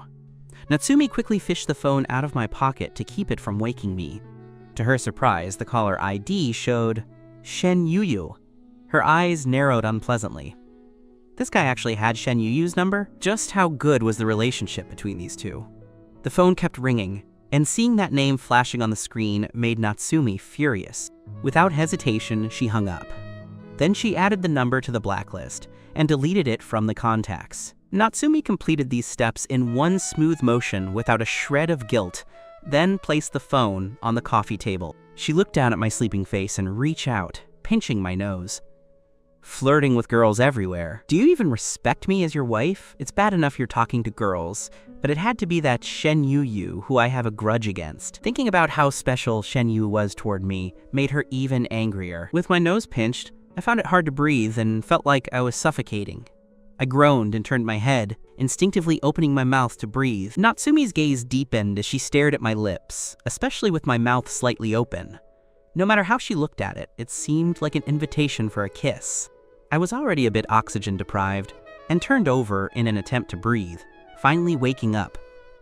Natsumi saw my eyelids flutter and knew I was waking up. She quickly straightened up and moved away, pretending she knew nothing. I opened my eyes groggily and looked at her. Natsumi pretended not to see me, looking elsewhere. I sat up and gave a huge yawn, stretching lazily. I reached out to wipe my mouth and found it was wet. Hey, did I drool in my sleep? I quickly wiped it away with the back of hand to destroy evidence, lest Natsumi see it and mock me. Once my eyes cleared, I looked at Natsumi curiously. "Why are you sitting on the floor? What are you doing?" Natsumi's usually clever brain stalled for a few seconds before she stammered out an excuse. I'm meditating." I looked at her weirdly. The word meditating didn't seem to suit her at all. Natsumi suddenly stood up, regained her cold demeanor, and glared at me. "What I'm doing is none of your business. Aren't you tired? Go sleep in your room." With that, she walked into the study with her long legs and slammed the door shut. I stared at her back in a daze and scratched my head. What is up with this girl? I felt a bit thirsty and was about to get off the sofa to get some water. Suddenly, the study door opened. Natsumi walked out expressionlessly, her eyes fixed on the phone on the coffee table. She walked over quickly. "Lend me your phone for a second." Before I could react, she snatched it and headed back to the study. "You have your own phone. Why borrow mine?" I was confused. But solving my thirst was more important, so I didn't chase after her. My phone didn't have any secrets anyway. Back in the study, Natsumi hurriedly deleted the call record from Shen Yue. She had forgotten that part and only remembered after going inside. Luckily, I had just woken up and my reactions were slow, so I didn't suspect her. After deleting the record, she came out with the phone. I was gulping down water. "Natsumi, I'm hungry." "There are only biscuits at home," I said as I walked toward her. "Give me a sip." Natsumi reached out and snatched the mineral water from my hand. I glared at her grumpily. "If you want a drink, get your own." Helplessly, I went back to the fridge and grabbed another bottle. Natsumi tilted her head back and drank. She finished the remaining half bottle in one go, stepped on the trash can pedal, and tossed it in. My brain finally caught up. She drank from the water I had already sipped from. Doesn't that mean? Then I thought about how she had many boyfriends, so those sexy red lips must have kissed many boys. My mood dipped slightly and I cursed inwardly. "Player!" Natsumi felt my resentful gaze and frowned, looking at me in confusion. "What's wrong?" "If you're hungry, you'll have to wait. I can't conjure food out of thin air. I'll order takeout for you, okay? Can't you even cook noodles or something?" I had a grudge in my heart, so I purposely wanted to make things difficult for her. Natsumi let out a laugh. "I haven't even boiled water before. If you want to eat something I cooked, you'd better not be afraid of dying." I stared at her and snatched my phone back. "I don't want to torture myself, just order the takeout." After saying that, I went to the bathroom. Suddenly, the phone rang. I felt a bit embarrassed. "I'm in the middle of using the bathroom. Why call now?" The caller ID showed an unknown number. I didn't think much of it, assuming it was a wrong number, and answered. "Zhang Hei?" A soft, pleasant female voice came from the other end. It was Shen Yue. I almost choked on my own spit. "Ahem, why is it you?" Shen Yue asked. "What are you doing? Is it inconvenient to talk?" I felt awkward and didn't want to say I was in the bathroom. "No, nothing. Why are you looking for me?" I asked in a lowered voice. Shen Yue paused. "I called you earlier, but you hung up. Then when I called again, it wouldn't go through, as if I'd been blacklisted. But I didn't think you would do that." I said in surprise. "You called me? I didn't get it. When was this?" Shen Yu replied. "Just 10 minutes ago." 10 minutes ago, I was still asleep. I understood instantly. There was only one person near me then, Natsumi. It didn't take a genius to know it was that girl's doing. She saw Shen Yu calling and hung up on her. And she blacklisted her. She had just taken my phone for no reason. It was definitely to destroy the evidence. Curse her! How could that girl do that? Thinking of this, I quickly apologized. "Shen Yu, I'm sorry, my friend did that." Shen Yu's soft voice said gently. "It's okay. I knew it wasn't you. How are you? I heard you were beaten up. Is it serious?" So Shen Yue was calling me so urgently out of concern. It seemed she already considered me a friend, which made me happy. "It's not serious. I was going to find you at the volleyball hall, but I was unlucky and got stopped on the way and beaten up." Shen Yue's voice grew heavier. I heard, "I'm sorry. If I hadn't asked you to come, it has nothing to do with you. How could I blame you? If anyone's to blame, it's Natsumi. It's because of her that those crazy fanboys beat me up. Are you really okay? If something's wrong, don't lie to me. I want to know your real situation." I could tell Shen Yue was truly worried. I laughed and said, "I'm fine, really. If I weren't okay, I wouldn't be able to chat and laugh with you now, right?" Shen Yue finally relaxed. "That's good. Can I ask you one more thing?" Her voice turned serious. "Sure." I nodded. From her tone, it sounded like she was about to ask something important. "Is Natsumi your girlfriend?" I didn't expect her to ask that. She probably heard about what happened today. Natsumi announcing in public that I was her husband had surely spread through the school by now. I hesitated on how to explain. Although she isn't my girlfriend, she is my fiancé. Shen Yue said considerately, "If you don't want to say, you don't have to. It's okay. It's not that I don't want to say. It's just, Our relationship is a bit complicated to explain. I rubbed my head, feeling conflicted. I didn't know if I should tell her my real identity and my relationship with Natsumi. I stammered. As for being a girlfriend, not exactly. Shen Yu paused, her voice softening. Let me ask a different way. Do you like her? The romantic kind of like? I panicked. Of course I liked Natsumi. We were childhood friends, as close as family. She was so good to me, how could I not like her? But romantic feelings? I had never thought about that. With that in mind, I answered firmly, of course not. Our relationship isn't what you think. Shen Yu suddenly said in a low voice, Where are you now? Is it convenient to come out? I want to see you. These words made my heart skip a beat, sounding like a lover's whisper.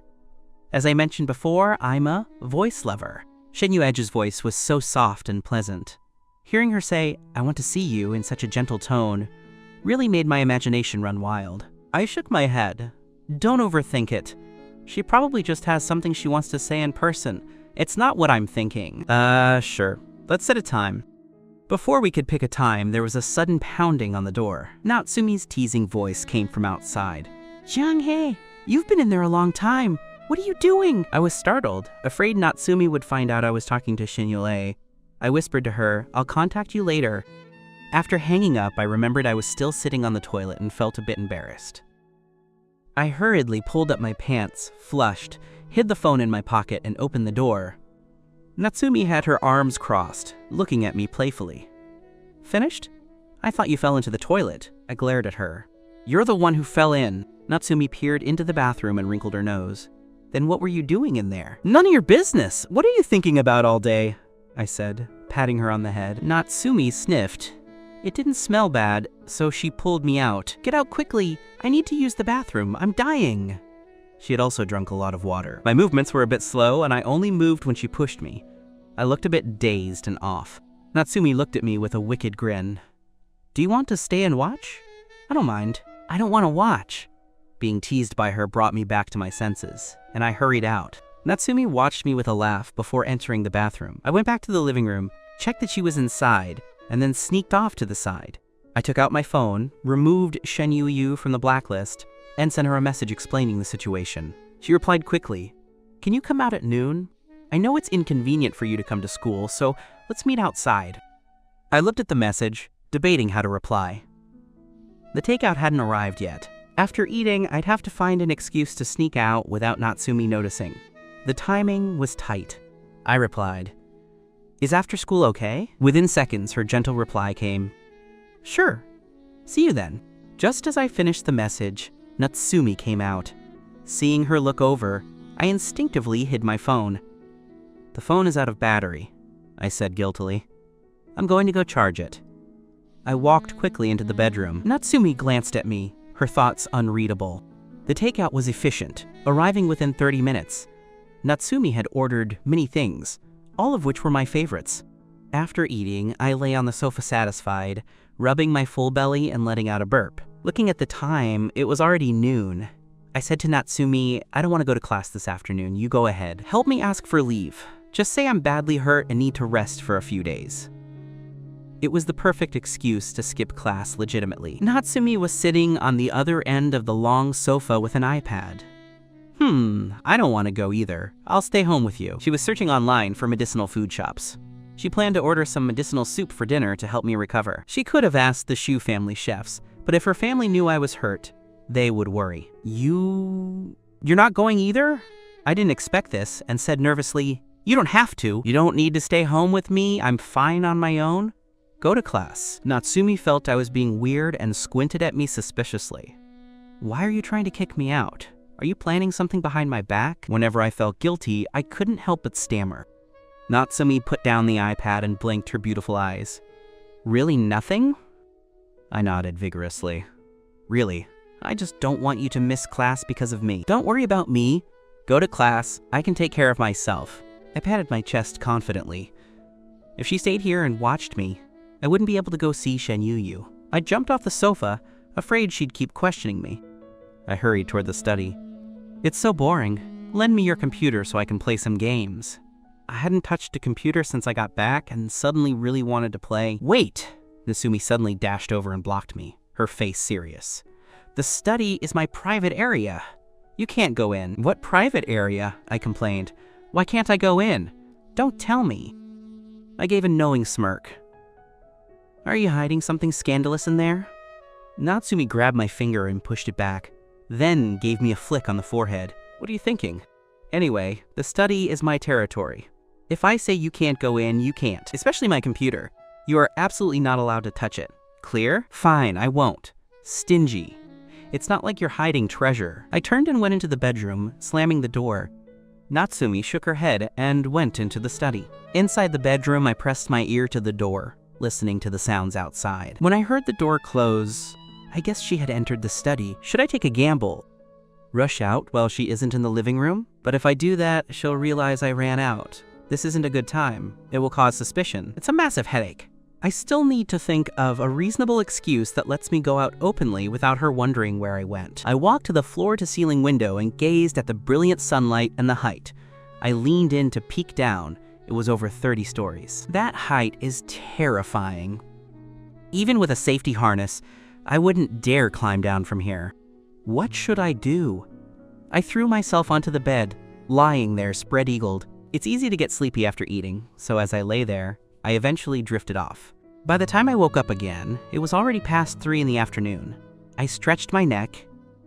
I got up and walked to the living room, glancing at the study.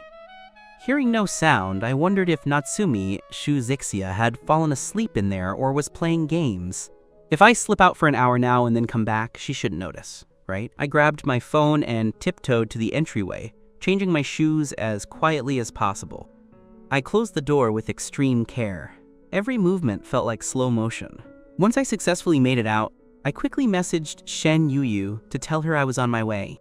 Reaching the ground floor, I waved down a taxi. To Tsundere Academy, hurry! However, I didn't know that, just as I left the apartment, Natsumi happened to walk out of the study. I soon arrived at the meeting spot and walked into the coffee shop. It wasn't too far from Tsundere Academy, just a street away. Tsundere students usually come here to shop after school. As soon as I entered, I smelled the rich aroma of coffee, just as I started looking for Shen Yuyu. I saw her waving at me. I walked over with a smile and sat down. Have you been waiting long? No, she said, thoughtfully handing me the menu. See what you'd like. This place is popular at school. The taste should be good. Sure, I happen to be thirsty. I flipped through the menu and randomly ordered a drink. Then, unable to wait, I asked, Yuyu, did you call me out to tell me something? I wanted to finish our chat quickly and rush back so Natsumi wouldn't catch me sneaking out. Shen Yuyu looked at me and said gently, actually, you can call me Shan Shan. I paused slightly. Calling her Shan Shan felt so intimate. She raised an eyebrow, sounding a bit hurt. I consider you a friend. Do you not feel the same? Of course not. Of course I do. I realized I had misspoke. I corrected myself immediately, nodding my head like a chicken pecking at grain, terrified she'd misunderstand. I originally thought she'd be hard to get close to, and that it would take a long time to become friends. So hearing her say that made me very happy. Shen Yuye was clearly satisfied, a slight smile in her eyes as she looked at me. I steered back to the topic. Is there something important you needed me for so urgently? Hearing this, she fixed her gaze on me, her beautiful voice speaking slowly. Initially, I was worried about your injury, but seeing you so lively, you must really be fine now. In the version she heard, I had been mobbed by boys, injured my hand, and lost a lot of blood. Some even exaggeratedly claimed my internal organs were injured, and I was coughing up blood. Even though I told her I was fine on the phone, she wanted to see for herself to confirm. I was stunned. I thought she had some major news. Who knew it was so different from what I imagined? There's one more thing I want to ask, she said, laughing at my disappointed expression. She looked me in the eye, very serious. What is your relationship with Natsumi? Well, I rubbed my head. How should I put it? She and I are... Shen Yuyu gave a soft laugh. You've known her for a long time, haven't you? You knew her before transferring to Tsundere, and you're very close, right? I didn't expect her to be so direct. I was a bit flustered. It seemed there was no point in hiding it. Just then, a loud voice suddenly came from the side. Jiang Hei. The voice was very familiar, making my body freeze. I immediately thought Natsumi had arrived and caught me. And worse, meeting with her rival, Shen Yuyu. I was dead meat. I turned my head slowly, but before I could see who it was, a figure lunged forward and grabbed my shoulder. "It really is you. I thought I'd seen wrong. Haha. Good thing I called out, or I would have missed you." Recognizing the voice, I turned in surprise. "Aji, what are you doing here?" Songji stared at me. "I should be the one asking you that. Why are you here? When did you get back to the country?" "I've been back for a few days." I hadn't fully recovered and gave a simple reply. Songji kept his arm around me. "Why didn't you tell me? How long are you staying? When are you going back to the US? "I've transferred to Shande now. I'll be staying in the country for a while." But in my heart, I thought, once the marriage arrangement with Natsumi is dissolved, I'll probably go back to the US. "Really? You aren't lying? You really transferred to Shande?" He grabbed my hand excitedly. I laughed and patted his shoulder. "Of course it's real. That's great. Now I can ask you out to go clubbing all the time. By the way, does Natsumi know you're back?" The Song and Chu families were old family friends, though not as close as I am with Natsumi. "She knows." Speaking of her, I remembered Shen Yuyu and gave her an awkward glance. I noticed she had a faint smile, appearing completely unsurprised. Only then did Songji notice the other person. He had been so happy to see me, he hadn't noticed the girl. Once he saw her face, he froze instantly, his eyes widening. "Shh. Shen Yuyu, why are you sitting here with Zhang He?" I wasn't surprised he knew her. After all, she is a celebrity at Shande. But why did Songji's expression seem so strange? His face looked a bit redder than before. Then, Songji suddenly sat down, squeezing me to the side, and stared at her like a fanboy. Even I could feel the heat in his gaze. I wondered, does Songji like Shen Yuyu? I pulled at him and whispered, "Can you tone it down? It's way too obvious." "Jiangyi, tell me, what's going on with you and Shen Yuyu? Why are you having a drink together? Don't tell me you're on a date?" Songji looked at me with a heartbroken expression. "No, don't talk nonsense." I felt the atmosphere was too awkward and told him, Gee, leave first. I'll explain later. Don't cause trouble here." Songjae stood up reluctantly. "Fine, I'm going. I'll call you later. Bye." After he left, I breathed a sigh of relief. "Sorry," I said to Shen Yuyu. She shook her head with a slight smile. "It's fine. Seems I guessed correctly." I was a bit confused. Songji's sudden appearance had made my brain a mess. "You and Natsumi are childhood sweethearts, aren't you?" she said, her voice sounding a bit distant. I was slightly stunned. Since she had already figured it out, I just nodded. "As expected." "I should have guessed," she said quietly, her tone deepening. I didn't know what to say. The atmosphere felt strange. Then I remembered their grudge. Would knowing my relationship with Natsumi change her opinion of me? She suddenly asked, "Were you so upset outside the principal's office because you fought with her about the guard's job?" I was shocked at how accurate her guess was, but I nodded. "One last question." I met her eyes. They were incredibly deep. "What question? You aren't dating, right?" "She only called you her husband to stand up for you." I felt she was right about that, so I nodded. "That's how it is." As for the actual marriage contract, there was no need to mention it. No one would find out anyway. Besides, we didn't need to announce it. After some time, this marriage might be dissolved. A smile returned to her eyes. "Okay, I'm done asking," she added. "Don't worry, I won't stop being your friend just because of your relationship with her. We're still friends." Hearing this, my smile returned. "I knew you wouldn't." I checked the time and frowned, looking anxious. "I'm sorry, I have to go. I've been out for almost an hour. If I don't get back, Natsumi will find out I sneaked out." Shen Yuyu nodded and signaled the waiter for the bill. I didn't fight her for it. I smiled and said, "Next time it's on me, okay?" She remembered something. "Then take me to a movie. There's a US blockbuster coming out this weekend." "Do you mean that movie? I like it too. Sure, I'll take you." I agreed immediately. Then I paused, remembering her boyfriend. "But wouldn't it be inappropriate for just the two of us to go?" she asked, puzzled. "What's wrong with it? Don't you have a boyfriend? If he finds out, he'll be angry. How about this? I'll pay, and you take your boyfriend instead." Shen Yuyu paused for a moment, then suddenly laughed. I couldn't understand her expression. Was she laughing because she agreed? But I was firm. Since she had a boyfriend, I had to avoid any suspicion. The next second, she said solemnly, "I don't have a boyfriend." I let out a surprised, "Huh?" Thinking I had misheard. She curled her lips into a smile. I said, "I don't have a boyfriend, so you can take me. No need to change plans." "That can't be right. Don't you have a boyfriend?" I was baffled. If only one person said it, it might be fake. But it wasn't just Su Xiaoman. Even Natsumi said so. I could doubt Su Xiaoman, but I trusted Natsumi's word. She rubbed her nose, looking embarrassed. The boyfriend thing. I said that on purpose. I was stunned again. I immediately made the connection. Did you use that to reject guys who confessed? And over time, everyone just assumed it was true? No wonder everyone said her boyfriend was mysterious and unseen. He didn't exist. She made a shh gesture. Only you know this. You have to keep it a secret from me. I nodded, still feeling amazed by this fact. She saw my expression and blinked. You look like you're disappointed. I quickly shook my head. No! You're seeing things. I was a little disappointed. Only because I was curious about this mysterious boyfriend. Knowing the secret was just that there was no secret was a bit of a letdown. Then the movie is set for Saturday? She asked, not pressing further. Sometimes my feelings are written on my face, so she understood without asking.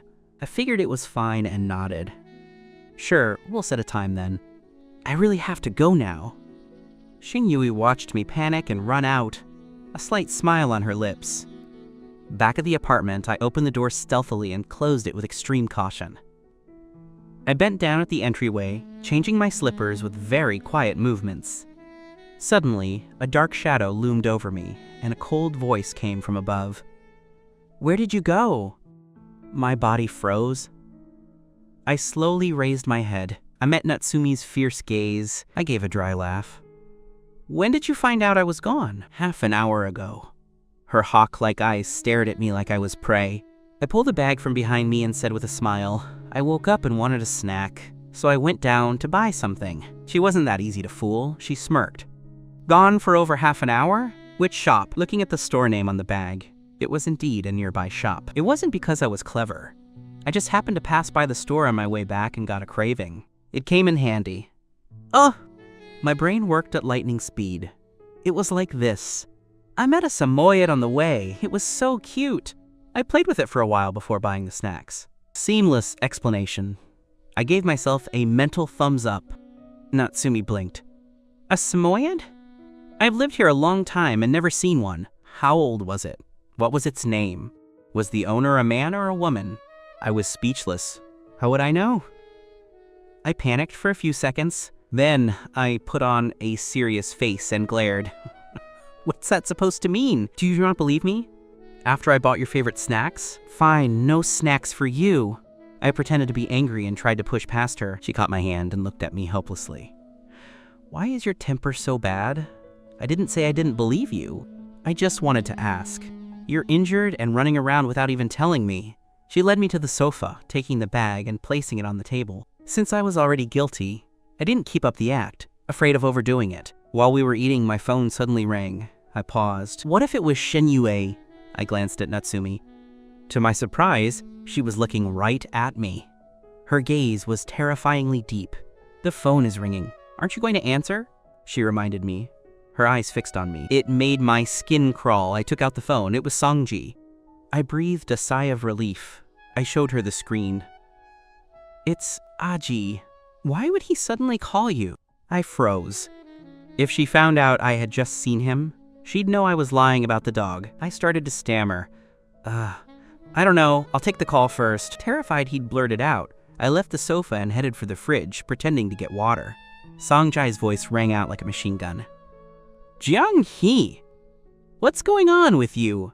And Shen Yuye? When did you meet her? Why were you with her in a coffee shop? Do you like her? I moved the phone away from my ear for a moment. Don't be so excited. Speak quieter. I'm going deaf. Your ears are fine, but my heart is breaking. Do you know how long I've liked her? How could you cut in like that? I didn't know whether to laugh or cry. This guy really does like her. I glanced at Natsumi. While she wasn't looking, I slipped into the bedroom and closed the door. Even though the room is soundproof, I whispered, you have to keep the fact that we met a secret. Don't tell anyone, especially Natsumi. She can't know. Songji asked, why? I'll explain next time. Just remember, she can't know. Got it? Oh, okay. So about you and Shen Yuyu, I clarified. We're just friends. If you like her, go for it, okay? He let out a mournful sigh. I am, but it's not working. She doesn't pay me any attention. I've liked her for so long and never seen her alone with any other guy. I remembered she was cold when we first met. She was blunt when rejecting guys, so Sangji's journey must be tough. He sighed. I know she has a boyfriend, so I can only watch from afar. I really wanted to tell him it was fake, but I had promised to keep the secret. Even to my best friend, I couldn't say anything. I could only silently cheer him on.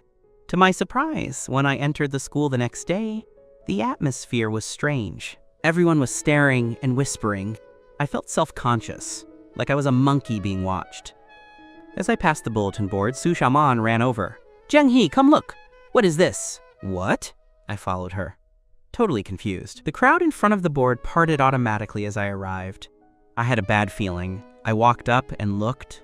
There was a photo of Shen Yuyu and me in the coffee shop. Someone had edited it to look romantic. It looked like an affair.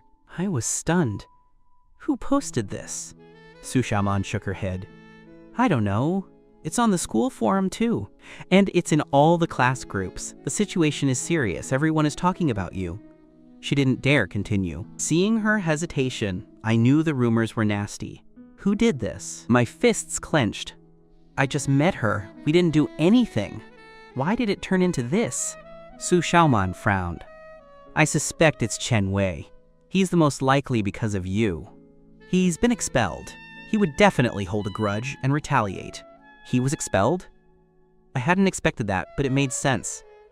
She explained, you might not know how serious expulsion is here. It's a symbol of status. If you're expelled, you're looked down upon by the elite. And Chen Wei is so arrogant. How could he stand such a humiliation? Hearing this, I felt my temples throbbing. It wasn't Chen Wei's revenge I was worried about, but rather, Jiang Yi, what happened? Natsumi's Shuzixia cold voice suddenly came from behind me. My entire body went stiff. I didn't even dare to turn around and look at her. Before Natsumi could even see the photo on the bulletin board, someone nearby spoke up to snitch. Sister Xia, you've been cheated on. Xiang, he is having an affair with Shen Yuyu. A man like this doesn't deserve to be with you. Break up with him quickly. Exactly. How could a playboy like this be worthy of our sister Xia? Just breaking up with him is letting him off too easy. Kick him out of school. Yeah, kick him out. Expel this bastard. Most of the people shouting were boys. What is going on? Natsumi asked me with a frown. Her gaze lifted to the photo on the board and her face instantly turned cold. She stared at me with icy eyes and asked again, what is going on? The words were the same, but the tone and meaning were completely different. When was this photo taken? She asked rationally. Her gaze fell back on the photo. The date happened to be marked in the bottom right corner. Jiang Hei, you lied to me. Anger flashed in Natsumi's cold eyes as she stared at me. Her voice was like frost, squeezed out from between her teeth. Xiaxia, listen to me first. I didn't mean to, I don't know how to explain. The truth was right in front of her. Anything I said would sound like a denial. Natsumi walked over quickly. She ripped the photo off the bulletin board, tore it into pieces as if venting her rage, and then turned back to hurl the scraps at me. She said nothing, just looking at me coldly, but her chest was heaving violently as if she were suppressing a massive explosion of fury. For the first time, I personally experienced what it meant by paper cannot wrap fire. I just never expected it to be revealed this way. Someone wanted to harm me and drive a wedge between Natsumi and me, and they had succeeded. Natsumi gave a mocking laugh. I just want to see what kind of excuse you'll make up to lie to me this time. Why aren't you talking? Speak up! It was also my first time seeing her this angry. My mind went blank for a moment, and I didn't know where to start. Natsumi's eyebrows knitted together, her eyes flashing with rage. Her distressed expression showed she was extremely agitated. I never knew you were so cunning. If you don't want to explain, then don't ever say another word. After saying that, Natsumi turned and walked away with a cold face.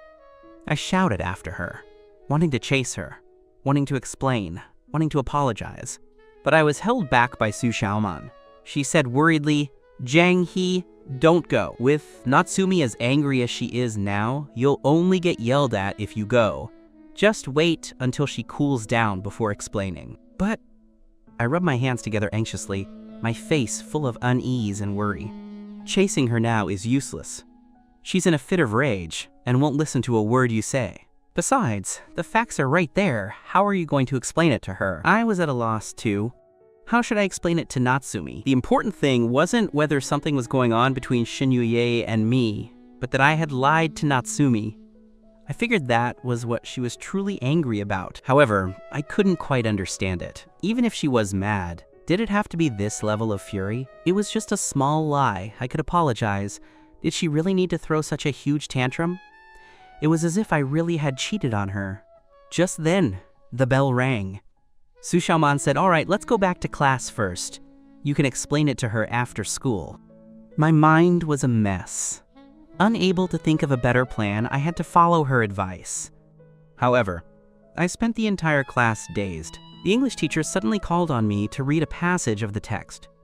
I wasn't in the right state of mind at all, and skipped lines while reading. What kind of reading is that? It's a mess. Jiang Yi, don't think you're special just because you studied abroad. You still have a lot to learn. Sit down and listen to the lecture properly, understood? The English teacher's words were laced with subtle mockery. She felt triumphant, finally getting her revenge. Normally, I wouldn't take that kind of treatment, but right now, all I could think about was how to apologize to Natsumi. I didn't even notice the teacher's attitude. The English teacher tapped on my desk with a smug smile, then looked up at everyone. Everyone, don't be like Jiang He and think that just because your spoken English is good, you don't need to study. After all, exams and conversation are. Before she could finish, she started walking back toward the podium. Unexpectedly, a foot suddenly tripped her. She had her head held high in pride and didn't see it. She stumbled and nearly did a faceplant. She awkwardly grabbed the desks on both sides to steady herself. Perfect. Quite a few people stifled laughs. The English teacher's face darkened. Once she regained her footing, her gaze swept towards Su Xiaoman. Su Xiaoman looked completely innocent, shrugging her shoulders. Sorry, teacher. I didn't mean it. Actually, she absolutely meant it.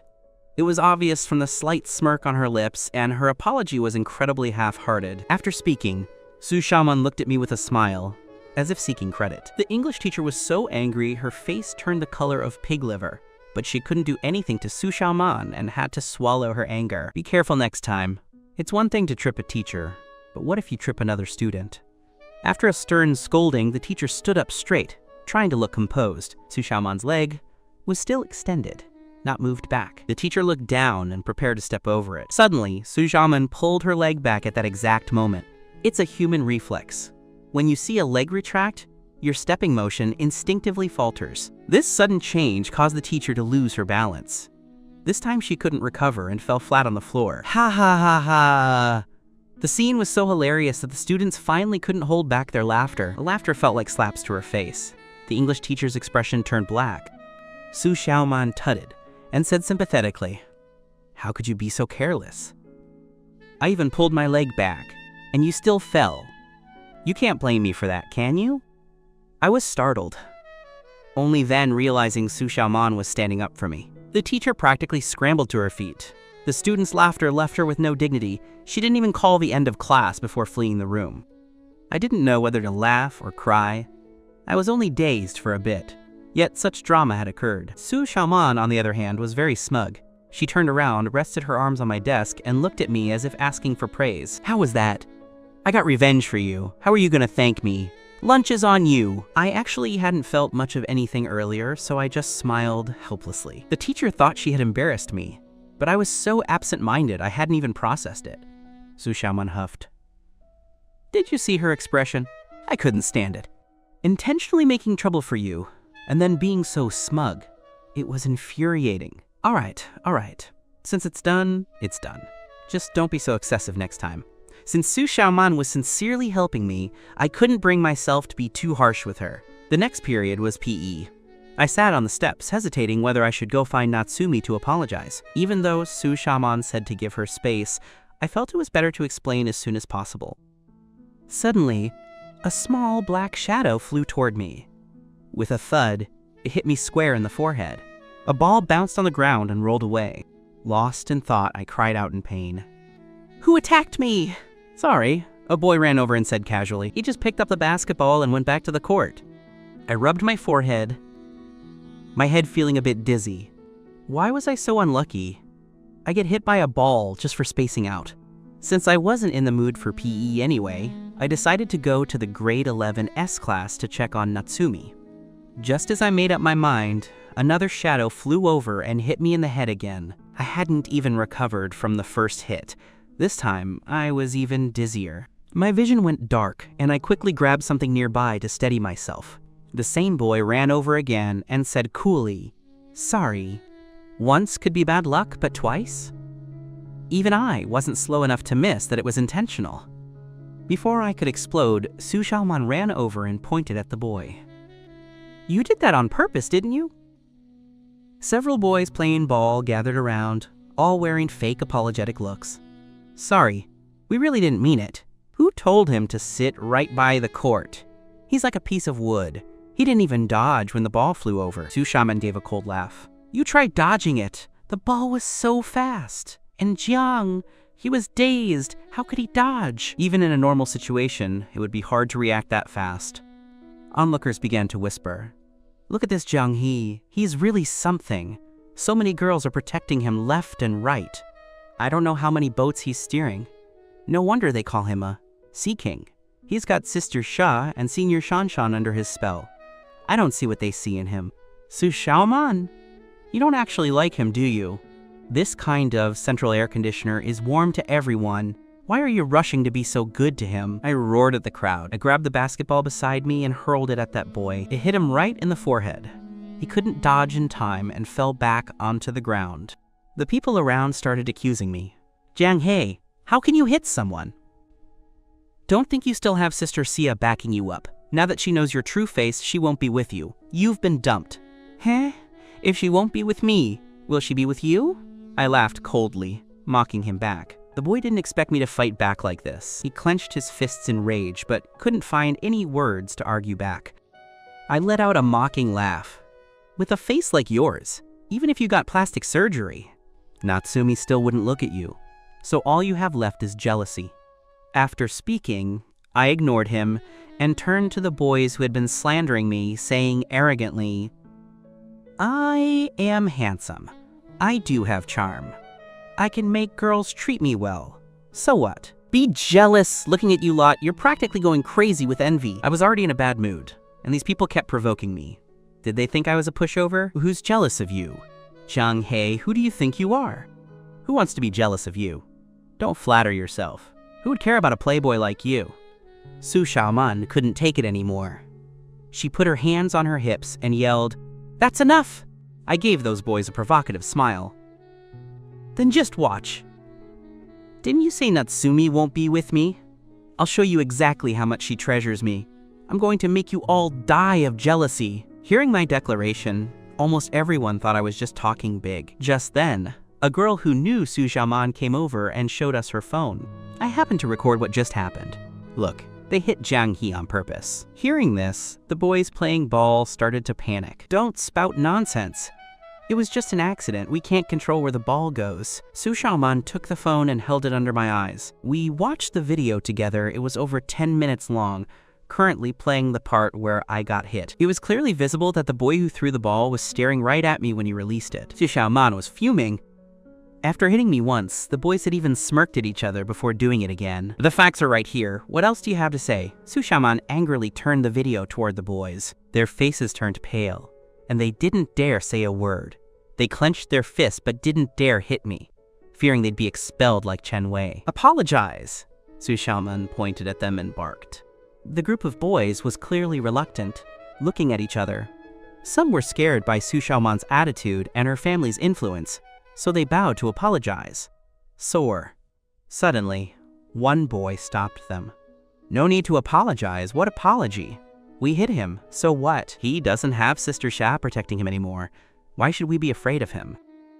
Although Su Xiaoman's family was well off, everyone in the S class had a powerful background. This boy's family was about equal to Su Xiaoman's, so he wasn't afraid of her. He already disliked me, and since someone was teaching me a lesson, he was happy to help. But the boy who wanted to apologize was worried. After all, I had just made a very arrogant declaration. Plus, Natsumi had previously expelled Chen Wei for me and stood up for me publicly, punishing those boys so ruthlessly. He felt uneasy. No one wanted to end up like Chen Wei. Actually, they only hit me with the ball because they saw me spacing out and wanted to vent their frustration. They thought if they pretended it was an accident, no one would know. Who would have thought I'd fight back so fiercely, or that it would turn into such a serious situation? The boys looked at each other. They were likely thinking the same thing, so they ignored the boy, trying to stop them. They all bowed to me. "Sorry, we were wrong. We hope you can forgive us." Their previous attempt to apologize was reluctant, but after considering the risk of expulsion, they were much more sincere. Since I had been hit twice and felt very dizzy, I didn't want to drag it out. I waved them off, signaling it was fine. "Jiang He, you're just letting it go like that?" Su Xiaoman was the one who was unwilling. I sat down and took her phone. Su Xiaoman didn't understand why, but she handed it over. I sent the video to my own phone and edited it. I clipped the part where I looked pitiful and funny getting hit, then sent it to Natsumi. "Jaxia, look! I'm so miserable. Please stop being angry, okay?" I added a pitiful emoji of a character blown into charcoal at the end of the message. Su Xiaoman was extremely worried I might have a concussion and insisted on taking me to the school clinic.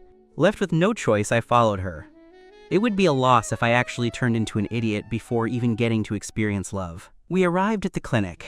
The cool air from the AC blew over us. Seeing the familiar room reminded me of the time Natsumi stood up for me. I suddenly missed her very much. I wondered if she was still angry. "Jiang He?" A familiar voice suddenly interrupted my thoughts. I looked up in surprise. I saw Songji. "What are you doing here?" Songji was half lying on a hospital bed, playing on his phone. He didn't look sick at all. He gave an embarrassed laugh. "I came here to rest. Are you feeling unwell?" "And this girl is..." Songji noticed the anxious Su Xiaoman and raised an eyebrow at me with a mischievous grin. Su Xiaoman's ears turned red. "I'll go get the doctor," she whispered before running out. Songjae's curiosity for gossip reached its peak. Within minutes, Su Xiaoman returned with the doctor. She told the doctor what happened and asked him to check me over. The doctor gave me some glucose to drink before starting the exam. "Don't worry, no concussion. Just rest and you'll be fine. You don't need to attend class this afternoon. I'll write you a sick note. But be careful in the future. Getting hit in the head by a basketball can be very serious." "I understand. Thank you, doctor." Su Xiaoman finally breathed a sigh of relief. The doctor looked at me. "You're a lucky kid, having such a thoughtful and caring girlfriend. Have your girlfriend come with me to get the note." Su Xiaoman's face turned red, but she didn't object. I was slow to react. Before I could explain she wasn't my girlfriend, the doctor and Su Xiaoman had already walked out. "Girlfriend?" Songji exclaims from the side, eyes wide. "She's your girlfriend? Man, you're good. You've only been back for a few days and you've already got a girlfriend?" I smiled bitterly. "We're just friends, not a couple." The doctor misunderstood. "Can't you tell?" Songji gave an ambiguous smile. "Oh, I can tell all right." Tsk. "Didn't you see how nervous she was for you? I wouldn't believe it if you told me she doesn't like you. Believe what you want." I pinched the bridge of my nose. "I still feel terrible. Stop bothering me." "Okay, I'm shut up." Songji made a zipping motion over his mouth. 10 minutes later, Su Xiaoman returned, carrying a plastic bag. She walked to the bed and smiled, taking things out one by one. "I bought you some food. There's a sandwich, milk, and some other things. See what you like. If you don't like any of it, I'll go buy something else." My eyes lit up at the mention of food, and I sat up. Songji hopped over from the other bed. "I want to eat too." He quickly snatched the sandwich. I reached out to grab it back. "I want the sandwich too. You eat something else. Aren't there plenty of other things? I want the sandwich." "Give it to me. I want it. I got it first.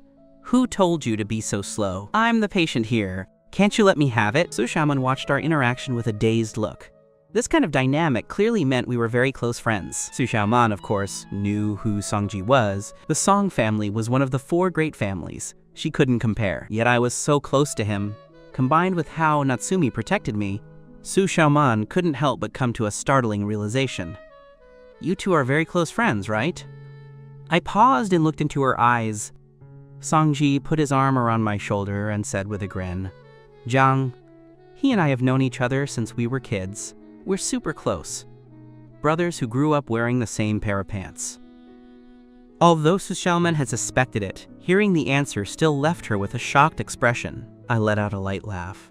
That's right, he's my best friend. She forced a bitter smile to herself. Previously, she had truly thought I came from an ordinary family, even though I had mentioned transferring back from the United States. Everyone tends to automatically label high-achieving students as commoners. Plus, since no one had ever seen me being picked up or dropped off in a luxury car, they all assumed I was lying. I said guiltily, Xiaoman, I'm sorry, I didn't mean to hide it from you on purpose. So, are you and Xu Zixia childhood friends? This was what Su Xiaoman really wanted to know. I nodded. Songji chimed in from the side with a grin. The two of them have known each other since the day they were born. Their relationship is incredibly close. As soon as he said that, Su Xiaoman's expression became slightly unnatural. Oh, so that's how it is. After chatting for a while, Su Xiaoman planned to head back to class. I'll come check on you again after school. Get some rest. No problem. Go on back to class. I waved her goodbye. After Su Xiaoman left, Songjai gave me a strange look. Did you see how disappointed she looked just now? The moment she heard about your relationship with Xu Zixia, she looked like... how should I put it? Like she just got her heart broken. I rolled my eyes at him. You can eat whatever you want, but you shouldn't just say whatever you want. Su Xiaoman and I are just friends. Her concern for me is just out of friendship. It's not as complicated as you think. Songji crossed his arms with a smirk. Just you wait. You'll find out later. She definitely likes you. I brushed him off, thinking Songji was just being way too much of a gossip. Meanwhile, in an office, Xu Zixia was leaning lazily against a long sofa. Her eyes were fixed on her phone screen, her lips curling into a slight smile every now and then.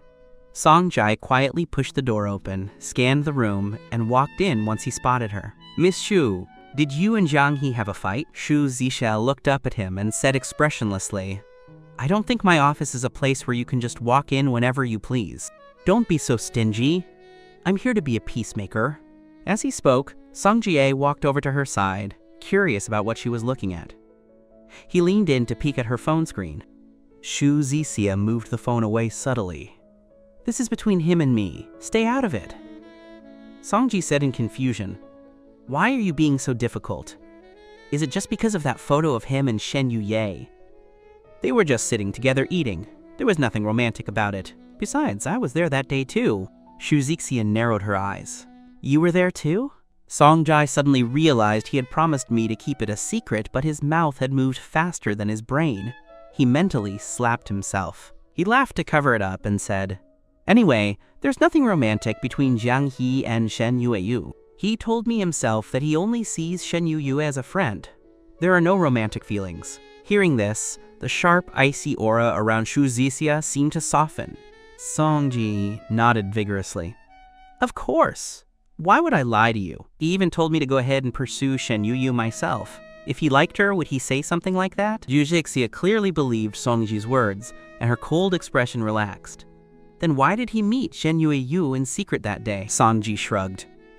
I don't know, it looked like they were just chatting. They didn't say much. Actually, that alone was quite surprising.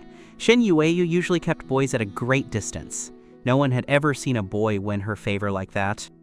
Songjie felt a bit dejected. He had always hoped he would be the exception for Shen Yueyu, only to find out his best friend had beaten him to it. By now, Suzia's mood had improved significantly. She no longer radiated the freezing cold aura she had when he first walked in. Xu Zixia muttered under her breath. Then why did he lie to me? Songji raised an eyebrow and said dissatisfactorily, Well, I don't know what he lied about. Just think about it. Don't you and Shen Yuyu have a history of bad blood? With that, young mistress, temper of yours, if he told you he was going to see Shen Yuyu, you definitely wouldn't have let him go. Xu Zixia blinked, as if something had just clicked. Seeing her expression, Songjie understood instantly. Does Jiang He know how petty you are? Hating Shen Yuyu over such a small matter. You're being really childish, you know? What did you say? Xu Zixia's eyes narrowed dangerously. Songjie realized he had overstepped and immediately changed the subject. You should hurry to the clinic to see Jiang He and make up with him. Xu Zixia frowned slightly. The clinic? Why is he in the clinic? It's bad enough that you sneak off there to sleep, but you took him there too? No, didn't you know already? Songji pointed at her phone. He had caught a glimpse of the video on her screen earlier. Shu Zikia picked up her phone. What do you mean? Wasn't this video staged? Shu Zixia had assumed I staged the video just to act pitiful and make her heart soften to cheer her up. However, Songji's next sentence hit her like a ton of bricks. What do you mean staged? Yang? He really got hit by a basketball. He has a concussion. He might even get amnesia. He might not even remember you later. He's still lying in the clinic resting right now. What? Shu Zixia's expression changed instantly. Before Songji could even react, she had already sprinted out of the office. When she reached the clinic, she found the room empty. There was no sign of me. Shu Zixia frowned, wondering if Songji had tricked her, but she still felt uneasy. Just then, a doctor walked by. She grabbed him and asked, "Where is Jiang He? Wasn't he resting in here?" Coincidentally, this was the same doctor who had examined me. He was taken aback for a moment. Recognizing her as Shu Zixia, he quickly replied, quote, "Miss Shu, are you talking about the boy who got hit in the head with a ball?" Shu Zixia's heart tightened. It was confirmation that Songjae hadn't lied. She thought of the tone of my text message, asking her not to be angry anymore. Suddenly, she felt very agitated. She didn't know what was wrong with her or why she had exploded in such a rage when she saw that photo. It was as if something in her mind had snapped, and her anger had flared up uncontrollably. Now, she just wanted to find me as quickly as possible. She pressed the doctor urgently. "It's him. Is his condition serious? They said he was resting here. Why is he gone?" Facing this powerful young lady, the doctor couldn't help but be nervous, terrified of saying the wrong thing. The doctor replied respectfully, "That student's condition isn't serious, no concussion. He just needs rest to recover." Then where did he go? Can't you just answer all my questions at once? Shu Zixia showed her impatience. The doctor wiped cold sweat from his forehead.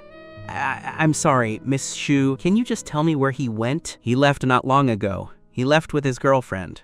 The doctor blurted out in one breath. "Girlfriend?" Shu Zixia's face turned ugly instantly.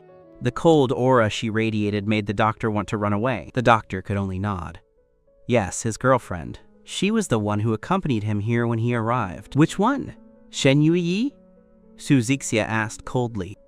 Shen Yuyi was a famous figure at Shangde, so the doctor knew of her. He shook his head. "No, not her. It was another girl." Shu Zixia raised an eyebrow. Suddenly, a memory flashed through her mind.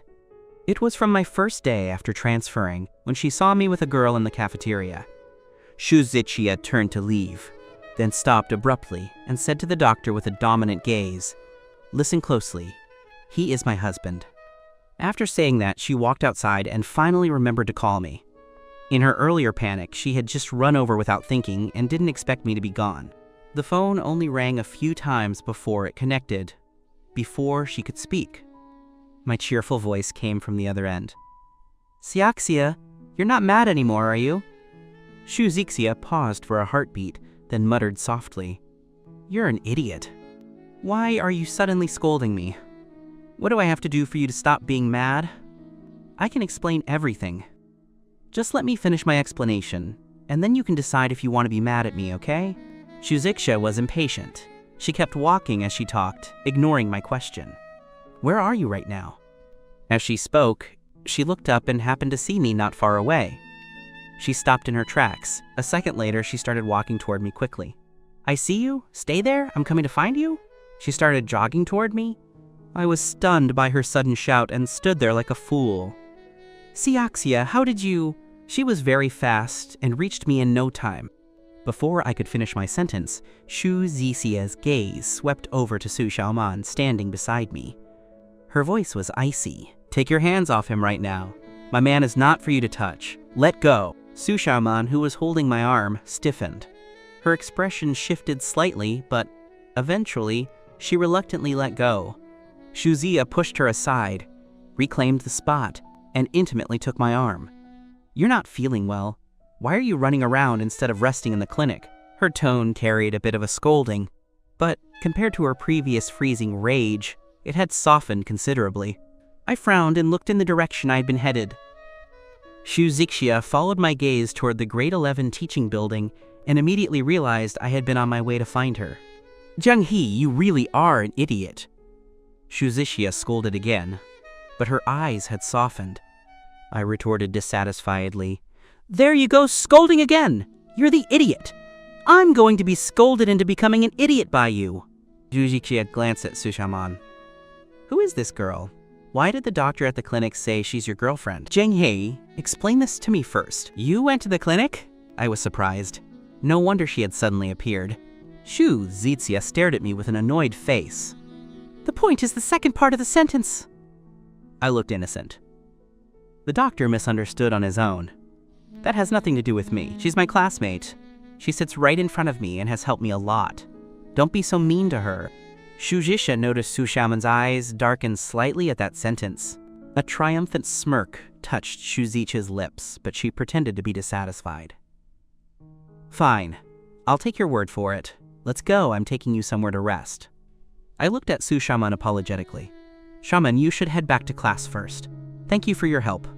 I'll treat you to a meal next time." "Jianghe, hurry and go rest." I nodded, but before I could even say goodbye to Sushaman, Shuzishia dragged me away. Sushaman watched our departing backs, her gaze lingering. Soon, Shuzishia led me into a magnificent European-style building. Even though I had seen plenty of buildings like this in the US, I was still impressed. I asked curiously, "What is this place?" Shuzishia explained calmly, "This is the Student Union building." She led me up to the second floor. We arrived at a room. She pushed the door open and frowned when she saw Songji inside. "Why are you still here?"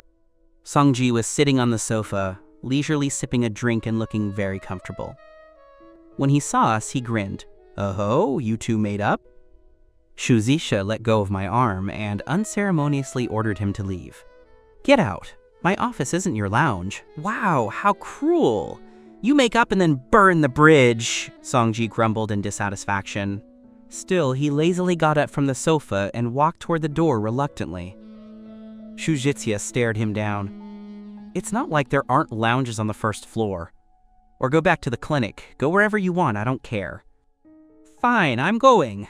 Stingy." The last part was muttered under his breath. Songjai didn't dare scold this lady to her face. That was a privilege only I had. Just as Songji was about to leave, he stopped and looked back at us. He finally noticed that Shuzishia was still holding my hand. He gave a suggestive smile. "Kicking me out. Do you two want some alone time?" Hearing this, Shuzishia suddenly stood on her tiptoes and pecked my cheek 7 times. She raised an eyebrow at Songjie. "Do you know what the relationship between Jianghe and me is right now?" "What relationship?" Songjie was confused and curious. Shuzishia said with a smile, "We are engaged. He is my fiancé. So whatever we want to do behind closed doors is perfectly natural." Songji was stunned. "You're engaged? Since when?" I replied awkwardly, not long after I returned to the country. Actually, our engagement was... Before I could finish, Shuzishia pinched my waist. Shuzishia then said to Songjie, "Now you can leave, right? Don't disturb us." Songji didn't react too strongly to the news. After all, since we were childhood friends who were always so close, it seemed like a natural conclusion that we'd end up together. "Fine, I won't be a third wheel." Songji waved and left sensibly. Shuzishia pulled me over to the sofa to sit down. She frowned at the trash on the coffee table. "I should have made him clean up before he left." "It's fine, it won't stop me from resting." I leaned back lazily on the sofa and looked around. "This place is pretty comfortable." "Of course it is. That's why I brought you here. It's better than staying in the clinic. That place reeks of disinfectant." I leaned back comfortably, glanced at her, and asked, "I saw a sign on the door. Is this the Student Union President's office?" "Are you saying you're the president?" I found it hard to believe. How did someone as willful and proud as her become the Student Union President? Shuzia glanced at me. "Do you have a problem with that?" I didn't answer her. I closed my eyes as if to rest. I had wanted to ask if she was still mad at me, but I must have been exhausted because I fell asleep almost immediately. Seeing me fall asleep in seconds, Shuzia didn't know whether to laugh or cry. What a pig. A little silly pig. A little stupid pig. The air conditioning was quite strong, so fearing I'd catch a cold, she thoughtfully found a small blanket and leaned over to cover me.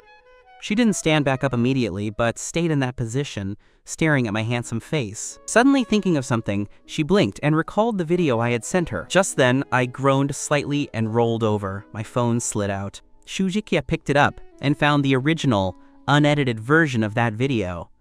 After watching it, her pretty face turned dark and her eyes became icy. It was just as she had suspected. Meanwhile, I had no idea that the photo of Shuzixia intimately holding my arm was rapidly spreading across every phone in the school. Seeing the photo, some people turned pale with fear, while others were incredibly envious. As for Chen Wei, he smashed his phone. His face was dark as he ground his teeth.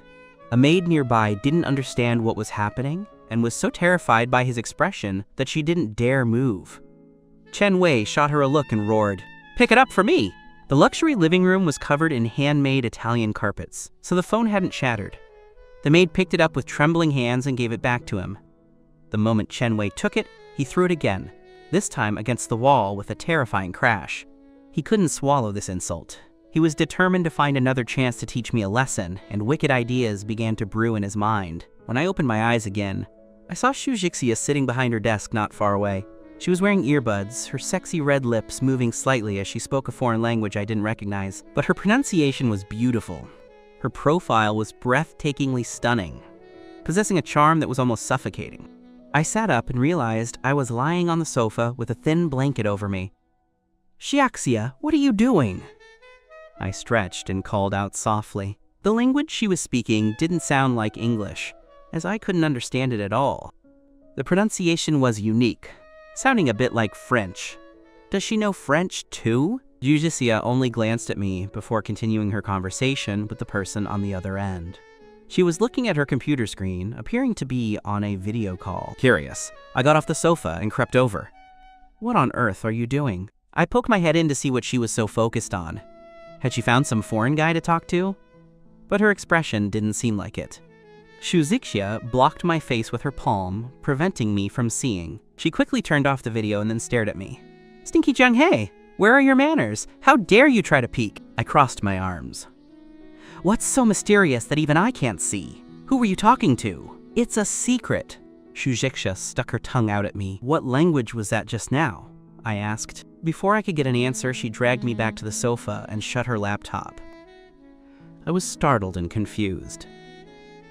"Since when do you know French? How come I didn't know?" "There's a lot you don't know." "Do you think you really know me that well?" Shuzixia said teasingly. Since I had moved to America, the time we spent together had decreased. Combined with the fact that we were in our formative years, those absent years, meant there were many things we didn't know about each other. I thought about it and realized it made sense. Shuzixia didn't know about my life in America either, so I asked curiously, "Then how many languages do you speak?"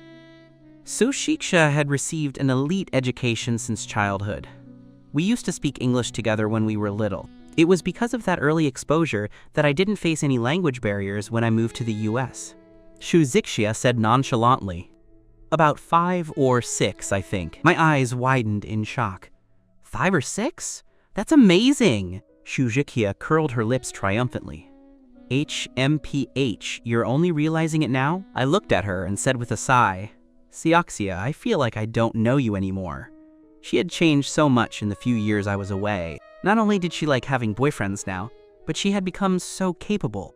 It felt like she was hiding a lot of secrets. This gave me a strange sense of unfamiliarity, as I was lost in thought. Shuzixia suddenly leaned her beautiful face in, our faces only a few centimeters apart. "Do you want to get to know me?" Caught off guard, I locked eyes with her beautiful gaze and felt myself sinking in. I blanked for a moment and said awkwardly, "I don't know." "Why don't you know?" Shuzixia pressed, her brow furrowing slightly, clearly unsatisfied with the answer. I fidgeted. "I just don't know." Honestly, I was conflicted. I wanted to know her, yet I didn't. I didn't understand the feeling myself. I wanted to know more about her, but I also felt a strange sense of unease. If I got too close, would our relationship change? I didn't want it to change. I liked being with her like this, relaxed and comfortable. Annoyed by me, Shuzixia reached out and gave me a flick on the forehead. I gently caught her delicate hand and didn't resist, taking the opportunity to ask, "So, are you not mad at me anymore?" Shuzixia pouted. "Did I ever say that? Then what do you want? What will it take for you to stop being mad?" Shuzia looked into my eyes, crossed her arms, and said to me coolly, "Didn't you say you wanted to explain? Where's the explanation?" I want to hear it first before I decide whether or not to forgive you. Explain? I suddenly didn't know where to start. After a moment of thought, I said, it's not like I meant to lie to you, but if I had told you I was going to see Shen Yu, Shu Zixia said with a stony face, you knew clearly that I'd be angry, so why did you still go to see her? I glared at her, somewhat dissatisfied. Aren't you being too overbearing? Just because you'll get angry, I'm not allowed to see my friend? By what right? Shu Zixia said arrogantly, by the right that I am your wife. I felt like I was going to be driven mad by anger. I shouted at her, Shu Zixia, how can you be like this? I didn't even interfere with you having boyfriends, so why are you stopping me from making friends? You're being completely unreasonable. Friends? Can there be pure friendship between a man and a woman? Are you lying to me or are you lying to yourself? Shu Zixia expressed her disdain for the idea, then added, besides, I don't have a boyfriend right now. I immediately retorted, you just don't have one now. That doesn't mean you won't have one later. Shu Zixia narrowed her eyes at me. Why do you insist on being friends with Shen Yue? Do you dare to say you don't like her? Although Shu Zixia already knew the answer from Songji, she intentionally wanted to hear me say I didn't like Shen Yue with my own ears. Who knew that I would say, right, I like her, I just like her. A cold glint flashed in her eyes. What did you say? I explained, I like her the way one likes a strong person. I like her as a friend. I admire her and want to be friends with her, that's all. Why does it sound like I'm some kind of simp when it comes out of your mouth? Everyone has this psychology, right? When you meet someone impressive, you want to get to know them and be their friend. It's perfectly normal. Am I only allowed to hang out with guys? Can't I have female friends? I didn't know how things were domestically, but in the States, I had many close female friends. My relationship with them was as simple as being friends. There was never any ambiguity. Shu Zixia took a deep breath. Even if that's what you think, what about Shen Yu? She supposedly has a boyfriend, yet she cares so much about you and stays so close to you. If she's not after something, then what is it? What is there to admire about someone like that? I froze for a moment before arguing back. She's not like what you say. Can you stop suspecting people with such malice? Shu Zixia gave a cold laugh. How am I being malicious? These are the facts. What else do you have to say for yourself? A person who clearly has a boyfriend yet cares for another guy at every turn, even meeting him privately. You want to be friends with a slay girl like that? No, she doesn't have a boyfriend. I blurted out in desperation, feeling a pang of apology towards Shen Yu in my heart. I had clearly promised her to keep the secret, but under these circumstances, I had no choice but to say it. No boyfriend? Is that what she told you? Shu Zixia's deep eyes were full of mockery. I nodded. Exactly, she told me herself. She only uses that as an excuse to reject the guys who confess to her. Shu Zixia's eyes fixed on me coldly. And you believed it? How are you so easy to fool? I believe her, I said, looking at her with confusion. Shu Zixia laughed coldly twice. She says she doesn't have one, and you believe her? Can you get any stupider? I hated it most when she called me stupid. At this moment, I was truly angry and didn't want to talk nonsense with her anymore. A woman in a fit of rage is truly unreasonable. Then I say she has a boyfriend. Why don't you believe me? Zhang He, you've only known her for a few days, yet you choose to believe her over me? Shu Zixia was truly about to explode. Say something, Zhang He. I don't want to talk to you anymore. You're being very unreasonable. You're the one with a prejudice against her. Why are you blaming me? Shu Zixia shouted, I'm telling you, I saw her with her boyfriend with my own eyes. Who should I actually believe? I didn't think Shen Yu would lie to me, but I had been childhood friends with Shu Zixia for so many years. My trust in her was unconditional. Even if the whole world lied to me, she wouldn't. I looked into Shu Zixia's eyes, becoming even more lost. I knew she wasn't lying to me, so did Shen Yu lie? Maybe there was some misunderstanding. My intuition told me Shen Yu hadn't lied. Maybe you just saw wrong. How can you be sure the person you saw was her boyfriend? Seeing me still defending Shen Yu, Shu Zixia was truly going crazy with anger, her cheeks puffing out. I don't like hearing that person's name from your mouth. I don't like you defending her like that. I wasn't defending Shen Yu. I was just speaking the truth. Jiang He, I really want to shut your mouth, Shu Zixia said through gritted teeth. I blanked for a moment and noticed her gaze was fixed on my lips, as if she really intended to shut my mouth with her own. Before I could react, Shuzicha was already on her tiptoes, wrapping her arms around my neck and beginning to kiss me frantically. I felt bewildered, but my heart was pounding so hard it felt like it would jump out of my throat. The Shuzicha before me seemed to have turned into a stranger, and the way she looked at me was different from usual. It seemed to hold a layer of romantic feeling. I pushed her away and said seriously, "I just won't mention her then. Stop messing around, okay?" "I don't care. You are my husband. We are engaged. I won't allow you to hang out with other girls." I was about to be driven to laughter by her anger. How could she be so overbearing as to stop me from making friends? She interacted with so many guys every day, and I never stopped her. By what right did she expect me to remain chaste for her? Thinking of this, I felt somewhat indignant. I dropped a line saying, "Let's both calm down before we talk," and then turned to leave the office. Shujixia stood frozen on the spot. Once she snapped out of it, she stomped her foot in rage and cursed, "You jerk! You bastard!" I had just reached the first floor when I ran right into Songji coming out of the lounge. We almost collided. Songji was startled and quickly grabbed my shoulder. "Jiang-hei, where are you going in such a rush?" Songji saw that my expression was awful and that I looked angry, so he subconsciously glanced upstairs. He asked in confusion, "What happened? Didn't you guys make up?" I said angrily, "Who would make up with her? She's so unreasonable." Songjae immediately understood that we had fought again. He sighed silently in his heart. Alas, his work as a peacemaker was for nothing. Soon it was time for school to end. Everyone noticed that Shu Jixia's sports car was parked outside as if waiting for someone. Many curious people were watching, but they waited until evening when everyone had left, and still, no one was seen getting into her car. Finally, she drove away alone and returned to the luxury apartment. As soon as Shu Zixia entered the living room, she called out. After waiting a while without receiving a response, she frowned and muttered in dissatisfaction. "Where did that guy go? Has he still not come back?" She anxiously searched the entire apartment but still saw no sign of me. After coming out of the bedroom, she took out her phone and dialed my number. It rang a few times and then was suddenly hung up. Shu Zixia was stunned for a moment, then looked at her phone in a rage. "This guy actually hung up on me!" Is he still in a huff? The one who should be angry is me, right? Fine. If you don't want to come back, don't. Suit yourself. Shu Zixia thought angrily as she threw herself onto the sofa and picked up the iPad on the coffee table to play games. The sky outside gradually darkened, and Shu Zixia's stomach began to growl, clamoring for food. However, she didn't get up but instead glanced at the entryway. That guy couldn't really be staying away, could he? Shu Zixia figured that, since I had just returned to the country, the only place I could go besides here was the Shu family home.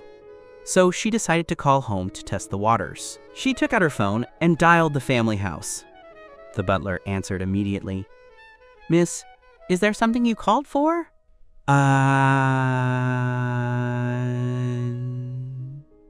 Shu Zixia uncharacteristically hesitated, thinking she couldn't directly ask if I was home.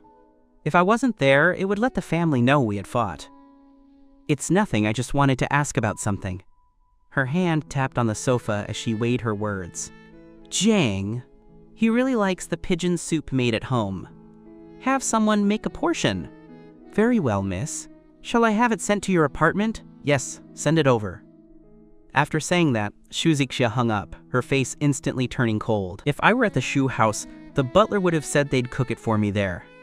This confirmed I wasn't at the family home. As it got later, Shu Zixia's mood became increasingly irritable.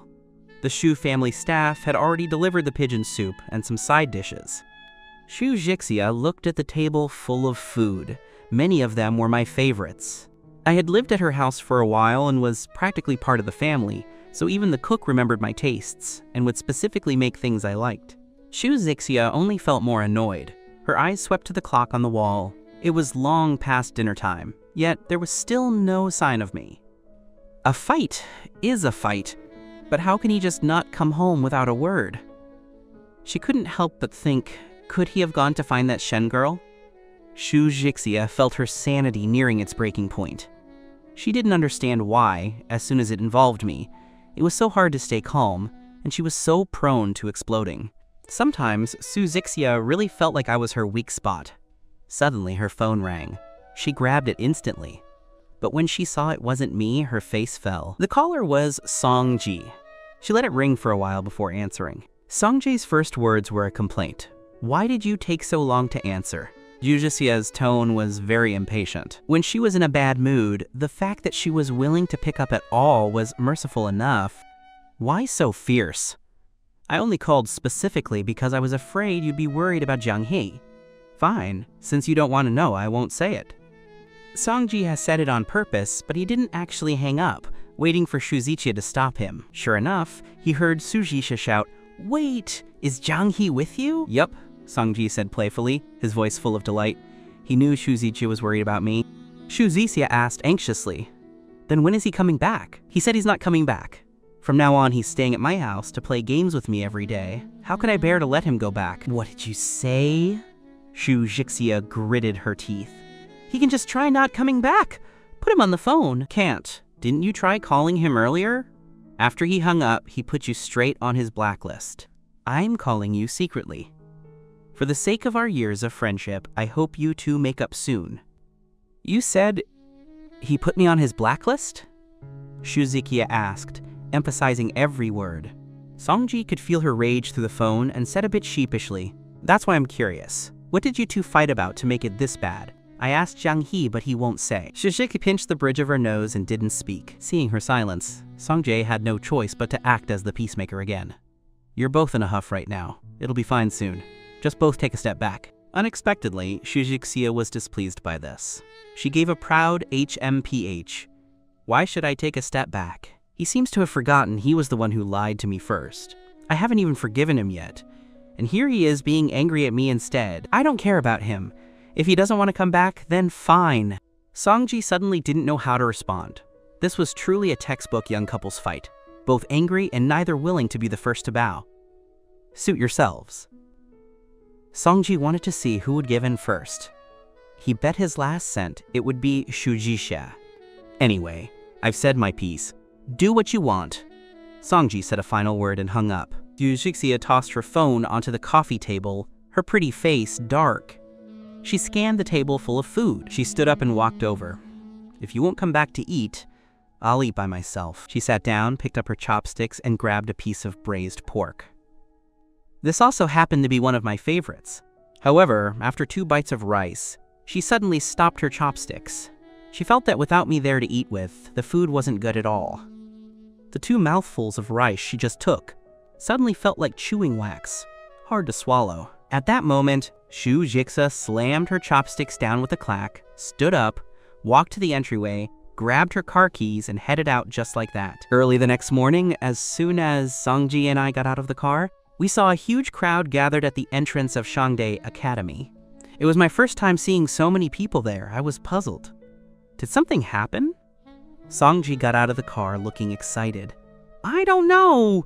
Let's go take a look." In the middle of the crowd sat a cool red sports car. Songjae's eyes lit up. He said excitedly, "The latest limited edition Lamborghini! Do you know how expensive that is? Isn't that Su Zixia in the car?" I was stunned for a moment before I could even look over properly. Then I heard the people nearby whispering, "What's going on? Isn't that Jiang Wenming? Why is he in Sister Xia's car? Could they have gotten back together? No way, Sister Xia never. Eats old grass, goes back to an ex. Wait, isn't her current boyfriend that Jiang He from Class S? She was so good to him before. How did she change guys so fast?" Probably Jiang. He did something to upset her, so he got dumped. The people talking didn't notice at all that I was standing right next to them. However, at that moment, Su Zixia walked over, holding Jiang Wenming's arm. Everyone nearby was stunned. No one expected this situation. The new love and the old love meeting. It was too dramatic. A smile played on Su Zixia's cool face, as if nothing had ever happened. She naturally walked up to me and greeted me with a smile. "Good morning." Jiang Wenming looked at me and also greeted me smugly, "Morning." Songji looked at me and then said angrily to Su Zixia, "How can you do this?" "Do what?" Su Zixia was all smiles, acting as if she didn't know what Songji was talking about. Songji looked quite angry. He thought that since they were clearly engaged, how could she hold another guy's arm in front of her fiancé like that? I, however, grabbed Songji's hand to stop his outburst. I looked at Shuzishia and forced a smile. Good morning. Although Songjie was very indignant on my behalf, I felt like there was nothing wrong. Shujixia's attitude toward me hadn't changed. She still took the initiative to say hello and had a smile on her face. A smile that even held a trace of playfulness or teasing, just like how she used to be with me. But because of that, I felt a strange sensation in my heart that I couldn't put into words. It felt as if something had changed, but I couldn't say what. Shuzisia's deep eyes looked at me for a moment. Meeting my smile, her lip twitched slightly. Then we'll head in first. After saying that, Shuzixia walked into the school holding Jiang Wenming's arm.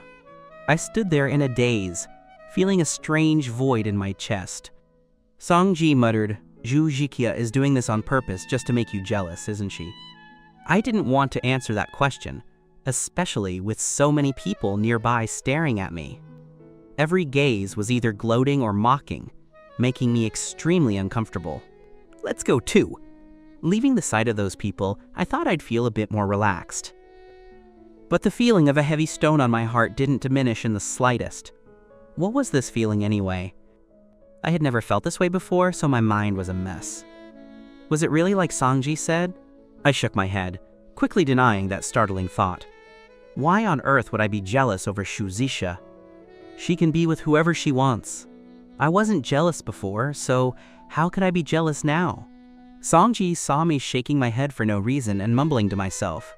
So he put his hand on my shoulder and said with concern, "Jiang He, don't bottle it up. After school I'll take you out to let off some steam and ease the bitterness in your heart. No need."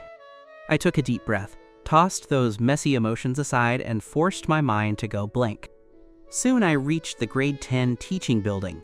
After saying goodbye to Songji, I went to class. As soon as I entered the classroom, everyone's eyes were on me. I pretended not to see and walked to my seat. "Jiang He." Su Xiaoman looked at me with worry, wanting to say something.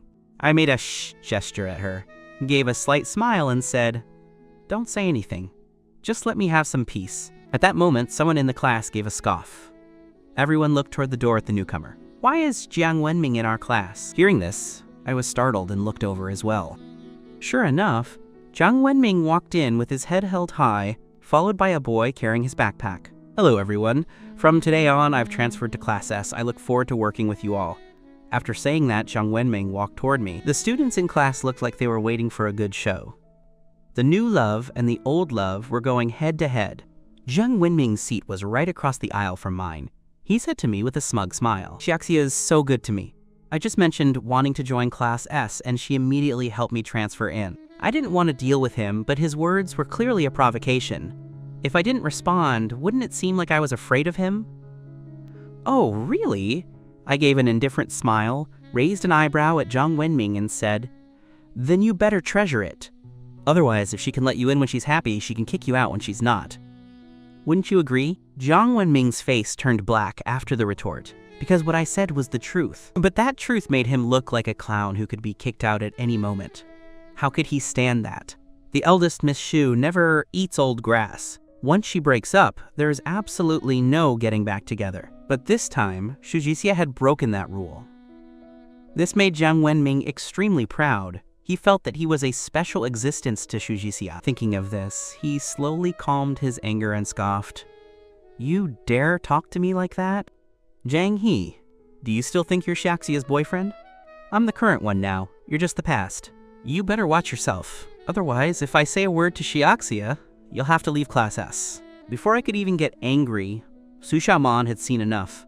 She slammed the table with a thud. She glared at Jiang Wenming and snapped, "You want to kick Jiang He out of Class S? Who do you think you are?" Jiang Wenming was stunned. He hadn't expected someone to defend me. Moreover, this was Class S. People who could get into this class either had the best grades in the grade or the most powerful family backgrounds. From Su Xiaoman's clothes and aura, she definitely looked like the latter. This made him hesitate to snap back. I looked at Jiang Wenming and gave a cold smile. "You can try. I'd also like to see if you have the ability to kick me out of this class." I was certain in my heart that even if Shujixia were given the courage, she wouldn't dare. It's just that Jiang Wenming didn't know this. He thought I had gotten into Class S the same way he did, through Zhixixia's connections. There were many people like Jiang Wenming who saw Class S as a godlike existence. After all, getting in was the ultimate honor, so Jiang Wenming was very upset that even after being dumped, I could stay in Class S and even have a wealthy young lady like Su Xiaoman stand up for me. Jiang Wenming wasn't going to back down either, saying to me, Su Xiaoman, who knew the truth, rolled her eyes and looked at Jiang Wenming like he was an idiot. Why even call him Jiang Wenming? Just call him No Manners instead. Su Xiaoman suddenly started laughing. She leaned into my ear with interest and whispered, if you knew your real relationship with Sister Sha, how do you think he'd react? I also curled my lips and nodded with a smile. I'd quite like to see that too. Regardless, I didn't believe Shuzixia would kick me out of Class S for a man. And even if she wanted to, the principal wouldn't dare. If word got back to the Shu family, Shuzixia would be scolded to death by her elders. I really couldn't be bothered to talk to an idiot, so I ignored Jiang Wenming from then on. I let him glare at me in frustrated rage as much as he wanted. I turned a blind eye to all of it. Anyway, even if he were given 10 times the courage, he wouldn't dare hit me, so I calmly chatted with Su Xiaoman in a relaxed mood. Su Xiaoman turned around to sit face to face with me, resting her hands on my desk and asking curiously in a voice only the two of us could hear. This time Shuzixia is being too strange. I didn't even think she liked this guy that much, so why did she get back together with him? This was likely a question many people couldn't figure out. After all, Shuzixia never got back with exes. Once she broke up, she threw them to the back of her mind. I said with some irritation, and I don't want to know either. For some reason, whenever Shuzixia was mentioned now, I felt very angry, as if something were blocking my chest. At that moment, the sounds of discussion from people nearby drifted over, causing me to subconsciously lose focus and listen in. I remember Sister Sha's car rarely carries boys, right? And so early in the morning, what do you guys think the situation is? Does it even need to be said? They must have spent the night together. This was a girl speaking, her tone thick with ambiguity. How do you know? Even if they came to school together, it doesn't mean they spent the night together. See, you guys don't understand. The girl acted like an expert. Have you ever seen the eldest Miss Shu pick up or drop off any of her boyfriends for school? Given her personality, it's absolutely impossible for her to personally pick someone up. So the most likely scenario is that they were together last night and then just came to school together. This analysis was nearly flawless. Everyone listening nearby believed it. As for the boys who liked Suzisa, they all wore heartbroken expressions. One boy couldn't contain his curiosity and boldly leaned toward Jiang Wenming's side, asking directly, "Tell us, did you and the eldest Miss Shu spend the night together last night?" They had been discussing it so loudly that there was no way Jiang Wenming hadn't heard. As he listened, he wore a smug smile. Jiang Wenming put on a proud look. "Why are you asking that? Is that something I can just say out loud?" "Ooh, it looks like it's true. Looking at your face, you must have definitely won the beauty's heart. Tell us about it. Let us gain some girl-chasing experience." Seeing Jiang Wenming's villain with success attitude, everyone grew even more curious and crowded around him, but no one noticed that my face had turned black. My hands on the desk were clenched tightly into fists. Did Shuzixia actually bring Jiang Wenming to the apartment? Wouldn't that mean he slept in my bed? Thinking of this, my chest heaved with rage as I ground my teeth. Jiang Wenming glanced at me sideways, and as if he had gotten the reaction he wanted, he smiled even more triumphantly. He intentionally said to the others, "How can I talk about such things?" But Xiaxia was indeed with me last night. Since the person involved admitted it, the crowd immediately broke into an uproar. With a loud bang, I slammed the desk and stood up abruptly, my handsome face terrifyingly dark. No, I had to go find Shuzixia and get a clear answer. Beside me, Jiang Wenming pretended to be startled, patting his chest and staring at me with dissatisfaction. "Jiang He, if you're angry, you're angry. Why slam the table so hard? Your hand might not hurt, but you scared everyone." Su Xiaoman saw that something was wrong with me, frowned, and barked at Jiang Wenming. "Shut up!" I gritted my teeth, glared at Jiang Wenming, and prepared to walk out of the classroom. But as soon as I moved, Su Xiaoman grabbed my hand as if she had realized what I wanted to do. Jang Hee, calm down. How could I calm down? Right now, I wanted to ask Su Jixia clearly whether what Jung Wenming said was true or not. How could she bring someone back to the apartment? That was my home. Jiang Wenming thought I was just putting on an act and gave a mocking laugh, intentionally provoking me. Are you going to find Xiaxia to ask if it's true? Go ahead. I bet you're just afraid. Of all the men around Su Jixia, which one wasn't completely obedient to her? Let alone running to interrogate her about something like this. Jiang Wenming was certain I wouldn't dare. Su Xiaoman didn't care about politeness anymore and roared at Jiang Wenming without mercy. I told you to shut up! Did you hear me? The people nearby all stared at Su Xiaoman in shock. What was the deal? Did Su Xiaoman like Zhang He? Jiang Wenming felt like he had lost face being yelled at like that. But considering he had just arrived in Class S, it wasn't good to make enemies so quickly. Just then, the bell rang and the teacher walked in. Su Xiaoman quickly pulled me down to sit.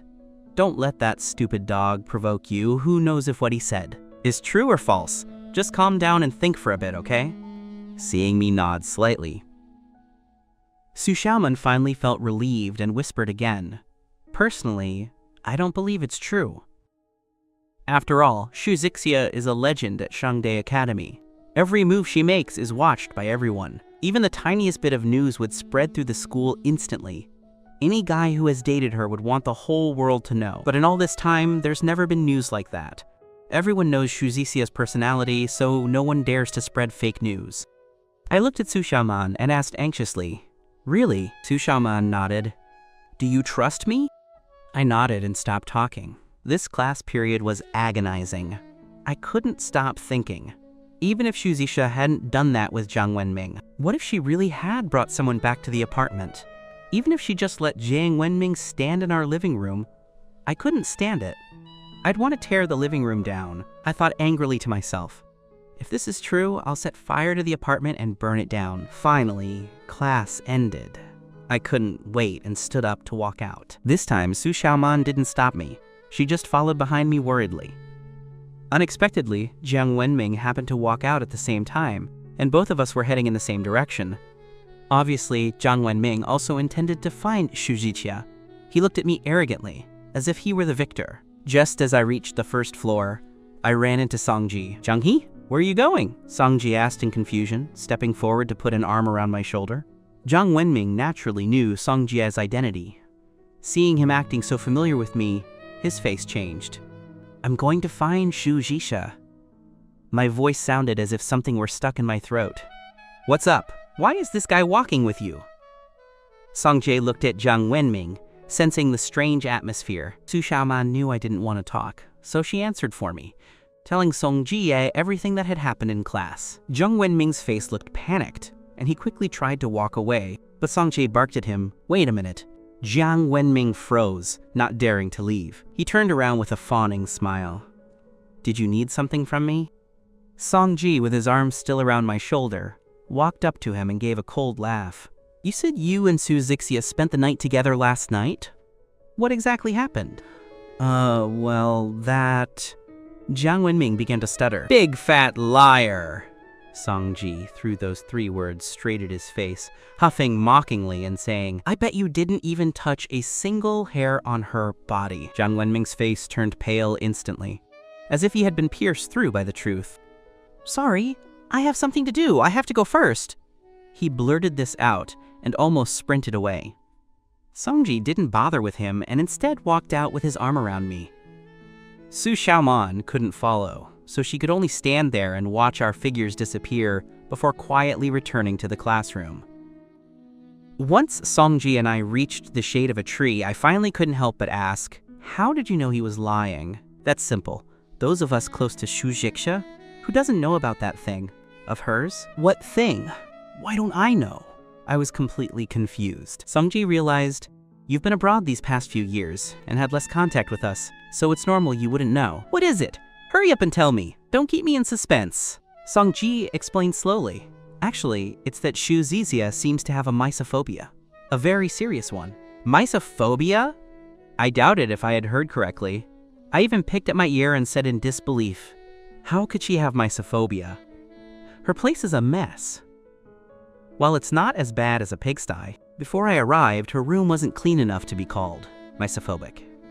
Anyway, I can't see any signs of it. I don't mean that. Songji rolled his eyes at me.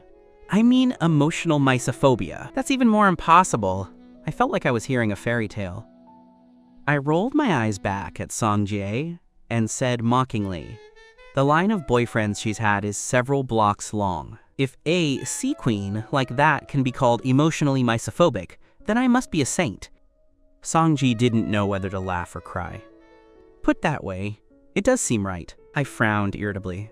What exactly do you mean by that? I really don't get what you're saying. What does this have to do with Jiang Wenming lying? I felt like I should just go ask Sujikia and be done with it. I was about to stand up. Songjie grabbed me suddenly. Don't be in such a rush. You want to go find her again? What else? Jai, is your Chinese really that bad? Your ability to organize language is so poor.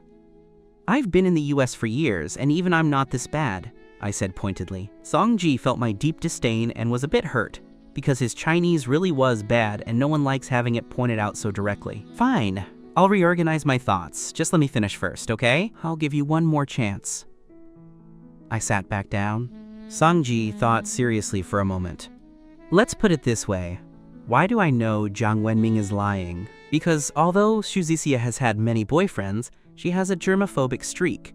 She has never kissed any of them. She won't even let them touch her hand, let alone anything else. It's that simple. I kept a straight face and gave a huff. Songji nodded vigorously and looked me steadily in the eye. He reiterated, Jiang He, there's no reason for me to lie to you about this. I was still suspicious. Then how do you know? It's not like Suzicia told you herself, right? How could she tell me? It was Xingyao and the others. One time, a group of us were at a birthday party at 8+1, and they managed to squeeze it out of her. So it's true? I still had a face full of disbelief. Shuzikia had dated so many boyfriends. How could she have never kissed them? Suddenly, I remembered how she had inexplicably tried to kiss me yesterday, as if she were going crazy. If she's so clean and doesn't like kissing people randomly, then what was she doing yesterday? She even kissed my cheek in front of Songjie. This didn't seem like the same person at all, so I remained skeptical. You guys must have been tricked by her. Could she really just say something like that easily? Shuzixia cares so much about her reputation. How could she say that? Gee, trust me. The words of a beautiful woman can't be believed. Songji wagged his finger. He said with total conviction, she couldn't have lied to us. Xingyao and the others got her totally drunk, okay? They were all pretty wasted when they played Truth or Dare. So when they heard Shujisha say she was still, at this point, Songji couldn't help but burst into laughter. I was completely blank. She was still... What?